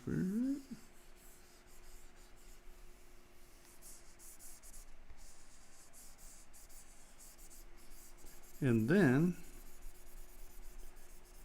if you're here and you're like, wow, I really need this to be sharper. Well, you're in Sculptures Pro, right? Let's pick a brush, knife. It's Sculptures Pro. Make it smaller. And I can come back in and add super small detail. Come on, stop. Really? Grr. And it's generating the geometry for me. And then they're like, well, you know what? That's all great, but I really need it to say Tomas in the eye. So now we come back into the eye. We cut that back in. We're gonna, and so here's another place. So I use smooth to come in, and I'm going to use the smooth brush size to add geometry in here, just so I don't get that weird crunchy crap. Come back in. We're going to grab Form Soft. Put this back in.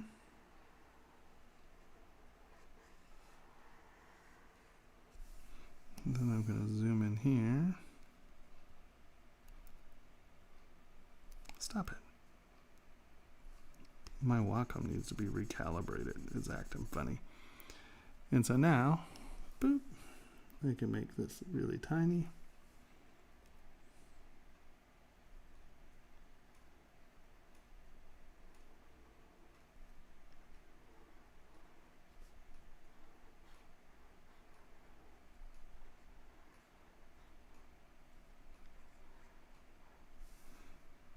And there you go. You can add insanely tiny detail. And look, we're still under 500,000 polys. To get a model detailed enough to be able to put Tomas in there, you'd need hundreds of millions of polys to get that much detail just in an initial sculpt. So this way you can come back in and really come in, tune your model, and you know you're going to print, you're going to make this a crazy little guy. So you can come in and sharpen this stuff up, right? And now you can add that detail in. Now we're at 583,000 polys. And then if it gets, you know, if let's say we get above 1 million polys again, you just go back. If you need it to be 1 million polys and you need to go back, you just redecimate to 1 million polys, and it's going to take those polys out of here. It's not going to take it out of here. So it retains your detail even as you're decimating if you need to stay under 1 million polys. Does that make sense?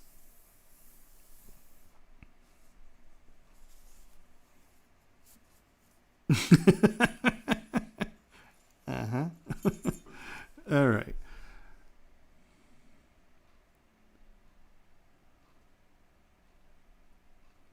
Yeah, level 52 is awesome.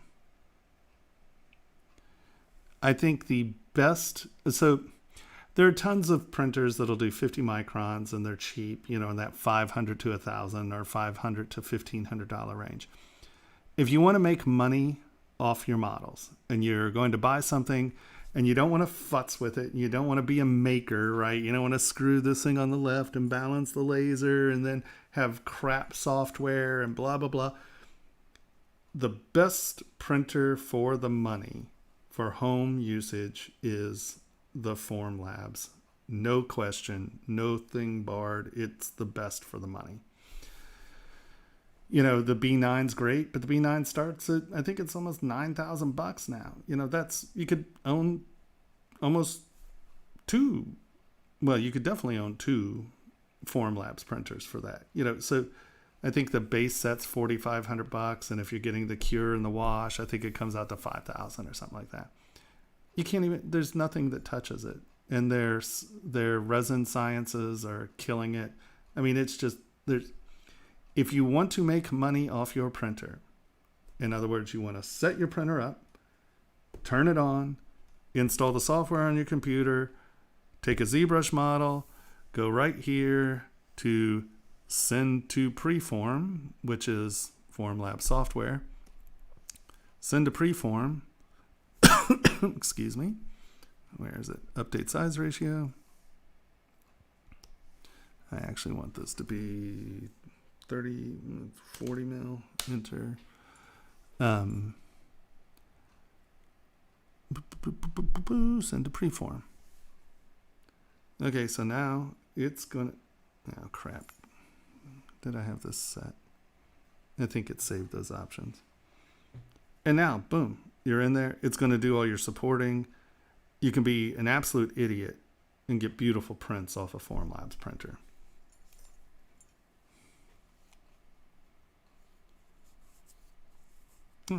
So it's back to $3,500. You can't. I mean, you can't even pretend to beat that for a machine that you're going to make money off of. I mean, like I said, some of these printers, the Phaser and Mars or whatever, their support systems suck. There's all, you have to fiddle-faddle with it. You might have to do X, Y, and Z. Look, you buy a Formlabs printer, you take the resin, you put it in, you push go, you get quality prints. Done. Easy. Yes, I have used the custom colors. It's awesome.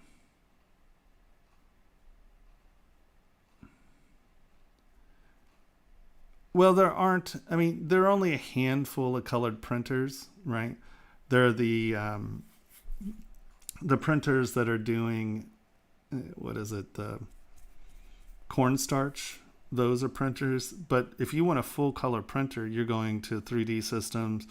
I think it's a ProJet 850.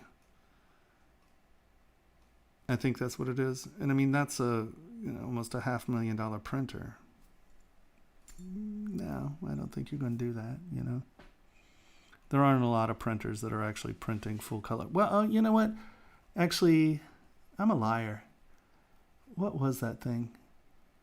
But I mean, it was still $70,000. I mean, it wasn't $500,000. But the prototyping printer that does the full colors and live mixing, it actually does different resins. You can have, I think, 2 or 3 different resins going at the same time, which is all right. Repair.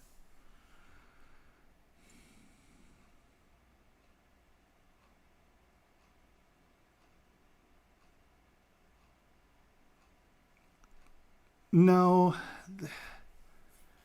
there's a pretty affordable one. I think it's in that $40,000 to $70,000 range. You can get a full color printer, but and it's actually millions of colors because it's actually live mixing. What the hell was that thing called? We saw it at JCK a couple years ago. It might have been last year. They had shoe demos that went through color fades and stuff, but I still don't think if you're doing figures, it's easier to get to a company in China to hand paint the stuff, and it looks better, honestly.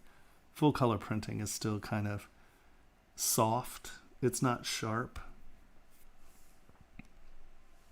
There you go. That's how easy it is. Ta-da. You come in, supports. I don't want a full raft. We want mini rafts. I want 110. I want 35. Let's look at how this is going to be printed. I would probably remove the bottom jaw just so my teeth are clean in both directions. You're going to get some bending here, but let's go auto generate all.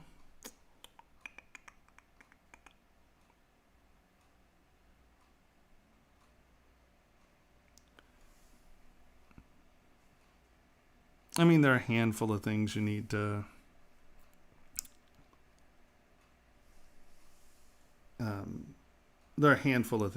learn, but I mean, it's like there are a few things about directionality in the print that's easier, but like wipe side and stuff like that really isn't super applicable anymore. Can be, but it's not real important.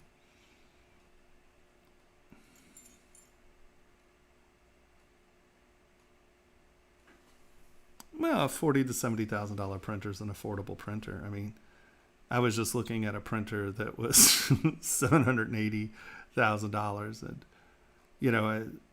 what is it? The X800 full metal printer. I mean, that's 1.3 mil. Real professional industrial printers are expensive. everybody and I get yelled at on this when I stream all the time. People are like, oh, you can get this for $500. You can get that for $100. You can get that for $3,000. Those aren't professional printers. You're never going to run a business off one of those things. Real printers are expensive. Things that get good resolution, that have really good materials, they are expensive. Just go look at 3D systems every once in a while and just do 3D system pricing. 250 to 1.3 million is not outrageous for a 3D printer. It just depends on what you want to do with it, I mean, 3D systems makes things that the Marines own and, Boeing owns. And so there you go. So you can see that any ding-dong can make a model, right? And the nice thing here is, let's say this is on some detail that you really don't want it to be on. You come back here and do edit all. And see, these are where the supports are. And this is what makes the software really nice too, is that you can, come in here and there. Let's say you have something there are really a lot of little lines right there. So you're like, oh gosh, this is a pretty big point. I can come back in here, change my point size to very small, and it's saying it's small. And let's say I don't want to change the shape of this tooth, right? I can come in and put 3 small ones on there, and those will just peel off like nothing, right?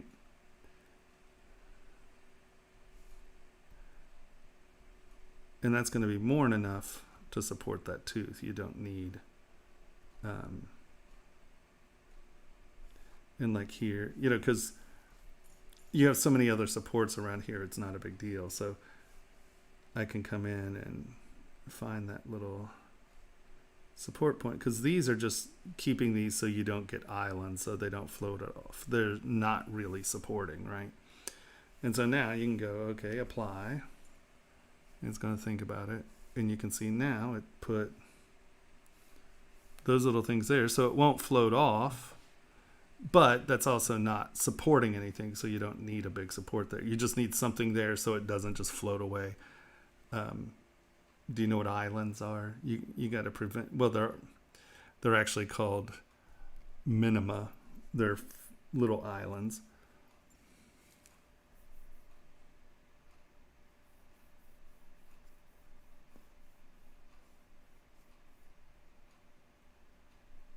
Yes, you could definitely give a mustache of support. Right? And so you can see that, very quickly, very easily. I mean, how long did that take us? 10 minutes? Boom. There you go. You're ready to print. And there are very few print failures. Under supporting will do it. Putting in a weird angle can do it. And you'll learn pretty quick. But for the most part, I mean, this will print without a problem. And we didn't do anything to it, Wow. There's so many mini rafts that came out as a raft. Does that make sense? Boop. Nope. Don't want to save. Nah, I don't want to save you. And I want to take you back to where you were. Boop. Yeah, of course. Boop. If you're not making sound effects, you're not trying.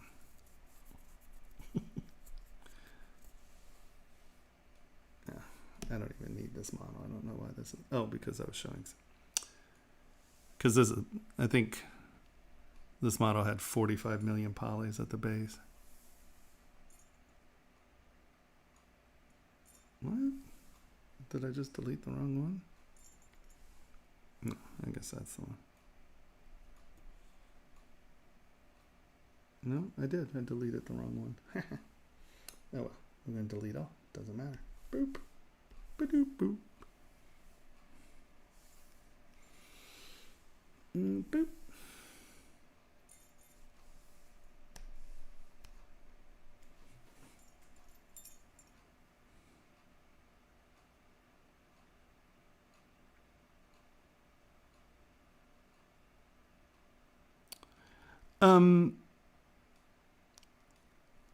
I don't.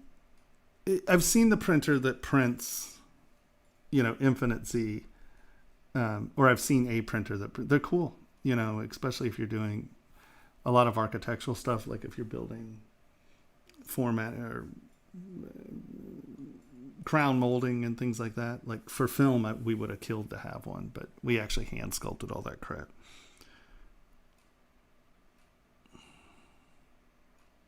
Yeah, exactly.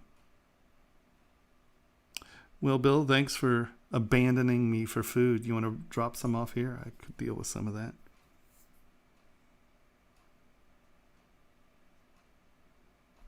See you, Sabero. All right. My audience is abandoning me. Oh, crap. See, that's what I'm saying. From like 8 until like 11, it takes forever. But like from 11 to 2 a.m. is like 10 minutes. It's like, I don't know. It's funny.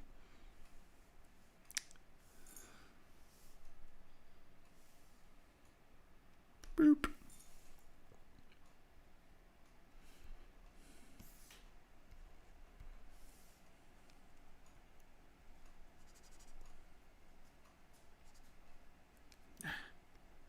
Come on.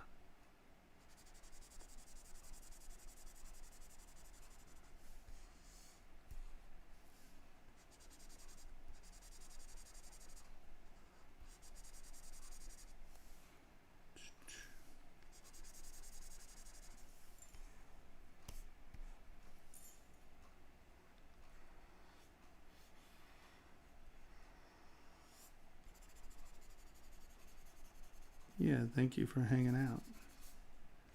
Have a nice evening.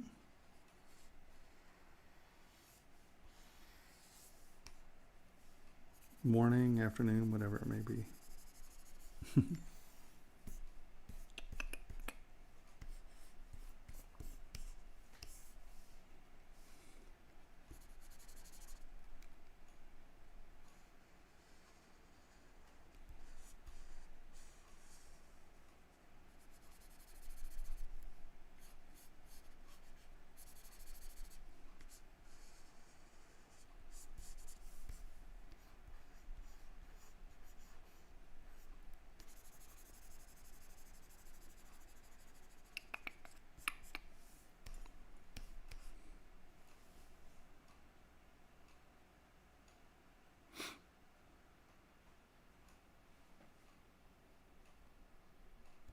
Very cool.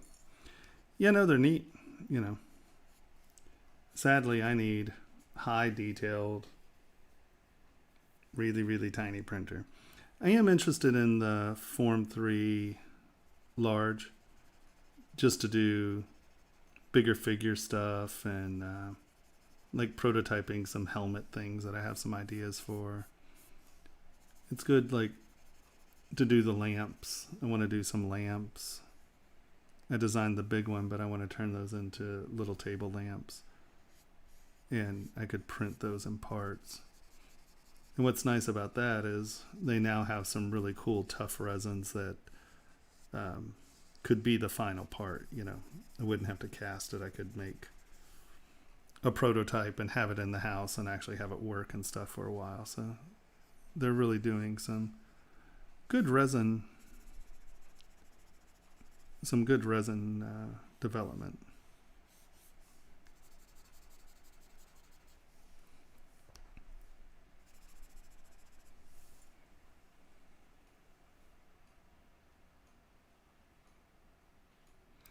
Actually, Formlab sent me a new one, so I sent that one back to them.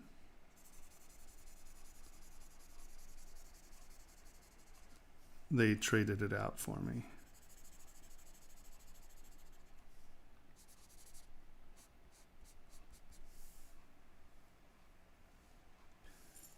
Yeah, I get very good support from Formlabs. I have no complaints at all from Formlabs. They've been very good to me.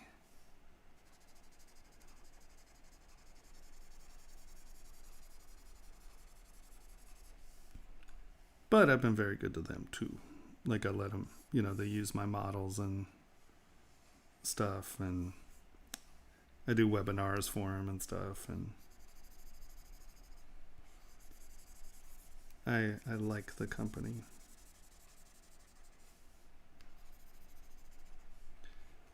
It's nice. You find companies that do good work, and then I don't know, build a relationship with them and try to,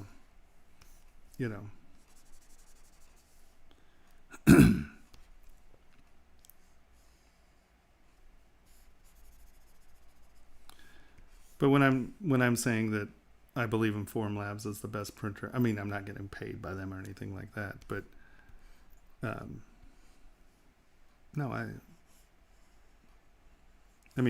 I do, everything I say is true as far as my opinions and stuff is. It is good stuff. And, people are like, oh, it has this problem, that problem. Well, of course it does. I mean, everything has a problem, Nothing's perfect. But anything that's ever gone wrong, they've been very, very, very supportive to me. So no complaints.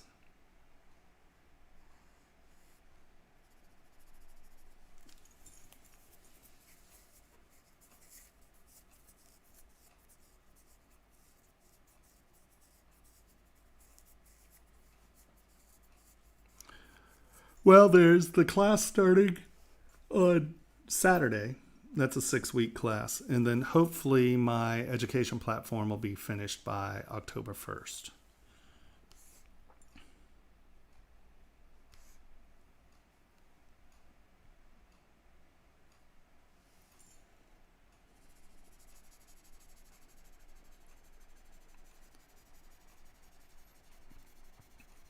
I mean, we should have enough videos to launch.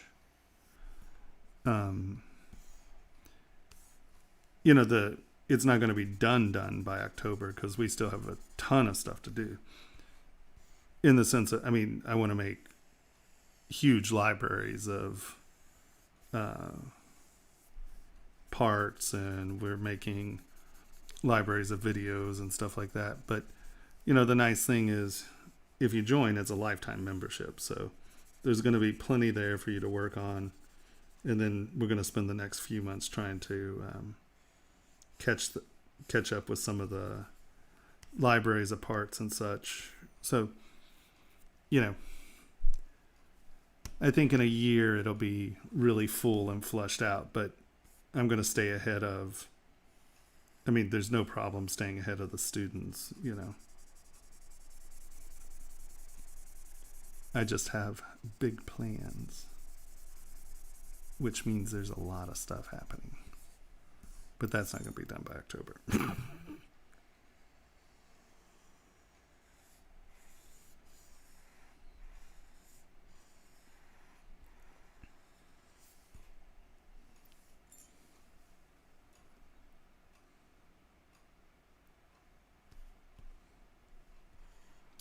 Yeah, no, that's going to be part of the class is getting some people who are industry professionals in the actual bench jewelry, explaining to the students, what they need to know about stone setting. Because, let's face it, as a designer, you don't need to know about stone setting. You need to know how to talk to your stone setter. And so we're going to have a lot of stuff like that.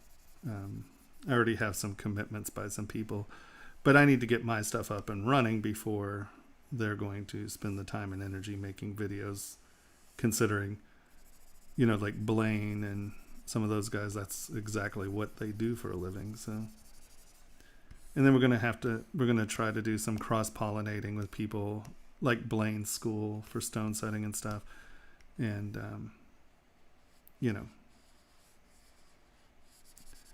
there's a lot of stuff to get going and in. So I just want to get it to where people can join, and that will give me some revenue, so I can then, like, travel to Tennessee and deal with Blaine for a while and get a video made by him and set up, a relationship with his school. And, there's a lot of stuff that I just can't do if I have to do freelance work to pay my rent, So, get it up, get it running, get a little bit of income sorting out, and then push to get some of this other stuff in and done.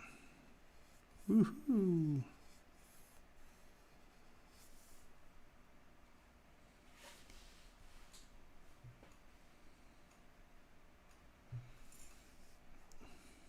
Yeah, Blaine Lewis is who I want. And he said he would do a couple videos for me.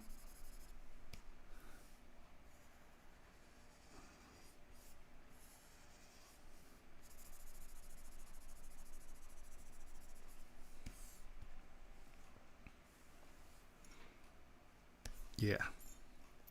It's super cool.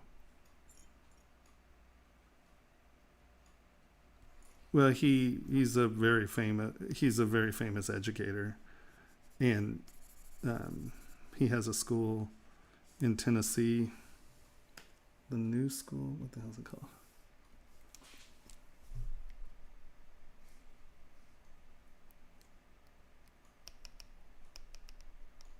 Really, you bastard.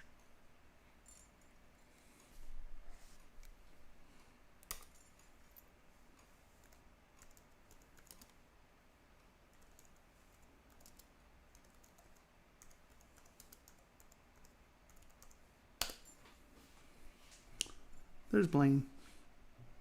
New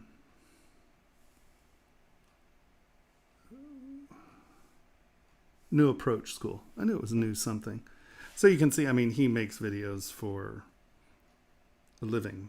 In his New Approach School, it's tied to Rio Grande, and that's where we're kind of developing a relationship with Rio Grande. And so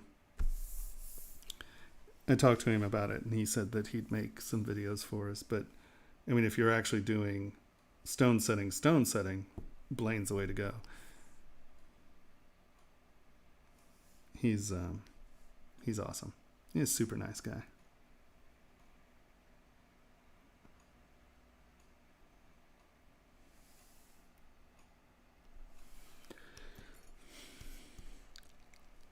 Well, he's in Tennessee. He's not actually in Albuquerque, but he does stuff for Rio, as I will. I'll do a similar thing with Rio.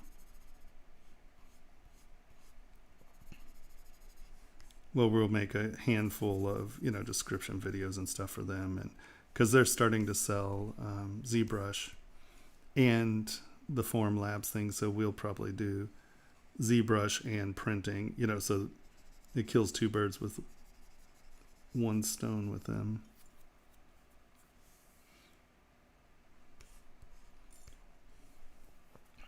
Yeah, and Blaine's just awesome. Not only is he a great teacher, he has a bunch of people there at the school that Jason Macchiafava, who's a complete and absolute badass. He's awesome. He teaches, when he's not in Thailand, he teaches at the New Approach School, and he's amazing. He's an engraver, stone setter who does some really cool work. He worked at Tiffany's,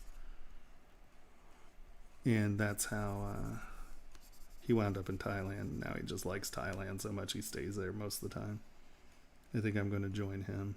Off to Thailand. Excuse me. Boop.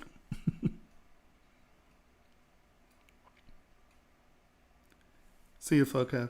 And next week is critique week. So if anyone wants to upload their models to be critiqued next week, upload your models at, do you have that link?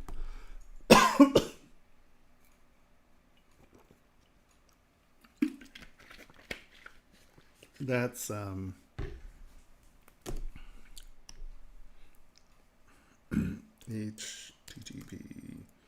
semicolon, forward slash, forward slash. Is that it?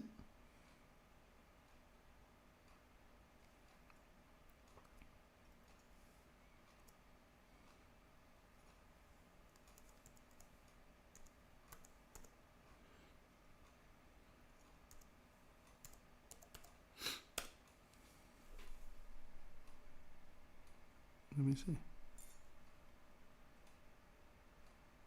Wow, that's interesting. So,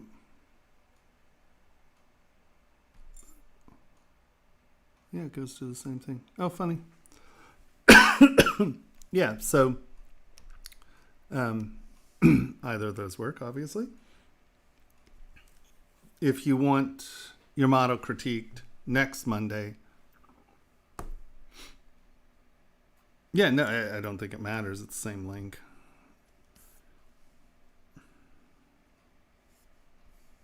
But yes, next Monday is critique class. Or critique day or whatever. Being in education format, everything's a class for me nowadays. I'm just like, oh, it's class.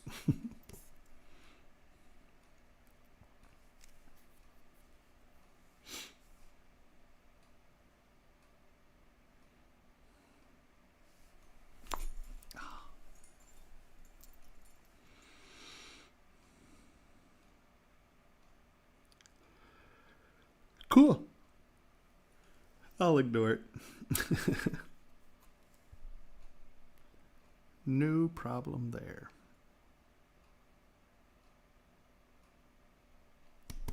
Why does this keep auto-saving? That has not been 40 minutes.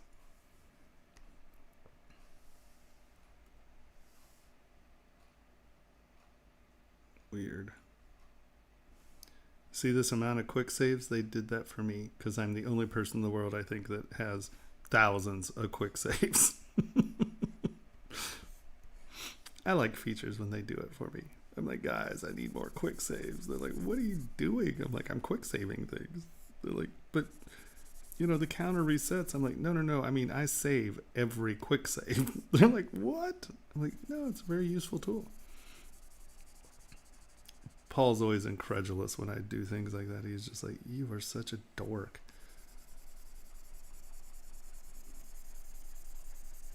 It's important. It's how I count hours.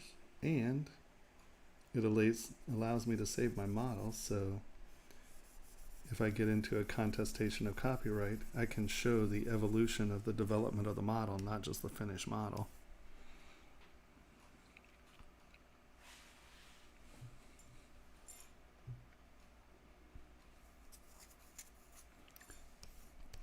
I'm glad you're learning something. That makes me feel good. I'll tell you, half the time I have no idea. I like just yabber.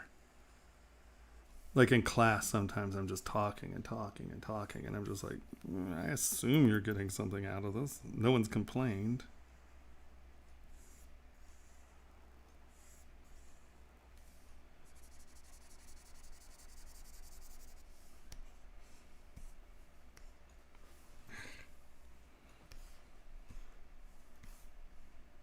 Nope.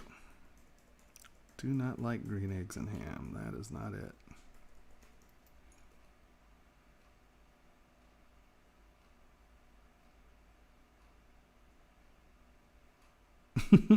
Right? Yeah, that's exciting.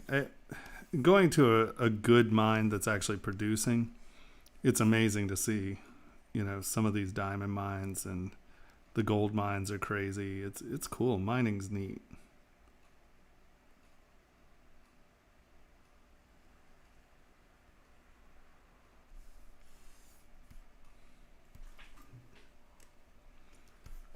My keyboard moved a little in my lap, and now I know no idea where anything is.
Sometimes when you get lumps on the surface and you can't get rid of them, just use the move tool as opposed to keep sculpting over the hump and ump the hump and hump a hump. Sometimes it gets very frustrating. And all you have to do is go in and hit move.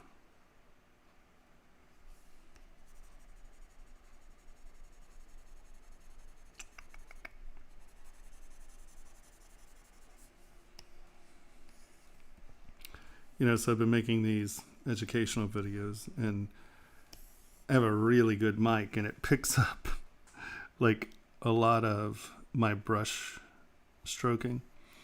And I started editing out some of it, and then where I stop talking and I'm just sculpting, it gets really quiet. And I was like, well, you know what? I kind of like the brush noises, the shk, shk, shk, shk, shk. So I left it in. So if any of you join my education platform, don't kvetch about the brush noises. It's a conscientious decision. People complain I can edit it out, but I don't know, the quiet just seems unnatural.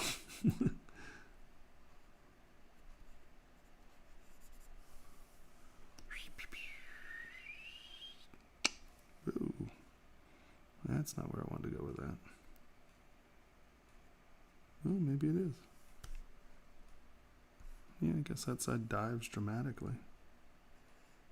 Yeah. Who knew?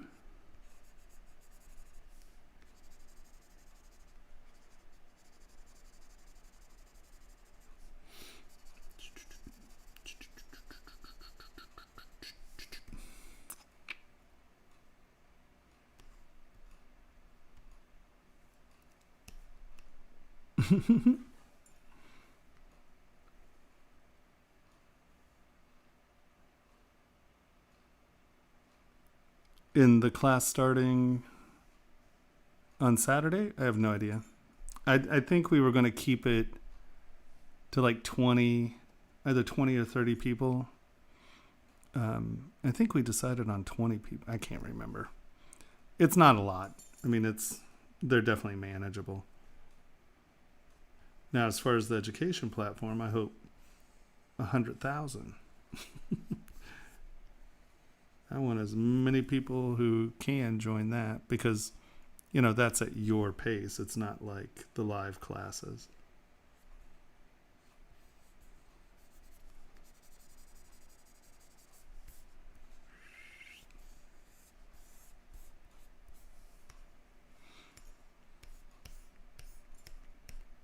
Yeah, the live classes have to be small.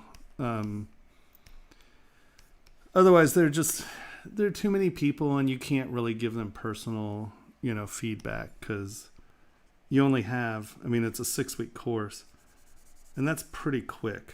Like my old classes were 10 weeks, and these are 6 weeks, so it's a more streamlined process. But the education platform, every single thing, how we're doing the videos in a lot of ways is that I'm going to make a video about a process, and then we'll see what things are not explained completely. Like when I'm doing this, I'm saying, oh, I do this, but I'm not explaining what that brush does, or I'm not explaining X, Y, and Z very tight. So we'll come back and make another video that is an in-depth video on that, on whatever I was a little vague on. And then that way we have sort of reference videos within each project video. And we'll do them, if there are things that are, and I think we'll do something that's sort of like Ask ZBrush in the sense of, you can go onto the forum and post a question, and then I or a number of the moderators or whoever knows the answer to the question will chime in, and we'll make little videos about that stuff too. And the thing is we're trying, and the goal is to have just this huge resource library of videos that are going to help anyone figure out anything they're trying to figure out, So I feel pretty good about it.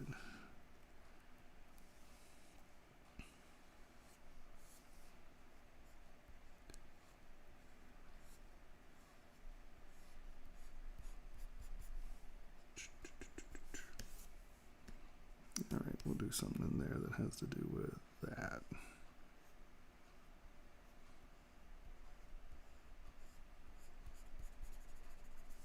Okay. That'll solve that issue. We're going to take that in that direction.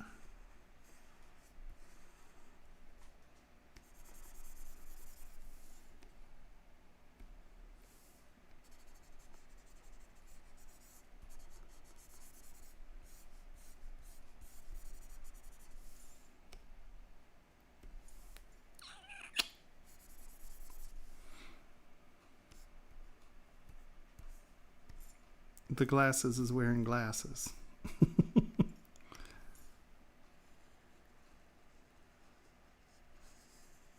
So would that be a bifocal?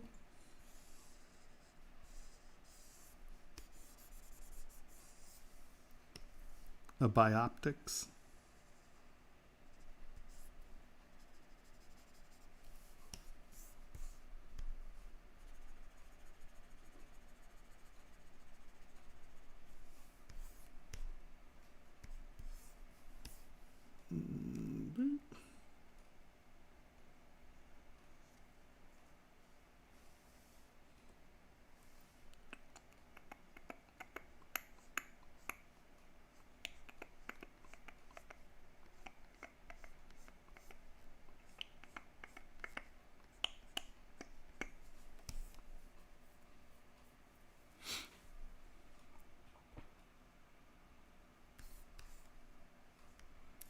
Yeah, it shouldn't be hard to practice. Just pick something and copy it. I mean, that's probably the best practice, because the thing about finding something and kind of copying it is that you can't get away with the cheesy and ever popular answer when something looks totally torqued and screwed up. You're like, oh, well, no, it's meant to be stylized. No, it wasn't. And we're all guilty of it. I've done it. Oh, when I worked in Hollywood, we did it all the time. No, that's what I meant it to be. Oh, you need it different? Sure, I can fix that tonight. Oh.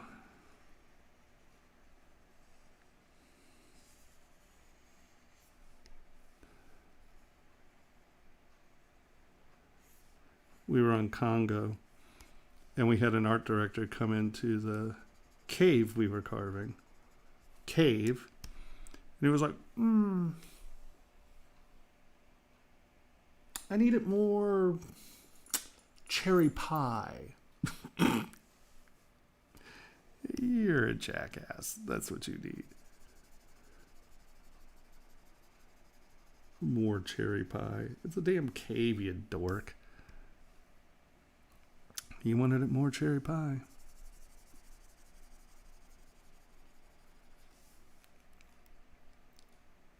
So I just moved things around. Didn't really change anything. He was like, yeah, that's great. You'll find sometimes there are assistant art directors or art directors who just want to feel like they're involved by changing something. I can't think of Dana's dad's name. Urasich, he's a set painter. And there's a very famous story about, or he's not a set painter, a backdrop painter. And in the famous, the yellow poppy scene, or the field of poppies, right? The art director was just being a massive pain in the butt, and he kept coming in and, oh, can you change this? Or, oh, can you change that? And so he just started, they took oil paint and they painted on cellophane, and they painted flowers that were like purple or more orange, or, in the color range, but a different color. And they literally just kind of stick it up on the backdrop, and he'd come in and go, oh, it's great, but can you remove that flower, those flowers, like that batch of flowers? And they're like, yeah, we'll fix it. They just peel it off and stick it on another place. The next thing he'd come in and go, no, that looks great, but can you get rid of those flowers and those flowers? They're like, yeah, no problem. Peel them off, move them to another place, and it just gave him something to complain about. That's Hollywood.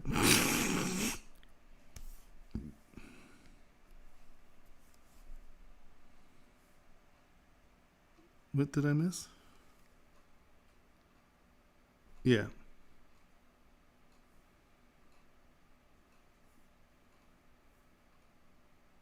Did I miss something, Henry? Oh, can you show a Boolean? Sure. Boop. Let's see. So for something like this, you notice I have these things right here. These are my cutters. These cut the holes for the screws on this part. And so I can come over here. I will take my little groover. Nope, wrong one. I'll take my little groover. There we go. And we're going to take you. We are going to duplicate you. Boop. We're going to drag you out here. I tend to Boolean from my folders because it allows me to do it here and it doesn't dump the product out here in tools, so I don't wind up with 100 million separate tools. So that's my model. I'm going to duplicate you. We're going to make a new folder. And I'll drag those cutters up in here. Boop. Right. And so you can see, oh, well, really good job, Tomas. You've been sitting here sculpting and, well, look what happened. We're going to turn transparency on. So I need to take this edge and move it up so it at least is going around that screw, right? That gives us a little bit of room for the screw hole. Just need to get that out there.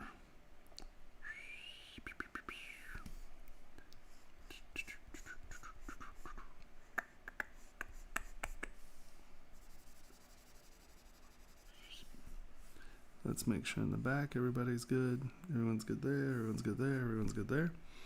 All right, so everyone's good. I'll come in here and clean this up just a touch. This is my OCD. Even when I'm just showing you something, I still can't deal with something being absolute crap. All right. SK trim. Hide these for a second.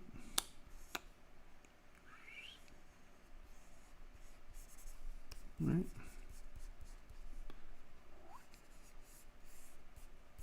All right. And so now, bring this back on. Look at it, we have to turn transparency off. Come here, make this a cutter. Make this start. Right, start. That's subtractive. Come right here, boop. Boolean folder. Well, this is a big model, but it should be good.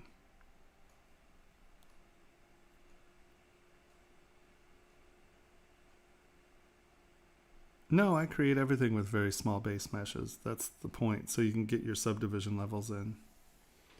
Right, and so now it kicks it out down here. Boop. And there you go. You have your screw tip recesses, the screw hole, and then, you know, that's something that you can then futz with.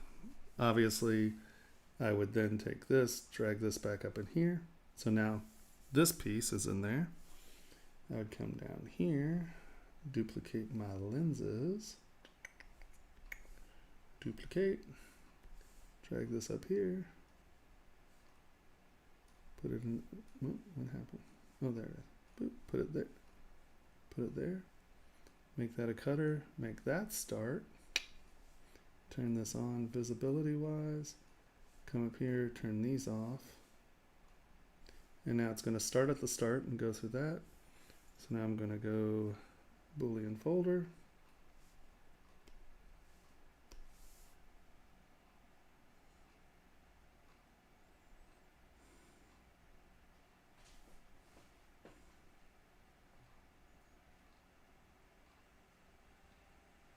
Dun, dun, dun, dun, dun.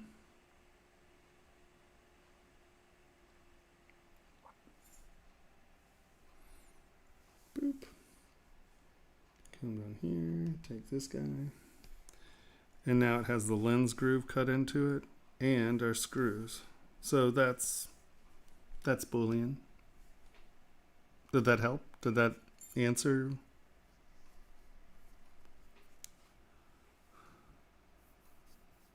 All right. Yeah, exactly.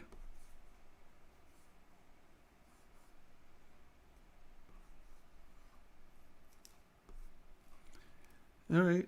Thank you, Pavorkian. Cool. I'm glad that answered that. Right. And that is our Boolean.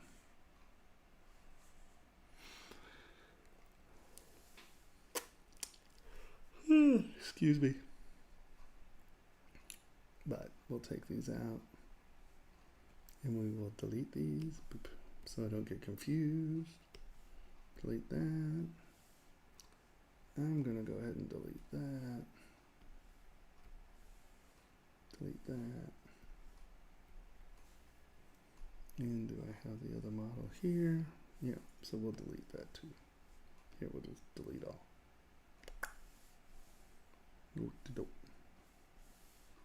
Boop. There we go. So now that's good to know because I wasn't paying any attention. And that needs to move up.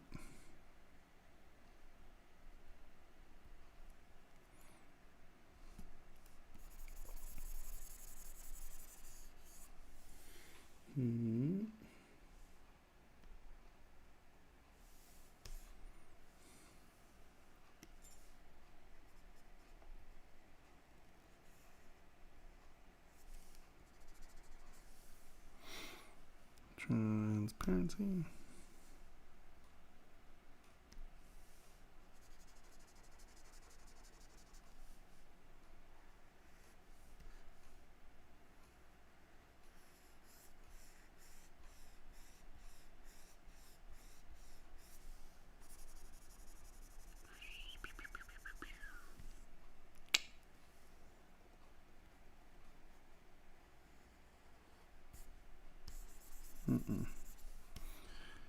I don't know why I'm doing this.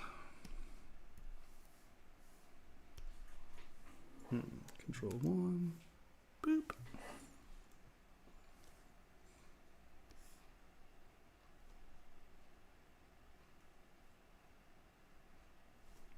There we go.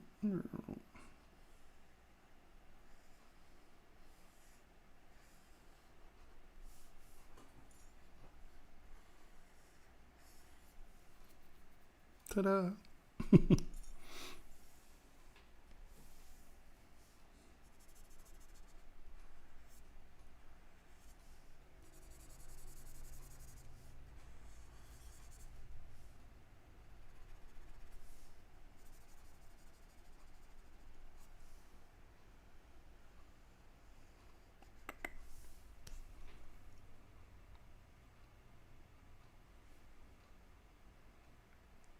Well, I didn't. No, I took a bathroom break, and I have some water.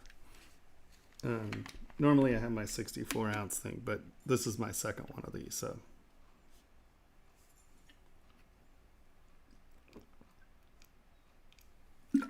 And it's also sort of like meditation.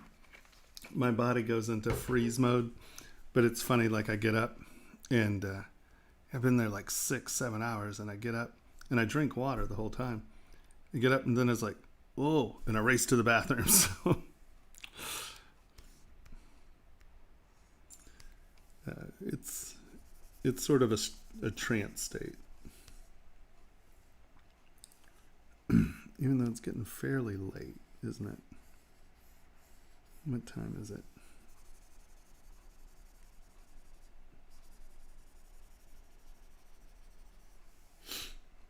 I don't think I got my hey, it's almost time for you to go to bed alarm. I have my alarm set at like 1:50 in the morning, so I at least know it's getting late when I'm working at home.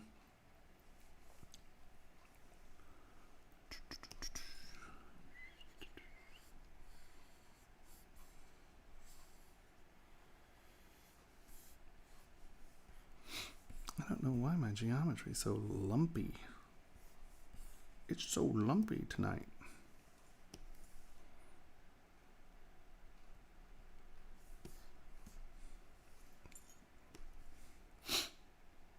I do not like green eggs and ham.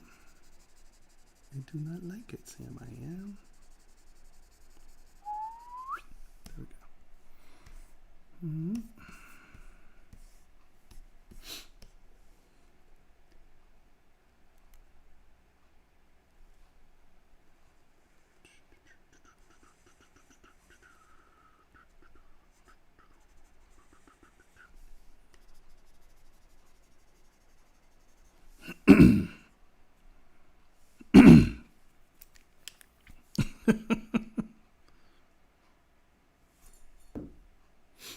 It's only 1:47. Why? Do you have something to do at 2:34?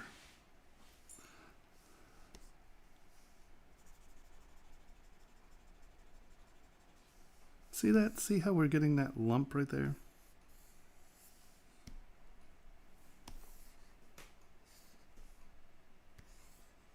No, there's nothing below. Oh, that's... Maybe that's still that star point.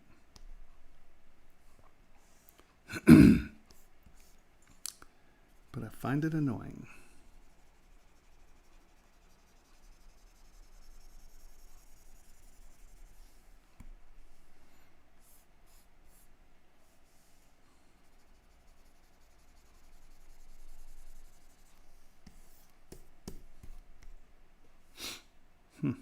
Just weird. Weird.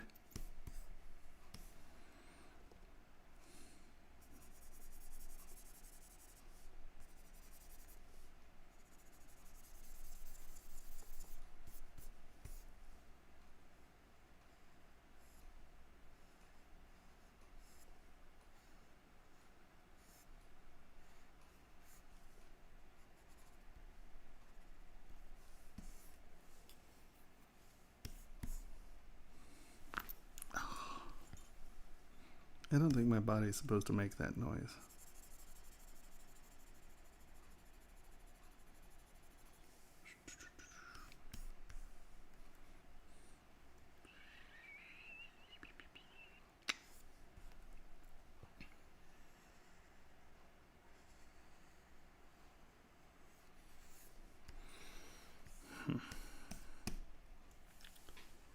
Let's go back to you.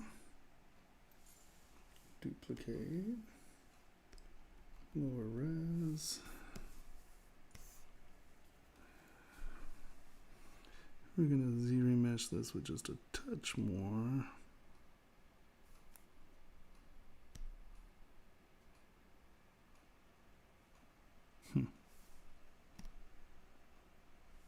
One more time. That's better. It's my bedtime reminder. All right, so now we're going to divide.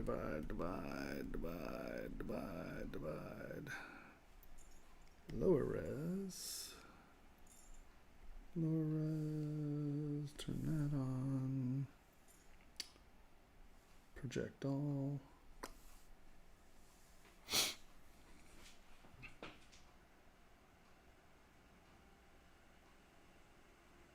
I'm just having weird lumpy issues.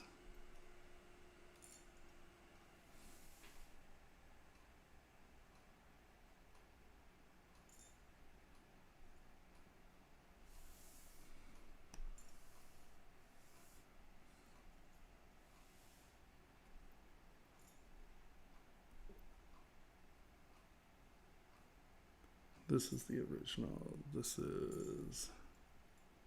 Yeah. Okay, so we are projecting to this guy. Higher res. Project all. Oh no. It's not history.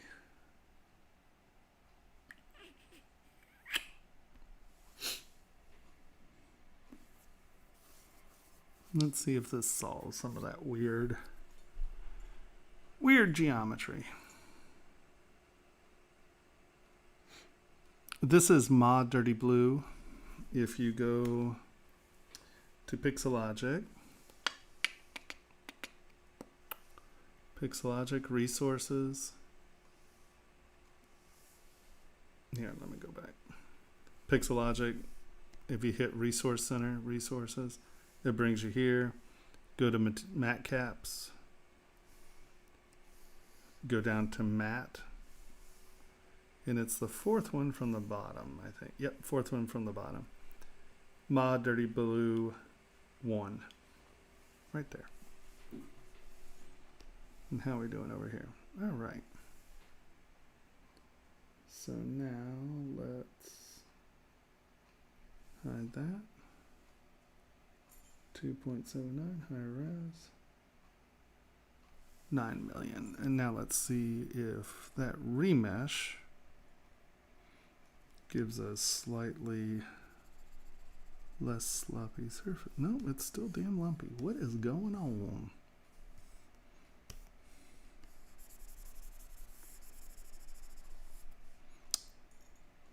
Bizarro. It's going to be a lumpy geometry kind of day, I guess. Well, it helped there at least. Okay, and it helped there. Maybe it did help.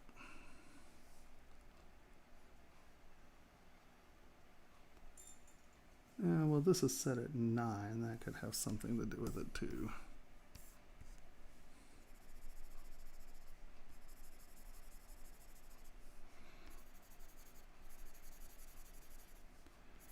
Yeah, that might have actually had more to do with it than the other.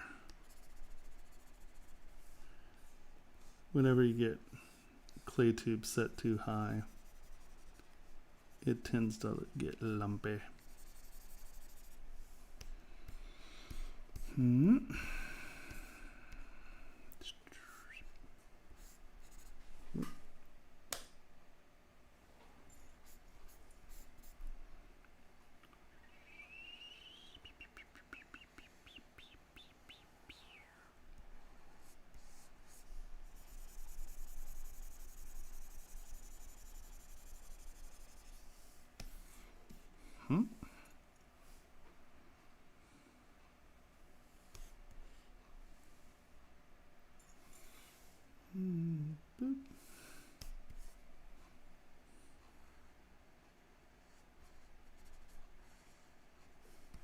Actually, that did help quite a bit.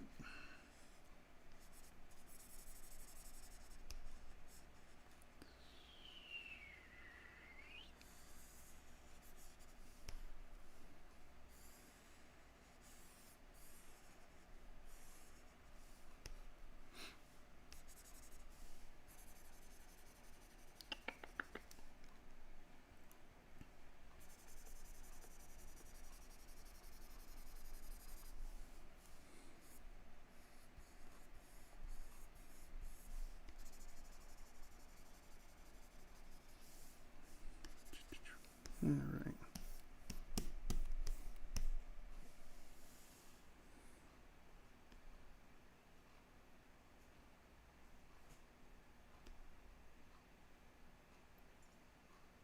There we go.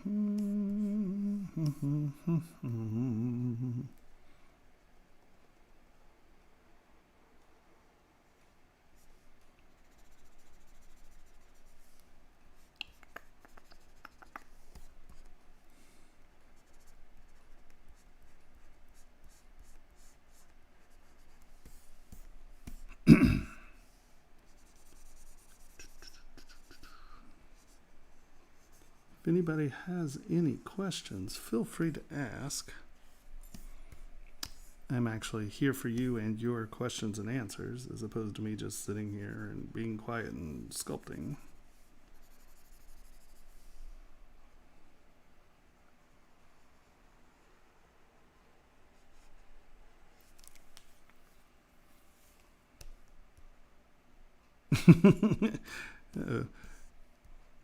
Don't say things like that. I'm going to get busted. I'm not allowed to That's unlicensed music. I don't know if I'm allowed to hum it.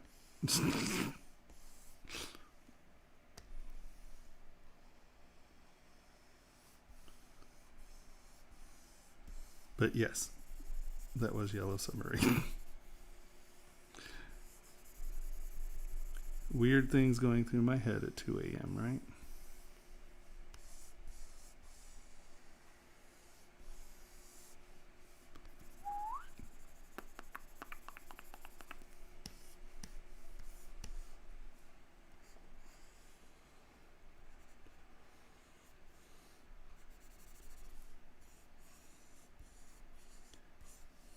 Uh-oh. Wow. That was a crappy projection.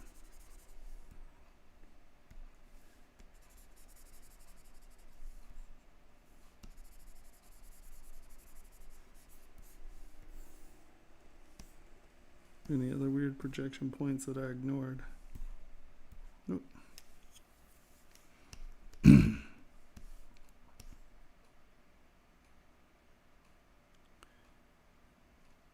Yeah, why do I know that name?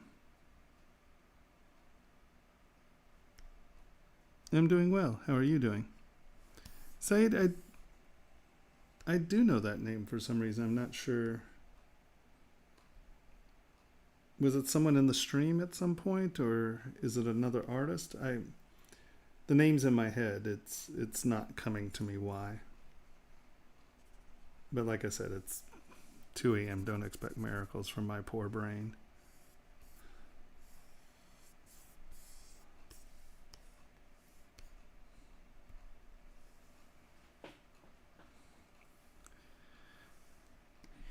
Yep, I have no complaints. It's been a good day.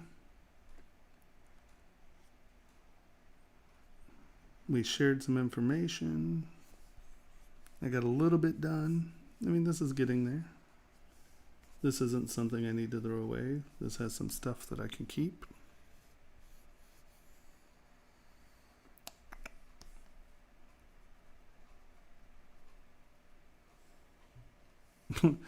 No. Nope. You're wrong on that one, my friend. Not perfect. To be fair, though, there's what's perfect.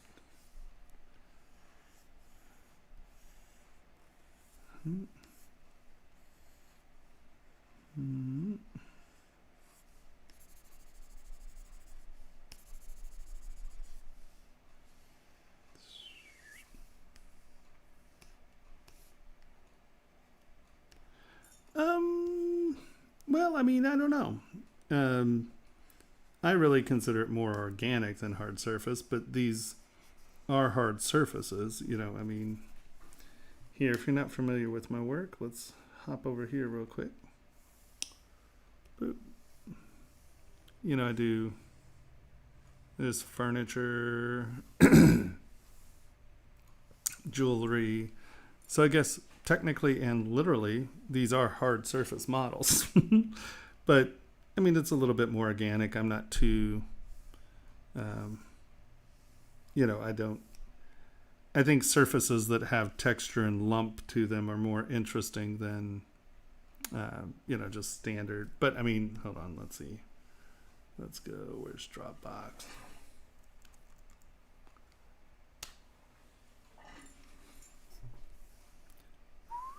Pixo share folder. Boop.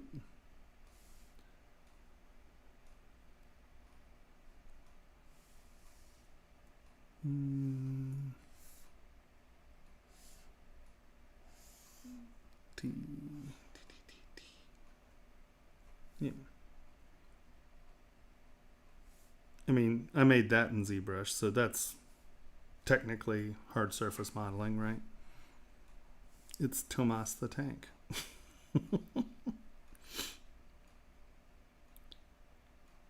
As you can see, I'm not a great renderer, but I'm a very competent modeler. So I do hard surface modeling if I need to, but Tomas the tank was very important.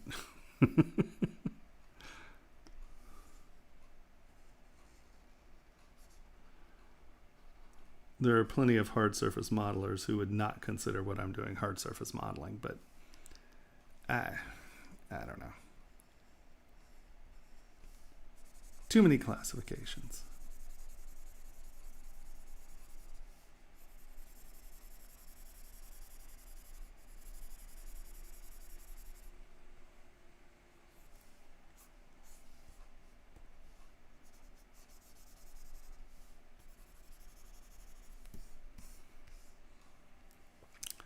I would say that 80% of the people who would gripe about this being hard surface modeling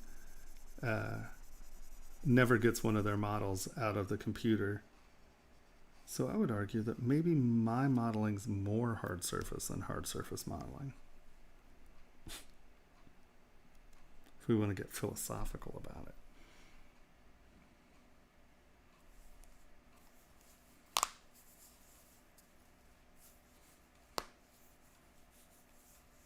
Well, I retopologize stuff all the time. I mean, I don't know. I mean, you know, it depends on what people are thinking and talking about. It's all opinion, I think. I'm sure somewhere there's a definition somewhere, but I don't care enough for those definitions.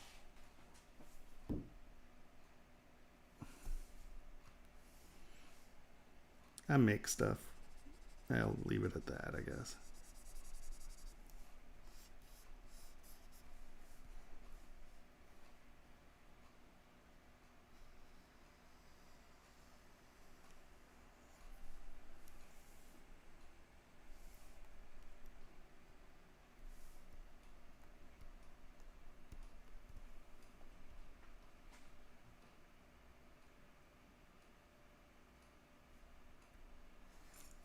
Well, I never leave ZBrush, so I have no idea about going into Cinema 4D for detailing. I don't think that there's a chance that Cinema 4D is going to allow you to sculpt at a higher detail than I can sculpt here. I mean, but, you know, this started out as a box model, right? I mean, that's... And this is hold on. I think this one is the lower res. Right, that's the resolution this started as. And then I just subdivide it up.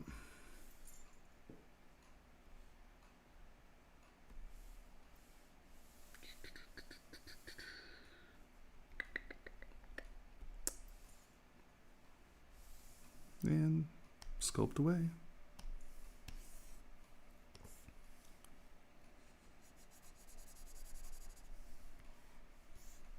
Oh, thank you. I appreciate it.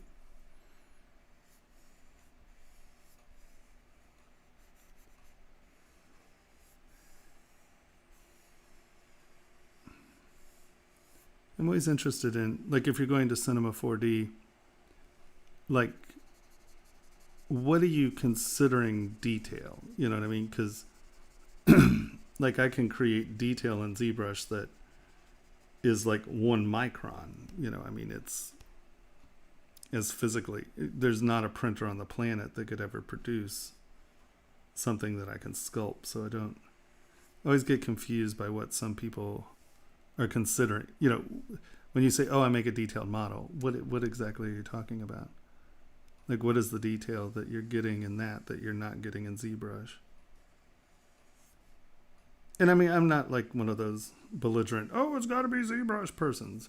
It's just, I only use ZBrush, so I'm not familiar with these other programs.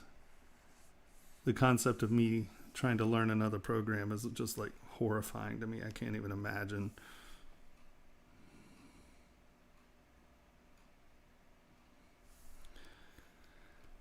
Well, I mean, you know, I teach classes, and I think if you took a class at 6 weeks, you know, if you really work, you're going to be able to create models in ZBrush. And, you know, it takes a long time to get good at sculpting. But I think after a 10-week course or a 6-week course, people are at least introduced to the ideas and how to generate models, you know. Yeah, it all depends on how many hours you put in, you know.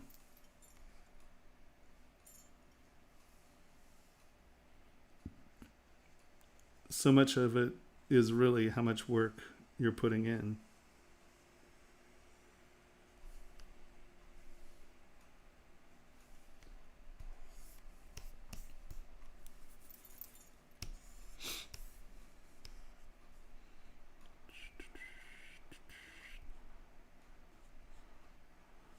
Because, I mean, if you're just using, I mean, I use very primitive box models to begin with.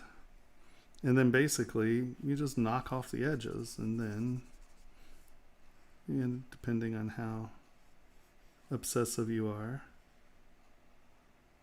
like me, you know, I could spend a week putting little lines and things, or I can jam it out in a couple hours. It just depends on what the necessity of the project and object is, you know.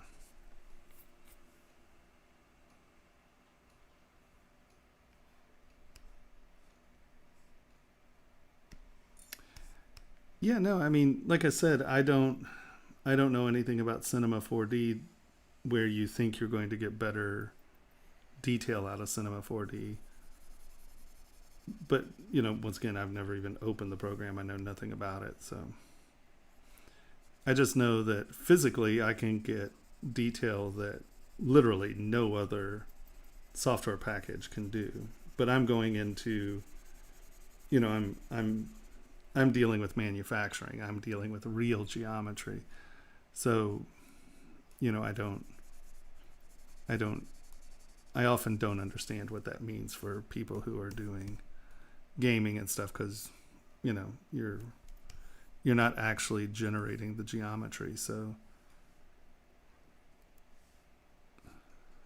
I don't know what detailed means in that context.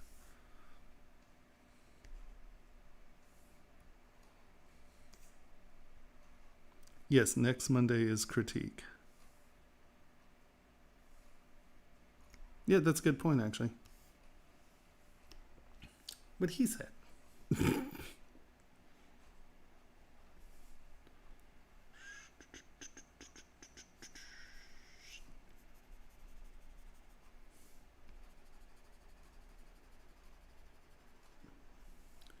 Actually, I've been getting a lot more character designers in the critiques.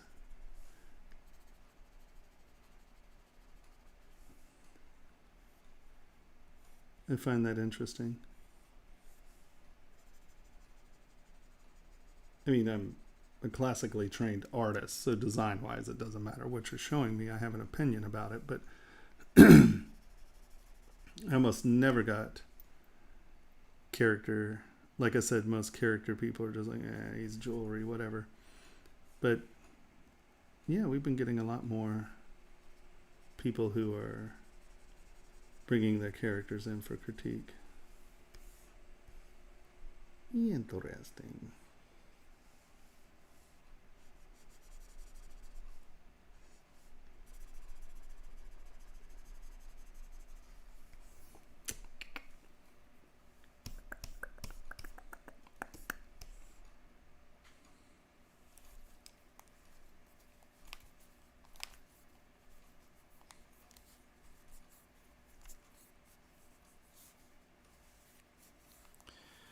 No, I agree.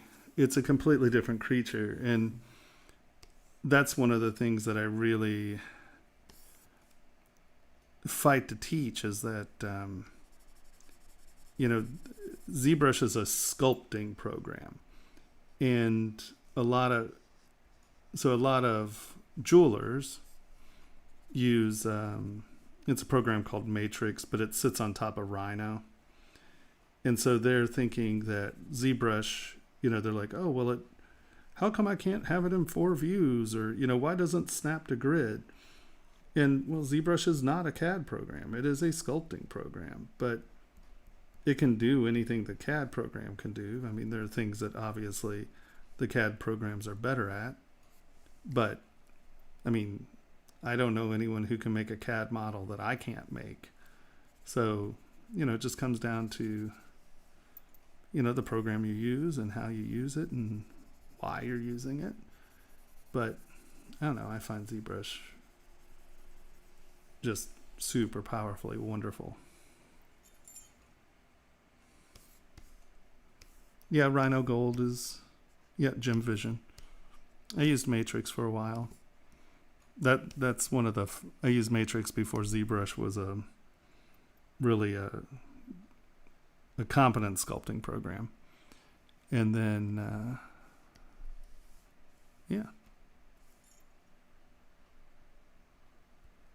Then once I was introduced to ZBrush, I was like, that's it. I'm switching. Because I'm a sculptor. So ZBrush made a lot of sense to me.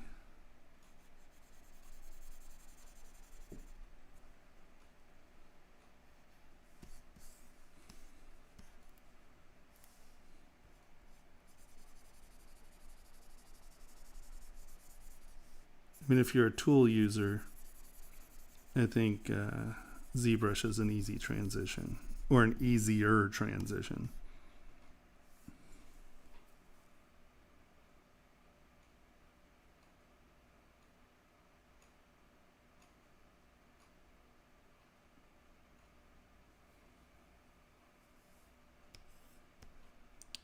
Well, I mean, within ZModeler, W, boop, cube.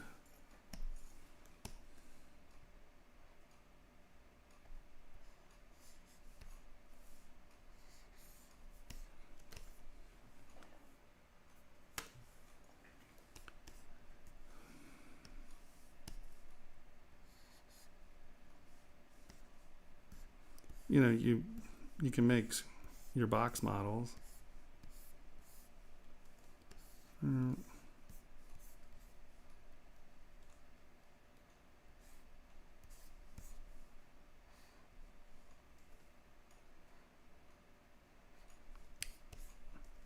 My settings must have changed. Why isn't that snapping?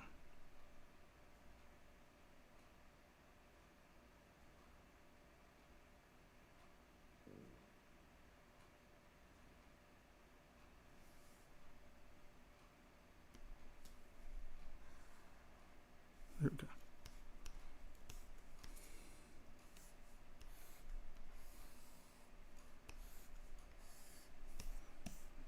You can do whatever you want to do and then divide it up and start sculpting on it. And if you want those to be hard, just turn smooth off, divide, and and then you take your sculpting tools and you start sculpting instead of box modeling. Right? So, I mean, I think it's just a different way of looking at a model, I guess. But like I said, I don't know if someone who was looking earlier, I built that in ZBrush completely. That's a ZBrush model, right? So you can do catty hard surface things in ZBrush. And I built it from ZModeler, and yeah.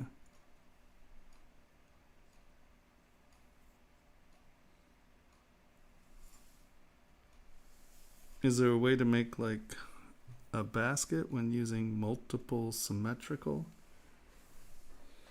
I don't know if I know what you're talking about, but let's do this.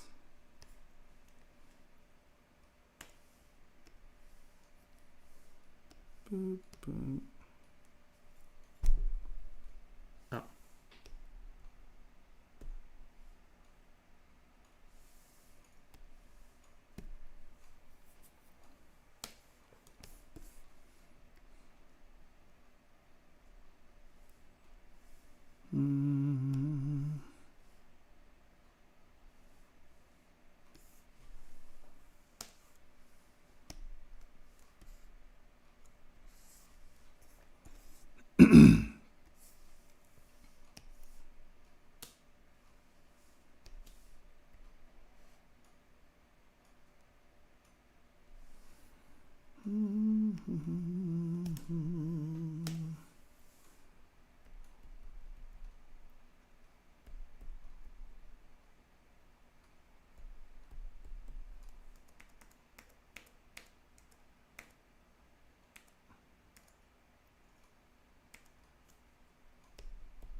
Is that what you mean by make a basket?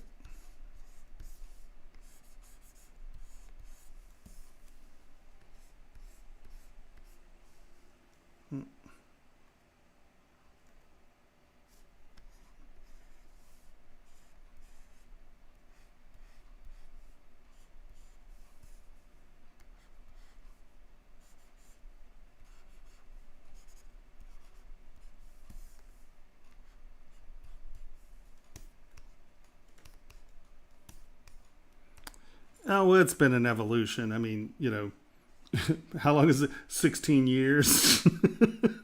You mean how long did it physically take me to do? I spent an afternoon rebuilding it. Like every upgrade, I have to come in and rebuild it because things change a little. But I mean, years to figure out what tools I was going to use. Because the tools kept changing.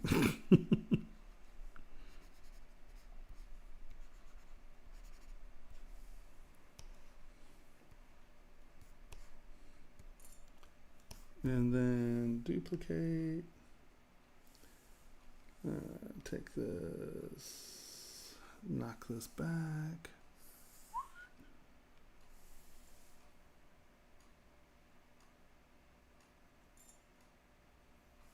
Can you do this for ornaments? Well, yeah, of course.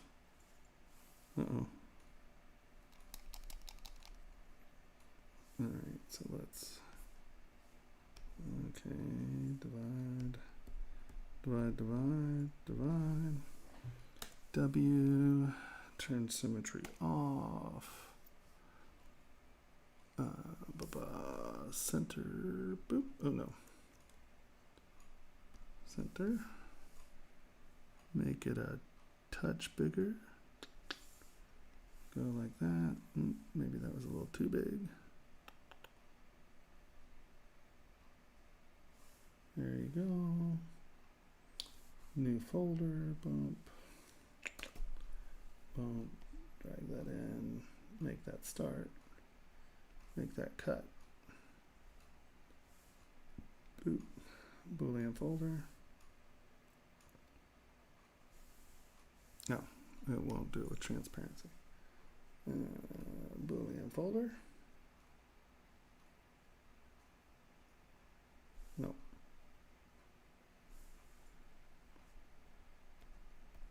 Backwards.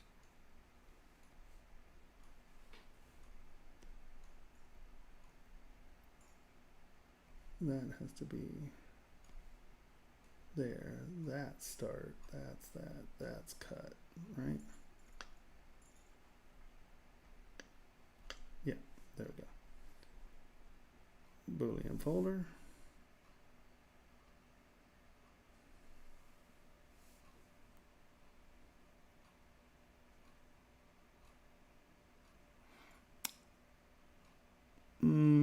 It can, not in the way you're thinking.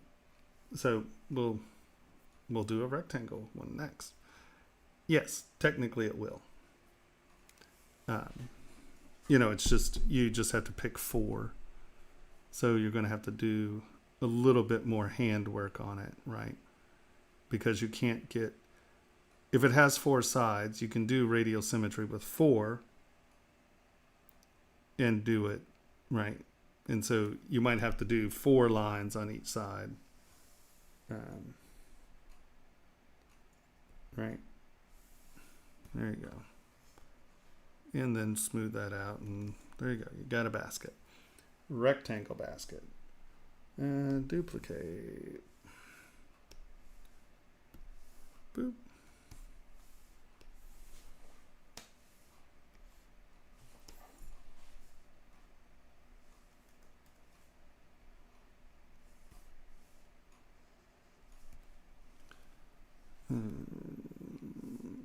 X, Q, Y, 4,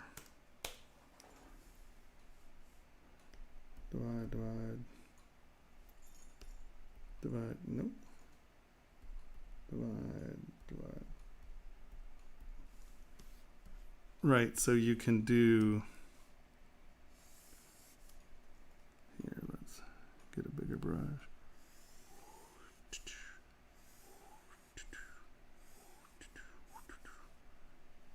And then you have to match those. Right? I know I didn't do a good job matching.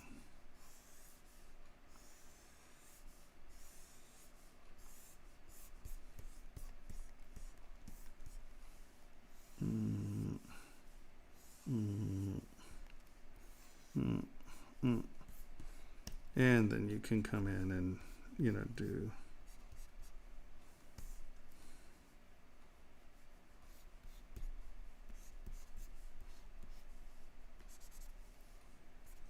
right. So you could do it that way, but it's not as quick as the radial.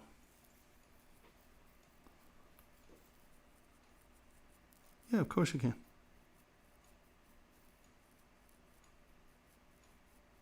Yeah, of course you can. So did that, okay. I know this is sloppy, hold on. I'll try to do it slightly more effectively.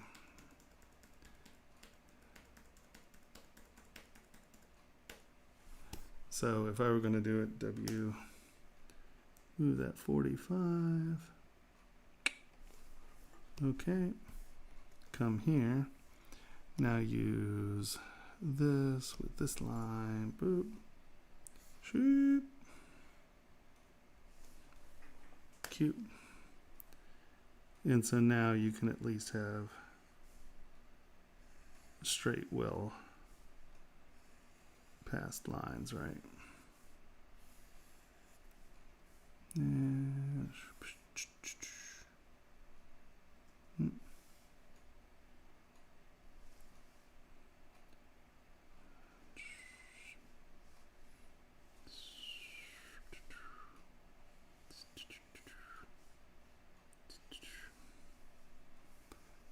now come back in and, this way, at this angle, at least you're making it go around the corners a little better.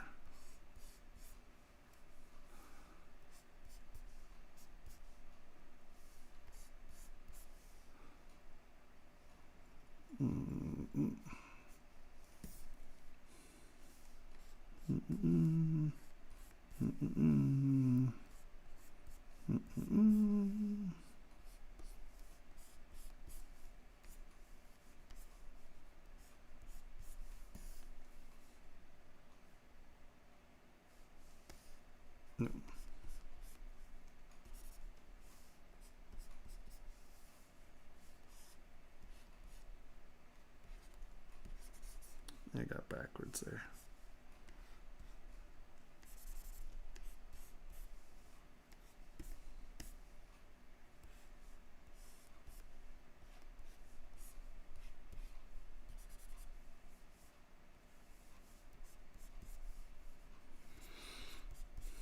There. And then, you can cut it out. Oh, this is called Lazy Nezumi. Boop.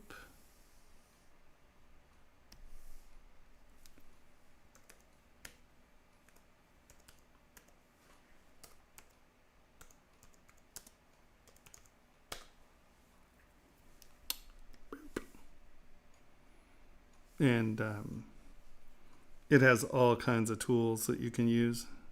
It's just sitting right. I just cleared a place on my palette for it because I use it all the time. And so it has, like, I can draw circles. Even if it was just for this tool alone. What did I just do? Oh, there.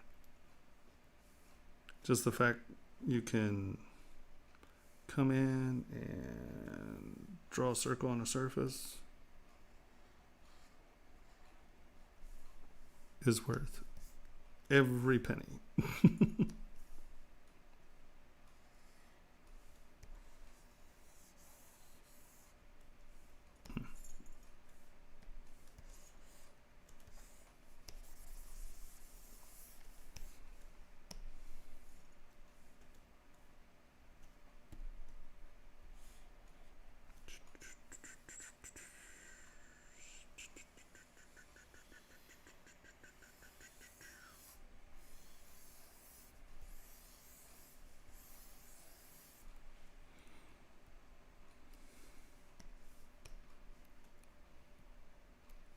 Stop it. Come on.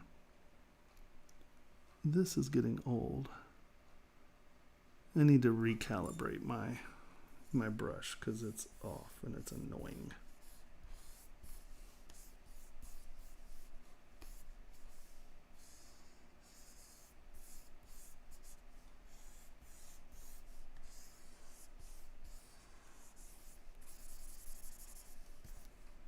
Super fun.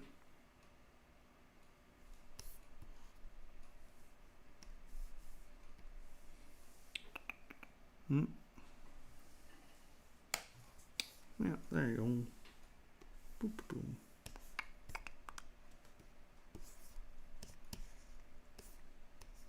No, Lazy Nezumi Pro is an incredible tool to use with ZBrush. Because, like, you know, let's say I'm down here, right? I need this to be a circle because I want to match the size of that circle. I'm going to hold down Control. I'm going to move it. Get it to where that is roughly, you know, the right size. Boom. Oop, that brush is way too big. Come in. No, what the hell? Why is it changing like that? Oh. Damn round thing. Boop. Right. And so it's really nice because you can, you know, draw a circle on a surface, which you could never do in ZBrush before. Right, so that's great. And then it also has, you know, let's say I want to match. I want this to be a clean curve, right? So go Control, drag this here. I'm going to drag this down like this. And drag that up. You know, you can do a lerve there. Also, there are these, and they're French curves, right? So, and grab this point, drag it here, grab this point, and move it there. Grab this point, move it here. Rotate that edge around so it's matching that curve, and then can kind of move that around. Grab this guy so it's moving this way a little. And you can see you can sit here and futz with this until it's where you want it. And then it's like, okay, well that's the curve I want there. And then that way you can have that. And then if you need, you know, that you want to match that curve later on, you just come out and, right? So it's a super useful tool.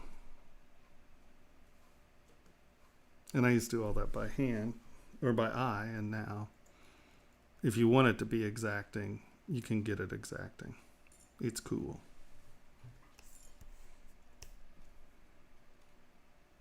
Yeah, of course. That is why I am here.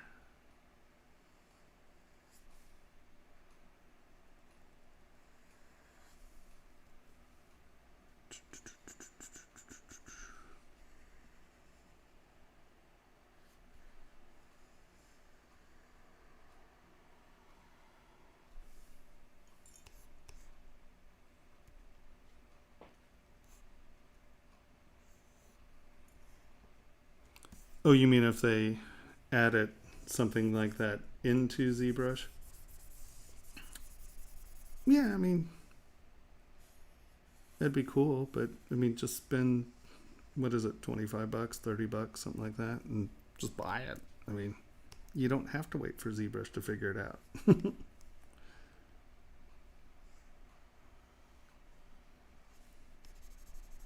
Because the thing that makes Lazy Nezumi cool is that it's not internal to anything, right? So if I have, let's go to a drawing program, right?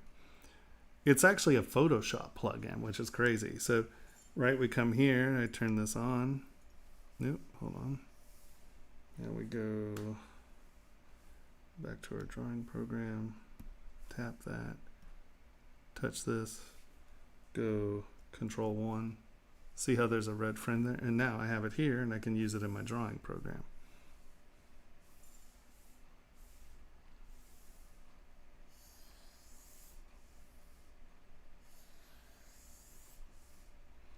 So the nice thing about it is that it isn't just in ZBrush. You can use it in anything.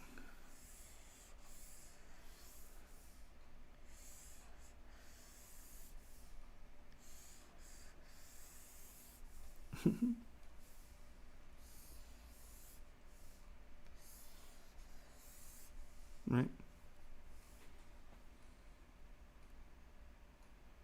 Nope, I very, very rarely draw on paper, honestly, or even like in things like that. Sometimes when I'm trying to, like if someone has an idea for something or they send an image, I might doodle on it a little or something. But no, I mean, how you see me working right now is pretty much how I work. I tend to just noodle around and creep up on surfaces and just futz. I don't, because for the amount of time it takes me to sit here and do this, if I were drawing, now I'd have to interpret that two-dimensional drawing into a three-dimensional object, where if I'm just doodling in 3 dimensions, then there's no point in me, I'm not losing any time. But, every once in a while there's something that is easier to figure out in 2D, and yeah, I have no problems shifting to 2D. It's funny, I used to draw a lot, and now honestly I draw so little nowadays because, well, I mean, I'm a sculptor and I figure it out dimensionally. I find it more compelling and more enjoyable to and drawing's frustrating for me now because I haven't drawn in so long. I can't, trying to interpolate things that I see into my drawings now is a little bit more, it's harder, because I don't put the time in to draw anymore. So it's just easier for me to sit here and futz with this until it gets to the point that I want it to be at.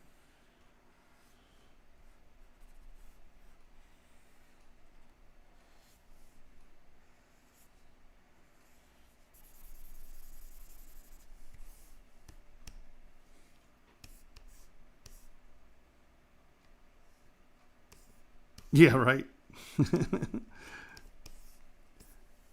Well, supposedly there's that new, God, what was it called? It came out a little while ago. It was like digital paper, but it's expensive. It was $300. I'd buy one, but like $500, yeah, I don't know.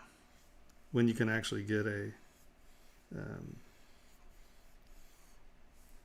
an entry-level iPad or whatever, than just something that is only digital paper and it still costs, as much as an iPad.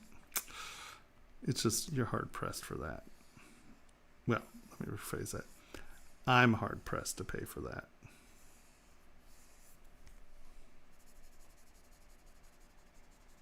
I wish I could remember what it was called. Like when it first came out, it was cool, but it just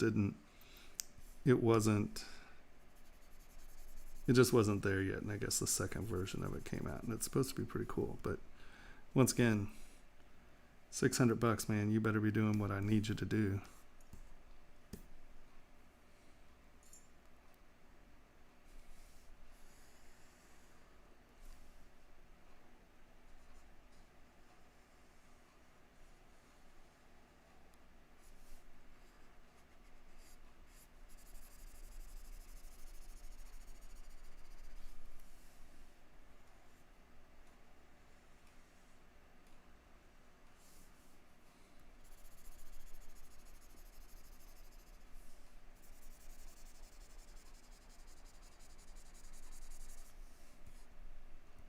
Yeah, remarkable. That's it.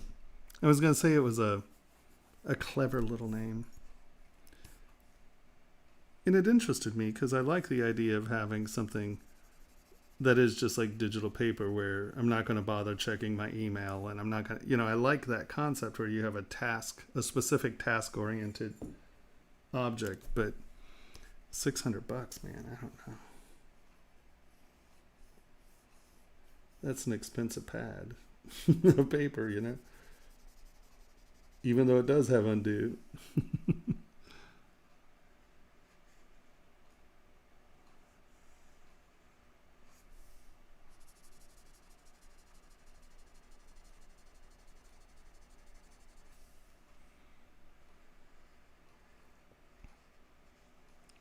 You know, I think they're like, oh yeah, and the tablet's like $395 right now, but you know, your case and then the pen is like another $200 together. You're just like, Jesus. And I get it, you know, you need to make a profit and all that, but sorry.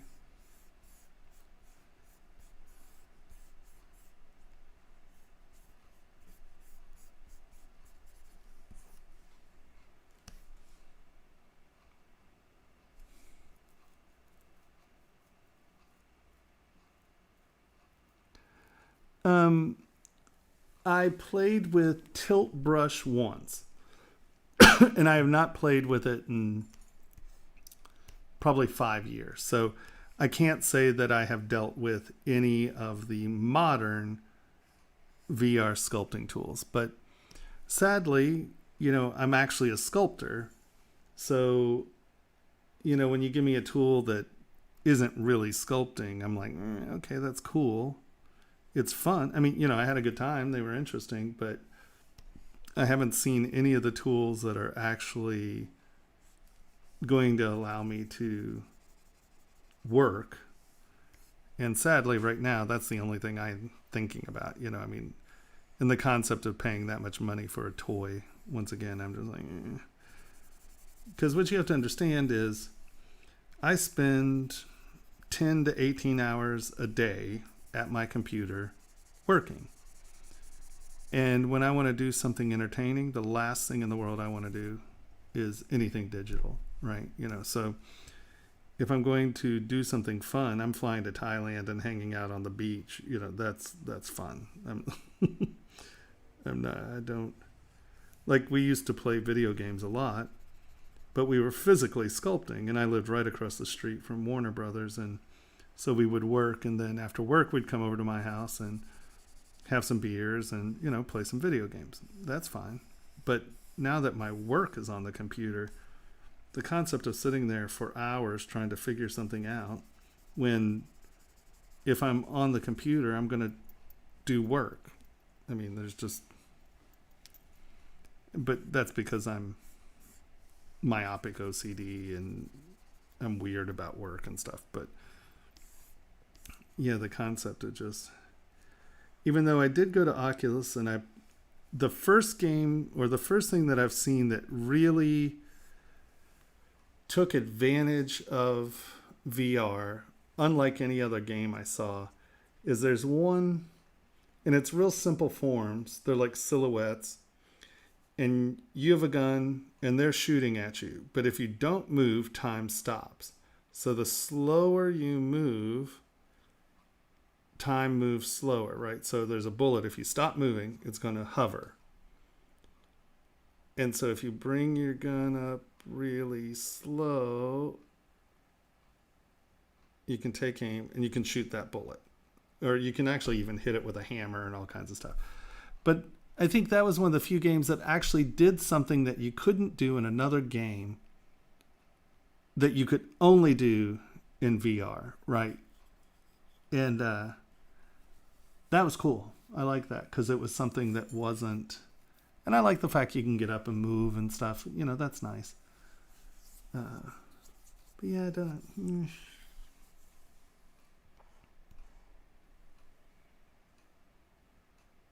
Yeah, is it super high? Yeah. Um, yeah, I think that's the only game I've ever seen that is, you could never do it in anything else but VR. And I like that people are, you know, thinking about it. I thought that was pretty cool. And I enjoyed it. And it was funny because the guy who I went in, and I had never seen it before, and I hopped in and I did really well, I guess. And he was like, dude, you know, you're doing really well for never having done this before. And I'm like, well, I mean, first of all, it's pretty rudimentary. You know, if you understand stop moving, the clock stops, you know, not rocket science. But I enjoyed that one.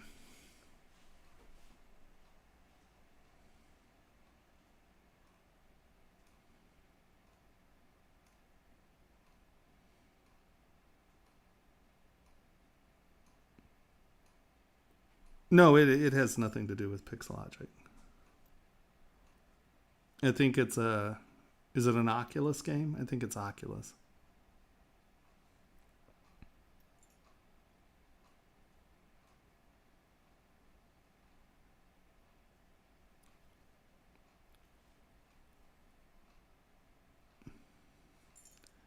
No ZPR.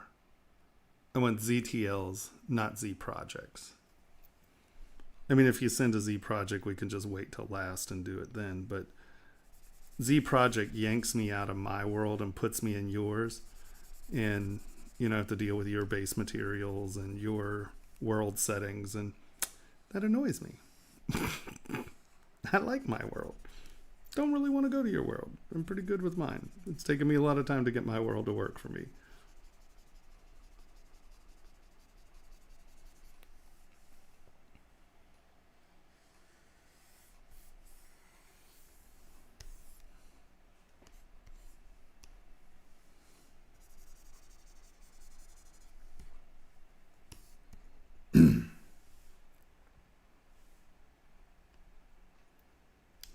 I mean, you know, I'm sure your world's cool and stuff, but not my world.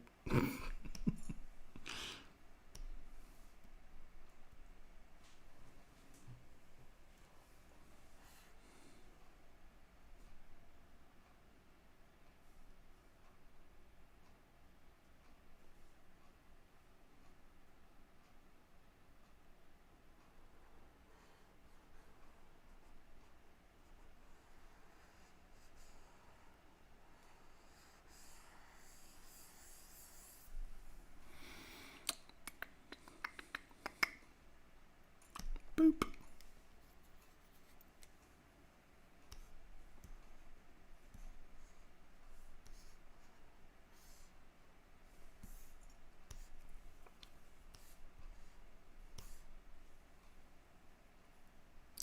But I would like to see some of the more modern versions of the VR sculpting. It sounds interesting, you know. I'm always willing to look, but like I said, I have so many other things I need to spend money on than a VR unit.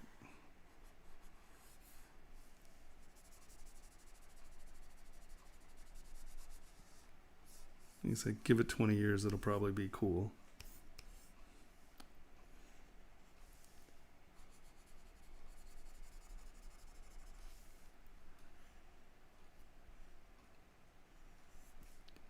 You know, I love the concept of VR, but it's not the promise yet. You know, it's not doing what,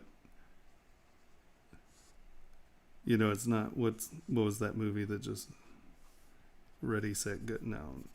What the hell? Oh, Ready Player One. You know, the day that it's like that, sure, I'm 100% down. You know, the day I get to see Super Mario and pseudo 3D world, you know what, I don't care about Super Mario enough to be stoked about playing it in 3D.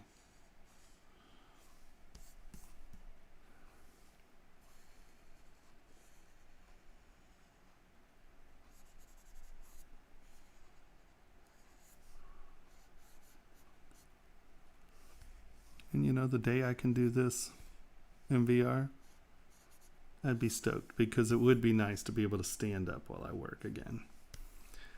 The whole sitting thing gets old. But buy a good chair. Herman Miller makes great chairs. Love them.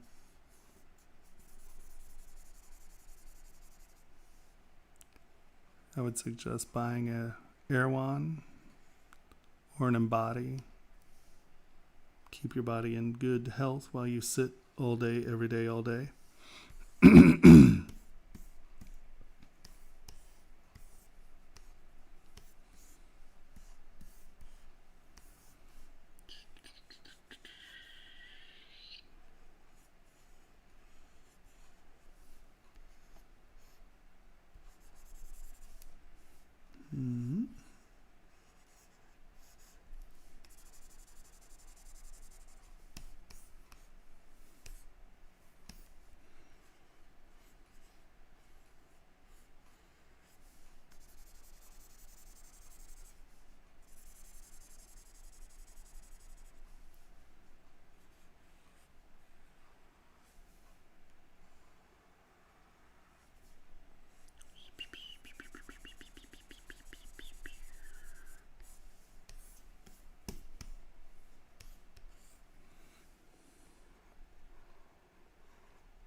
not convinced. What time is it? Oh, it's almost 3. I see how you are, Henry, making me stay till 3. It's your fault.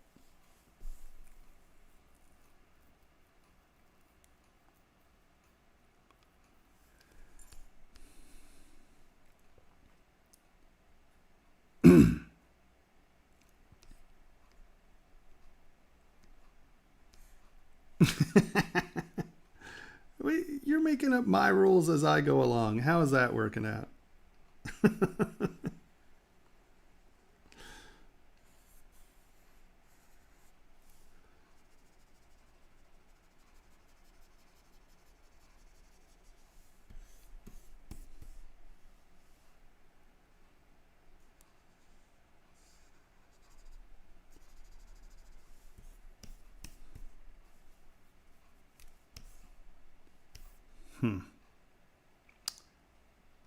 I don't know. Now this is starting to look like Kylo Ren's mask.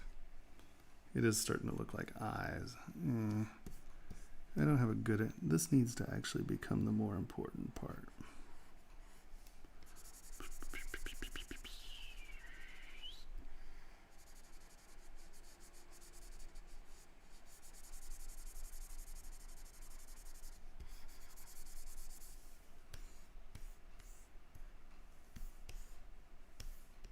You can't call it quits.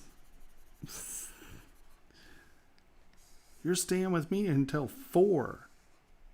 He's like, I am not. Like, you're very wrong.